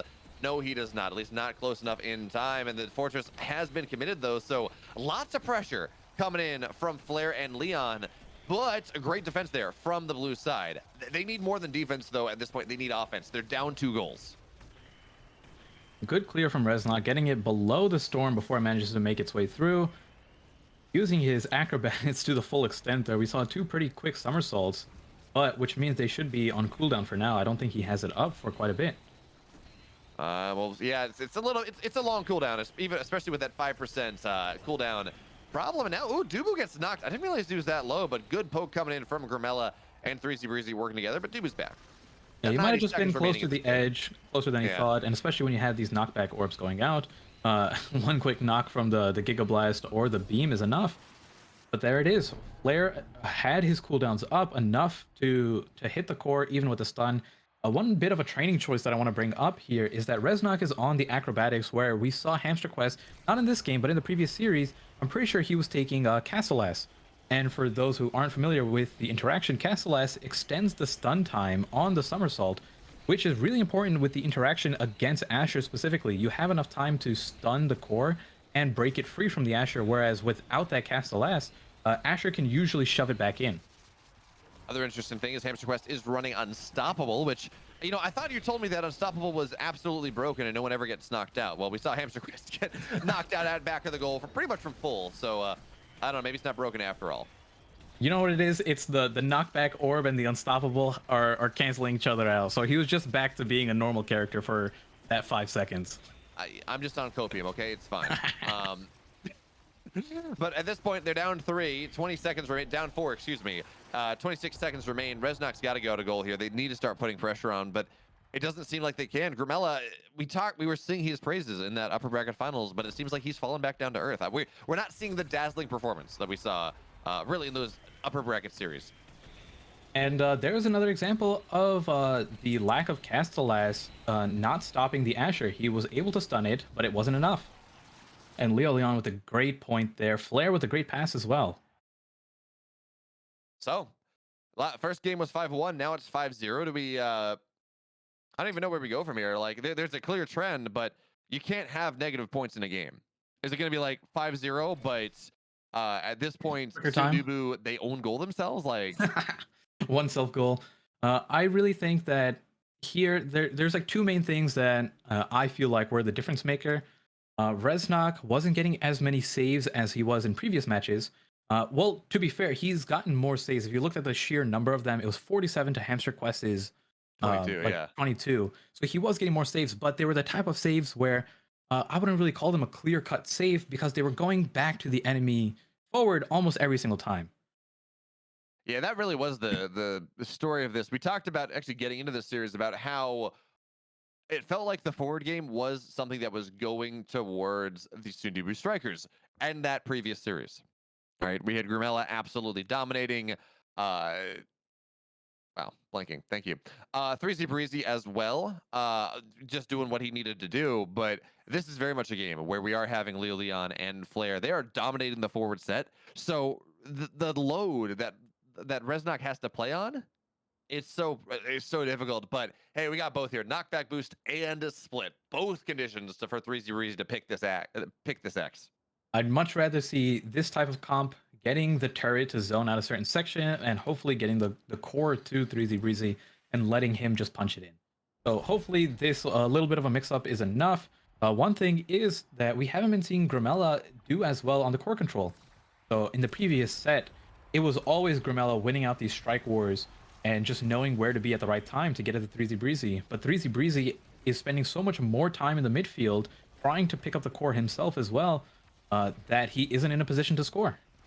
And I mean, we just see immediately, you see Grimella get poked out just a little bit, but nice little bubble there, so that's going to be fine. But Firewall turret is done. But finally, 3Z Breezy, unlike really the previous games we saw from Axe, he gets the knockout, but unfortunately, Reznok, there's only so much space he can cover, and he steps a little bit too far down. Great shot there from Leo Leon, up one.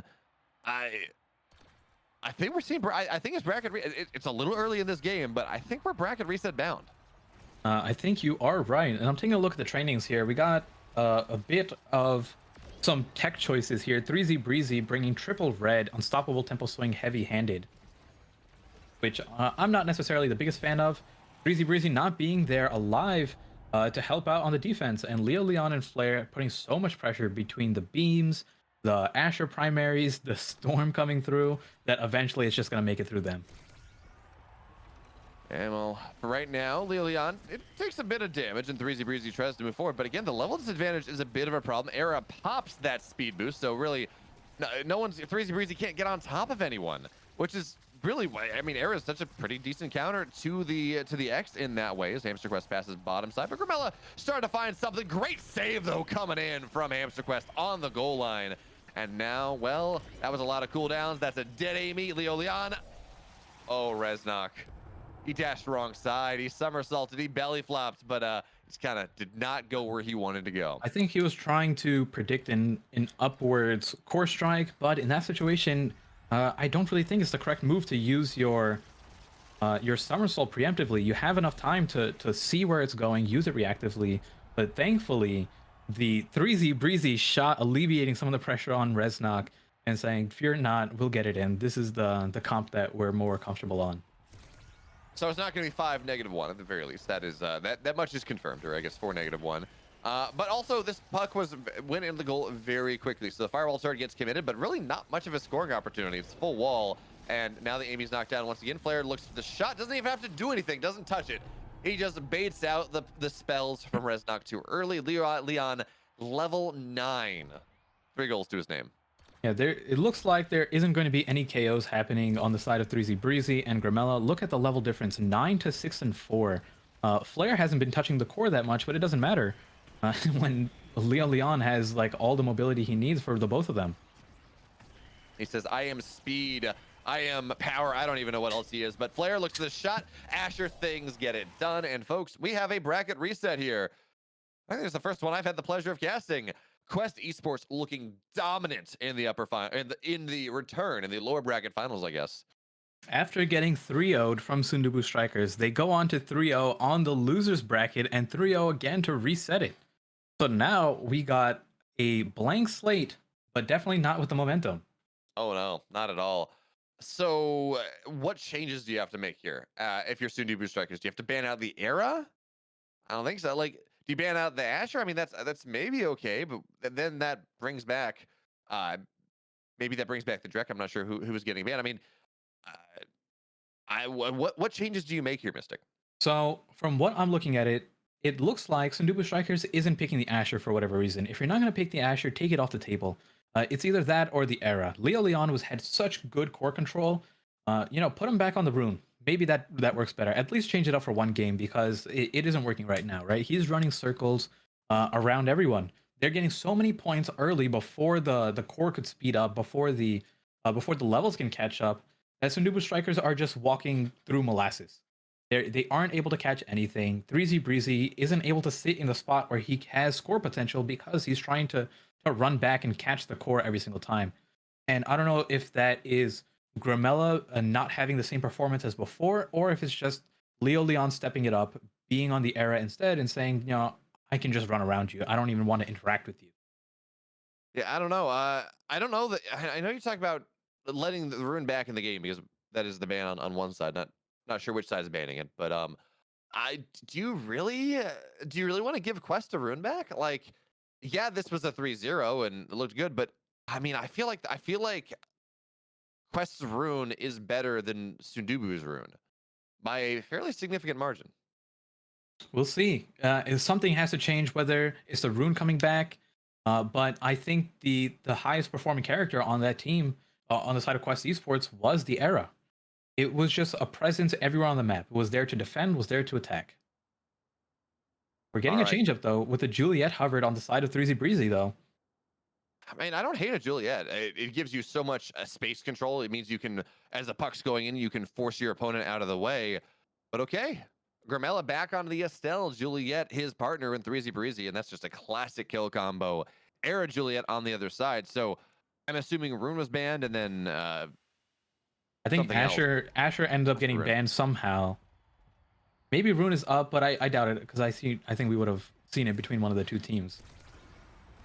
Yeah, so Liliana almost getting poked at in its entirety right now. Power of the Singer really does help out. But also, when you talk about these power kill Juliets, when they're small, they don't have nearly as much power. But Era's down pretty quickly here. 3-on-2. Hamster West not able to make the save. And on the bracket reset, they didn't even have a lot of time to think about it. But Sundubu Strikers, they are looking a little better. First point going over to Gramella, showing a little bit of what we saw in that first time around when the Estelle came out. So let's see if this is enough. I like this combo a lot better. Bringing that Stinger out, doing that chip damage, and allowing 3Z Breezy to get KOs. So it's going to be less of sitting on the goalie and more of just saying, hey, my abilities are being hit on either Era or Julie, go after them.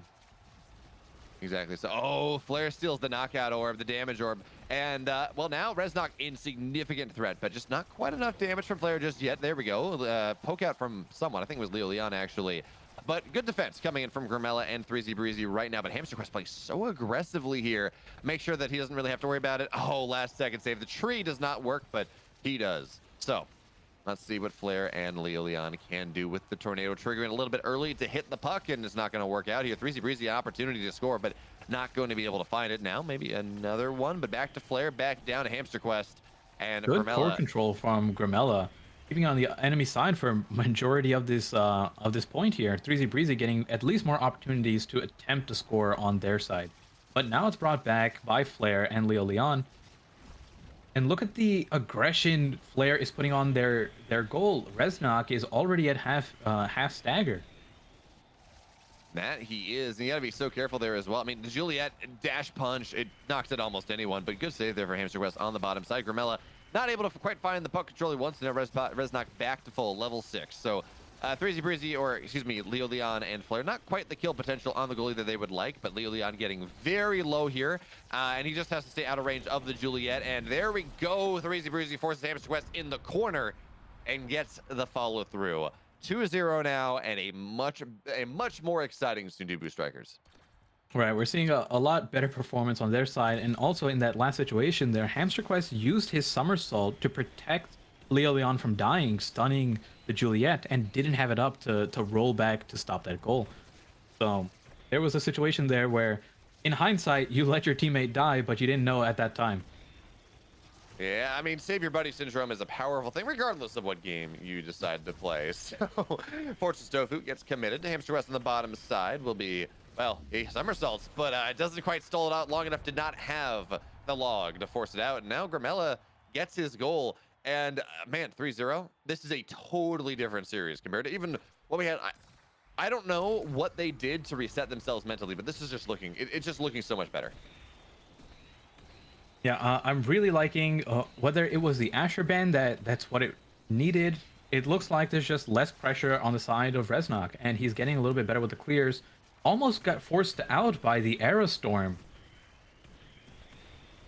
Yeah, it's interesting. I mean, I think part of it is that Asher ban, but it just really seems like Gramella, or like Reznok is playing better, and that really unlocks Gramella and 3Z Breezy a lot more as he's going to keep passing on the north side here. Can we get a pass down to the bottom? No, cannot split the uprights. So 3Z Breezy eventually will move to the top side, but there we go. Finally, Core is on bottom. 3Z Breezy with the dash. No, Hamster Quest backside save will be okay, and Gramella shoots it in. Adds Great all shot the by Gramella. speed. That's a great shot. This is a completely different Sundubu Strikers from one game ago. and this is what I want to see. Whether they take it all the way or not is a different story, but competitive, like a competitive back and forth match is what I'm here for. I mean, please, yeah, give me the long games, give me the great games, give me a 5-game series. And really, what it was with Student Boost Strikers, they just wanted to give us a bracket reset. They wanted maximum possible games. As now the arrow will get knocked out here. Grimella just fighting around with Flare just a little bit. They're both Omega. They're both level 10. It's going to be okay.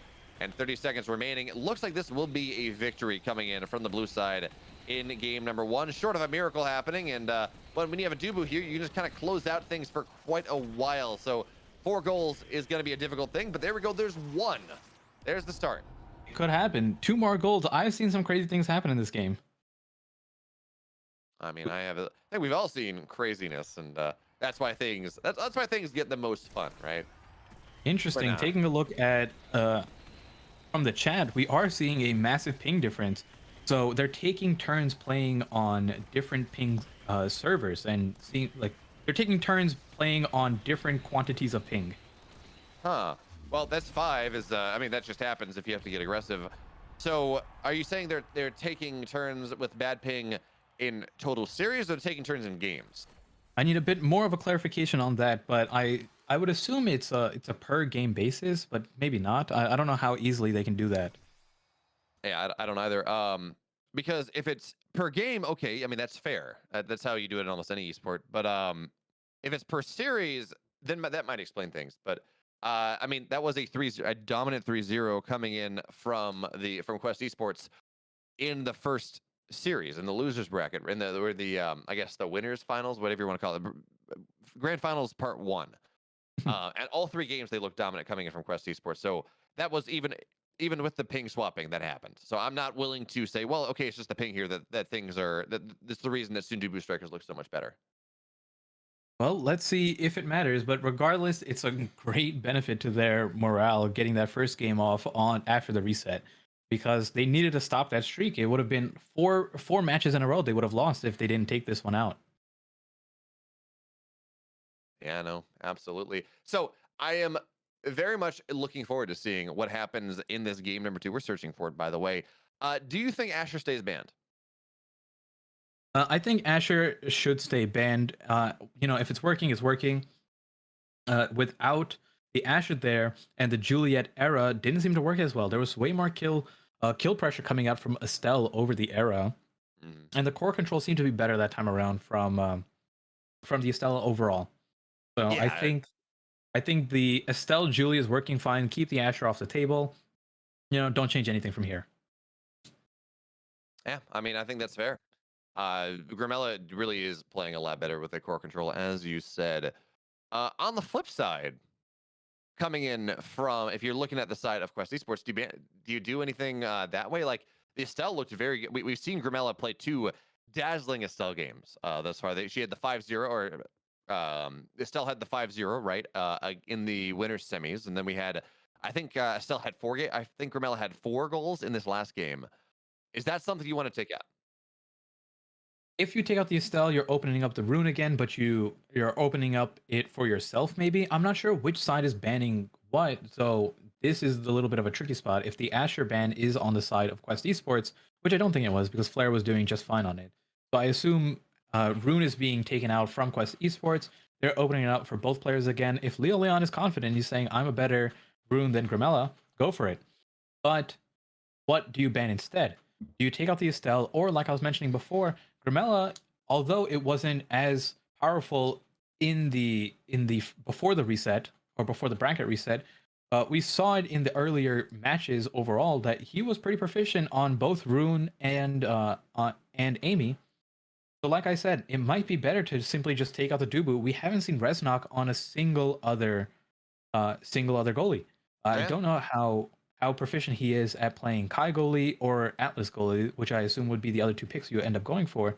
But we know Hamster Quest can play Kai goalie. All right. So, stream can hear me right now. I'm just gonna say, because of the ping situation, one team is on West Coast and one team's on East Coast, and whoever gets their server basically auto wins. So, because there's no central server, which really sucks, both teams agree to just have a tie and play a best of 3. So we're effectively best of 3 from now, so 0-0, or best of 3 with 1-0 lead, but everyone is like tied for first place. The results are decided. They're tied, but best of 3 right now, just for fun. Okay, Okay. and then we're starting at 0-0. Yeah. Okay. Valid. I mean, Unfortunate situation with the netcode, but like you mentioned, something that could get fixed, hopefully with the release of the full game in February. and I'm assuming with the $19 million dollars of additional funding, that is something that you can go towards getting service setups. One thing that's actually really nice that a couple modern esports have started to do, say AoE4 is a really good example, where they go and instead of having like an East server and a West server, they take advantage of, for AoE4, right? It's Cloud Azure, it's Microsoft's cloud system, but they just take advantage of all the cloud nodes everywhere, so you always get even ping, regardless of who you're playing with against the world. It just finds whatever cluster, whatever data center is like smack dab in the middle, and you go that one. I'm happy that you mentioned that because I was just about to make a point of, I am a cloud practitioner, AWS certified software engineer. Put me on the team. I'll get us a Route 53 going, and we'll get even ping across the board. Please give. I mean, they're in the modern world with how powerful, how ubiquitous AWS is, with how ubiquitous Cloud Azure is. There's no reason to not do that. Not Right. really. And I think it is just a matter of the game being smaller up until now, in the sense where in beta it was a small team of engineers. Maybe they just don't have the manpower to set up an infrastructure like that. But I really do hope that something like this can get better in the future because we mentioned it once before, where high ping is such a big detriment. You're playing in slow motion. When I tell you that if you're on or you're used to your 20 or 30 ping the entire time, and you move up to 100 ping, it's a different game entirely because you're not reacting to anything. You are predicting where everything is going to be because you have to put your strikes out, your abilities out so much more in advance to get the same result that you would want with lower ping. You really do. We got the X versus X, but X goalie from Hamster Quest. There are many strikers that I can think of that are excellent goalies. X is not one of them. I'm happy to see a little bit of a mix up. So I am an avid disliker of ranged goalies. I feel like ranged goalies have such a high skill ceiling to them that with the time we've have spent in the game, most people haven't reached that potential peak of how to play a ranged goalie. Something like in a stealth goalie, for example. So I'm so happy to see something fun come out to show a melee goalie that isn't Atlas or Dubu punching people and protecting protecting their goal. I mean, if you talk to certain people, they're going to say Atlas isn't even Atlas is not a striker that exists in this game. Certainly not as a goalie. At least it's very far down on the tier list. But Hamster Quest doing a good job right now. Shot goes in. Leo Leon blinks backwards. So, what does X give us as goalie compared to being a forward? So the fun interaction here is for those who aren't familiar with the buff that you get in your own gold zone, one of them is reduced strike cooldown.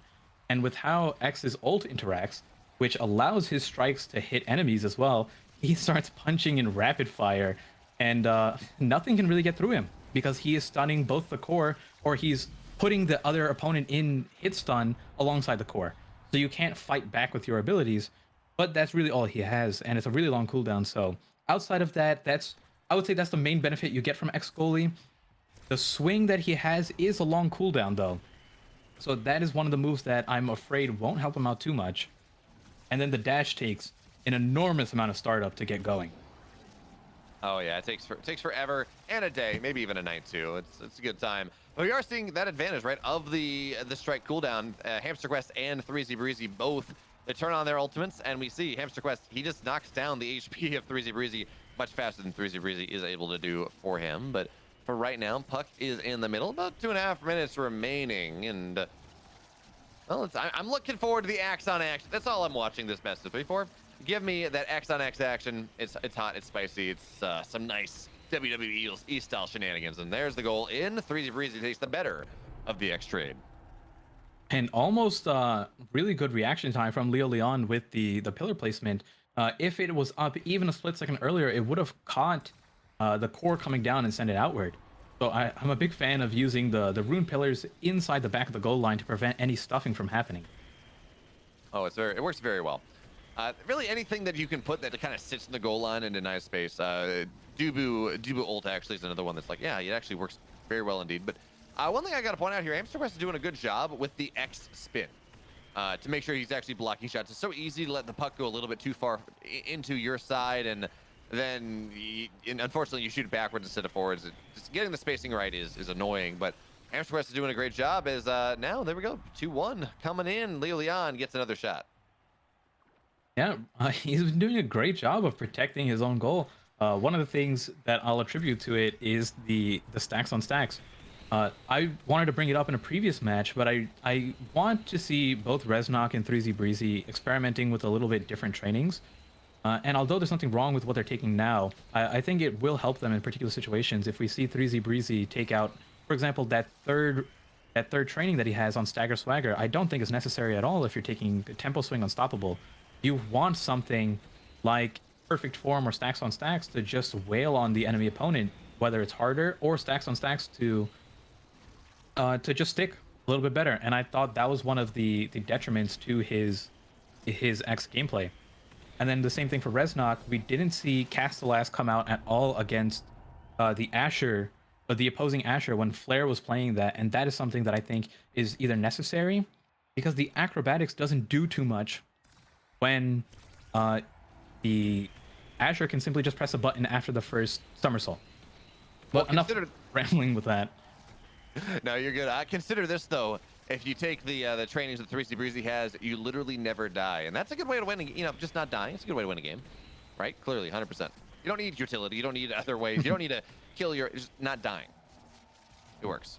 And it looks like it's working this time around. He managed to hit level 10 without falling behind, keeping up with the speed of everyone else, and he just gets to swing around without worrying about any death ever happening. As he's really occupying the goalie zone as we are 2-2. Looks like we are destined for overtime in this game one, unless something crazy happens. I'm all for craziness. Please give it to me. And this is where you summon it here, my friend. This is when you summon the craziness. Do it. It's so fun looking at Hamster's Quest just swinging with the increased or the decreased strike cooldown. But 3Z Breezy getting it in that small pocket on the bottom side, not expecting it to go there. Typically over there, you would just assume protect upwards, but it fits through. That it does. So now we're one goal away from 3Z Breezy, Grimella, and Reznok taking that bit of advantage that they're looking for. Grimella spams the blink button, goes to the right side, goes back up top. So really, unfortunately, spends both of his cooldowns. And 3-on-3 as time expires. We are going to overtime. Friends, viewers, compatriots, whatever you want to call it. Whatever you want me to call you. It's overtime now. And this is where things get. I mean, this is where X gets more powerful. 11-second knockouts, they're more impactful than 7 seconds are. And there we go. Rune's down for 10 more seconds. And you just can't push 3Z Breezy off with that unstoppable. They put so many abilities on him at the edge, and it just didn't matter. Literally too tanky to, or literally too angry to die. Or too, I don't know. He got pretty skinned. Literally too beautiful to die. There we go. Rune back out. As soon as the Rune respawns, he's dead again. It feels bad to be a Rune fan, but 3Z Breezy knocking people out, not able to keep the puck in though, and it's 4-3. A great banish plus pillar combo from Leo Leon, guaranteeing the KO at the edge. There wasn't any unstoppable on Grimella, so that's gone, but there was stacks on stacks, which is now sitting at 0. Really big deficit to be at, especially in overtime now. That it is, but we'll see what happens here. Flare is getting very, very low, as you said, but he's starting to rebuild his stacks just a little bit. Grimella, though, as you said, the one that's really, really suffering here.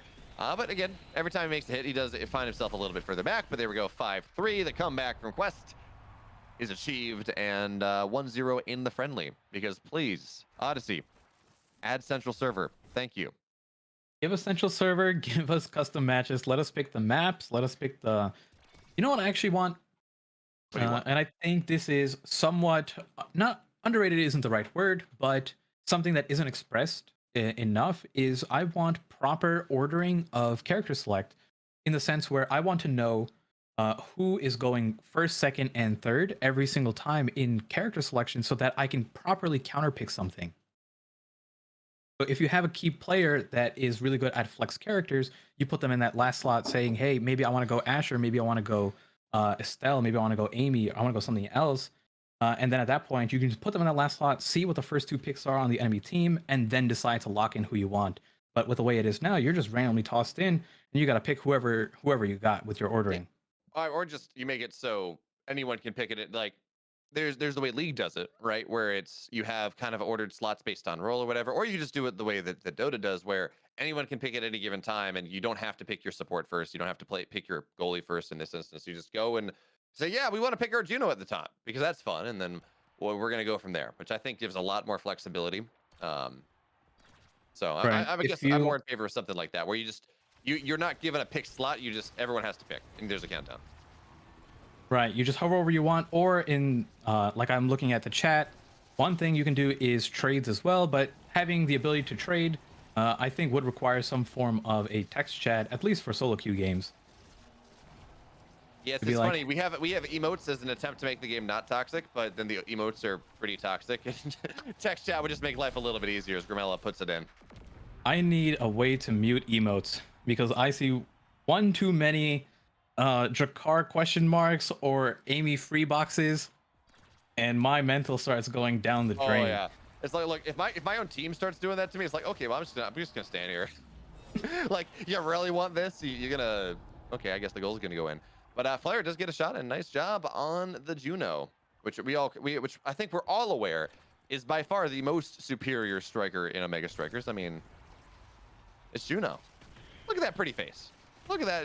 Can you say no to that? I don't think so. We didn't see too much Juno today, which, at least in solo queue, has been running pretty rampant. A lot of people are playing Juno. Juno's been a lot more stronger with 2 consecutive buffs in these last 2 patches.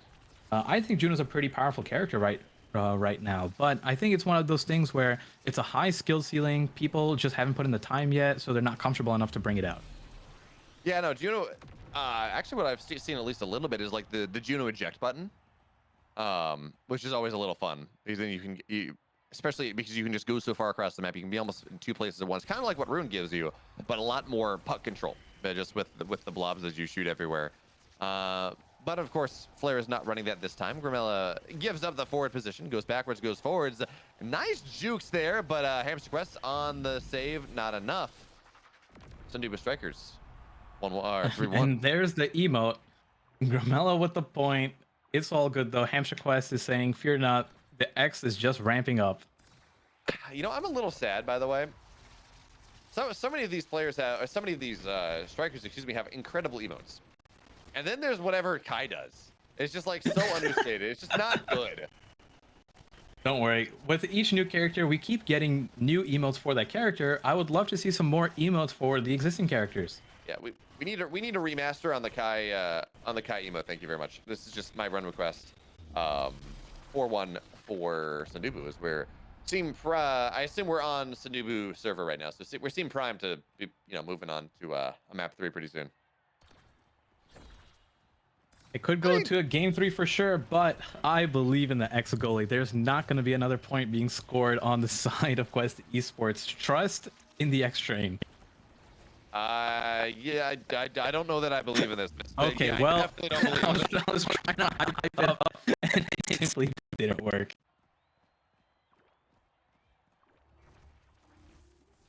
Okay, game 3 then. Okay. I see people Kirachi is talking about going to Asia. Just have both teams on bad servers. This pain, misery. I don't know that we want that. I really don't want that. Please, Odyssey. I'm gonna keep saying this. Much like, I don't know if you're familiar with any Roman stuff, right? But there was this Roman senator who, like, at the end of every speech was, Carthago delenda est. Like, it is my belief that Carthage must be destroyed. Every single regardless. We need to decrease the cost of cucumbers, but Carthage must be destroyed. Maybe do it. Eventually, they invaded and destroyed Carthage. Wow, Mr. It's a great day here, and we need central servers. If we keep saying it, it will happen. So, oh, that's weird. We don't see another X goalie. Hamster Quest on the Asher goalie. A homage to Comet. Let's see if he can perform to that level or not. All right, but Atlas forward is a fun time. I mean, obviously, Atlas is not a top tier competitive pick, but how do you feel about it? I so you mentioned it before on the goalie side. I'm actually a big fan of Atlas goalie right now. I think his ultimate is very powerful, but Leon, and Flair are just a little bit too good. With Atlas, when it comes to his ultimate, you would think like, oh, there's less KOs happening this patch because of Unstoppable. It must mean Atlas is slightly worse. It's actually quite the opposite, where because there's less KOs happening in general, although we're getting 3Z Breezy running across the stage headbutting into the Oblivion, the KOs that do happen are so infrequent compared to previous patches that if you manage to save one of them, it's a way bigger impact on the game. That, and I guess you're able to predict them more. You're able to kind of see it coming. Whereas, last patch, you would just see someone go 100 to 0 very quickly, and it's like, oh well, okay, when do I drop the ultimate? So I guess Exactly. that is an opportunity. But I mean, Atlas is he the only striker that does not have mobility on his secondary?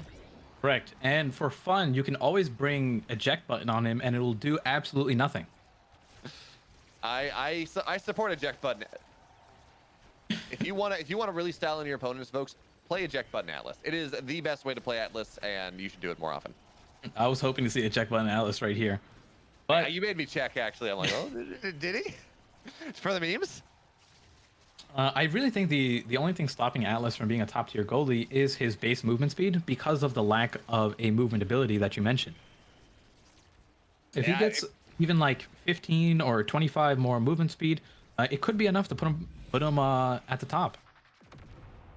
I can see that. I mean, I always struggle with this idea of movement creep in games in like isometric top-down ARTS like games, like Dota, League, this ish, because movement is the most powerful thing ever. So like Right. adding a bunch of movement is always interesting. But in a game like this, where the game is so fast, it does feel like for anything to be viable, you do have to have that movement ability. As I guess we are on. Seems like we're on Quest's server. Quest is on the East Coast. I do believe they were on West Coast last time around. I mean, I'm just judging based Oh, off the 3-0. Hamster Quest sitting there. I just look at her sitting menacingly. goalie gates close says, I'll just sit here, nothing you can do about it. Posing. So terrifying. 3 Breeze, though, has a nice shot. Not enough, though. Hamster Quest You could on the actually pull up. see how delayed the strike from 3Z Breezy was due to the ping, that he wasn't Yeah. able to catch it on the way back. You're seeing the puck go out of like the front of Hamster Quest, and then like they're out of the back of everyone else or everyone on the red team. It's like, oh, this feels so bad. Well, Air is dead. Maybe this is an opportunity.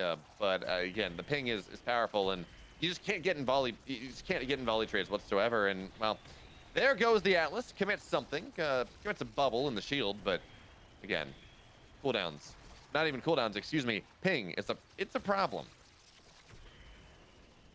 I'm surprised that it's showing its, I guess, issues now, where we had such good games up until this point. I think it's because we were paying attention to it more, or because we're paying attention to it more now. So like, it's easy to not pay attention to it. It's like, oh well, maybe that was just a mistake. Versus, oh well, okay, this is Right. obvious, and players know this is obviously ping. This is a friendly show match, so I'm thinking back to some of the points between Slop and Salis, when they're playing their Kai and letting things through. Like, was that ping now? I don't know. Give land.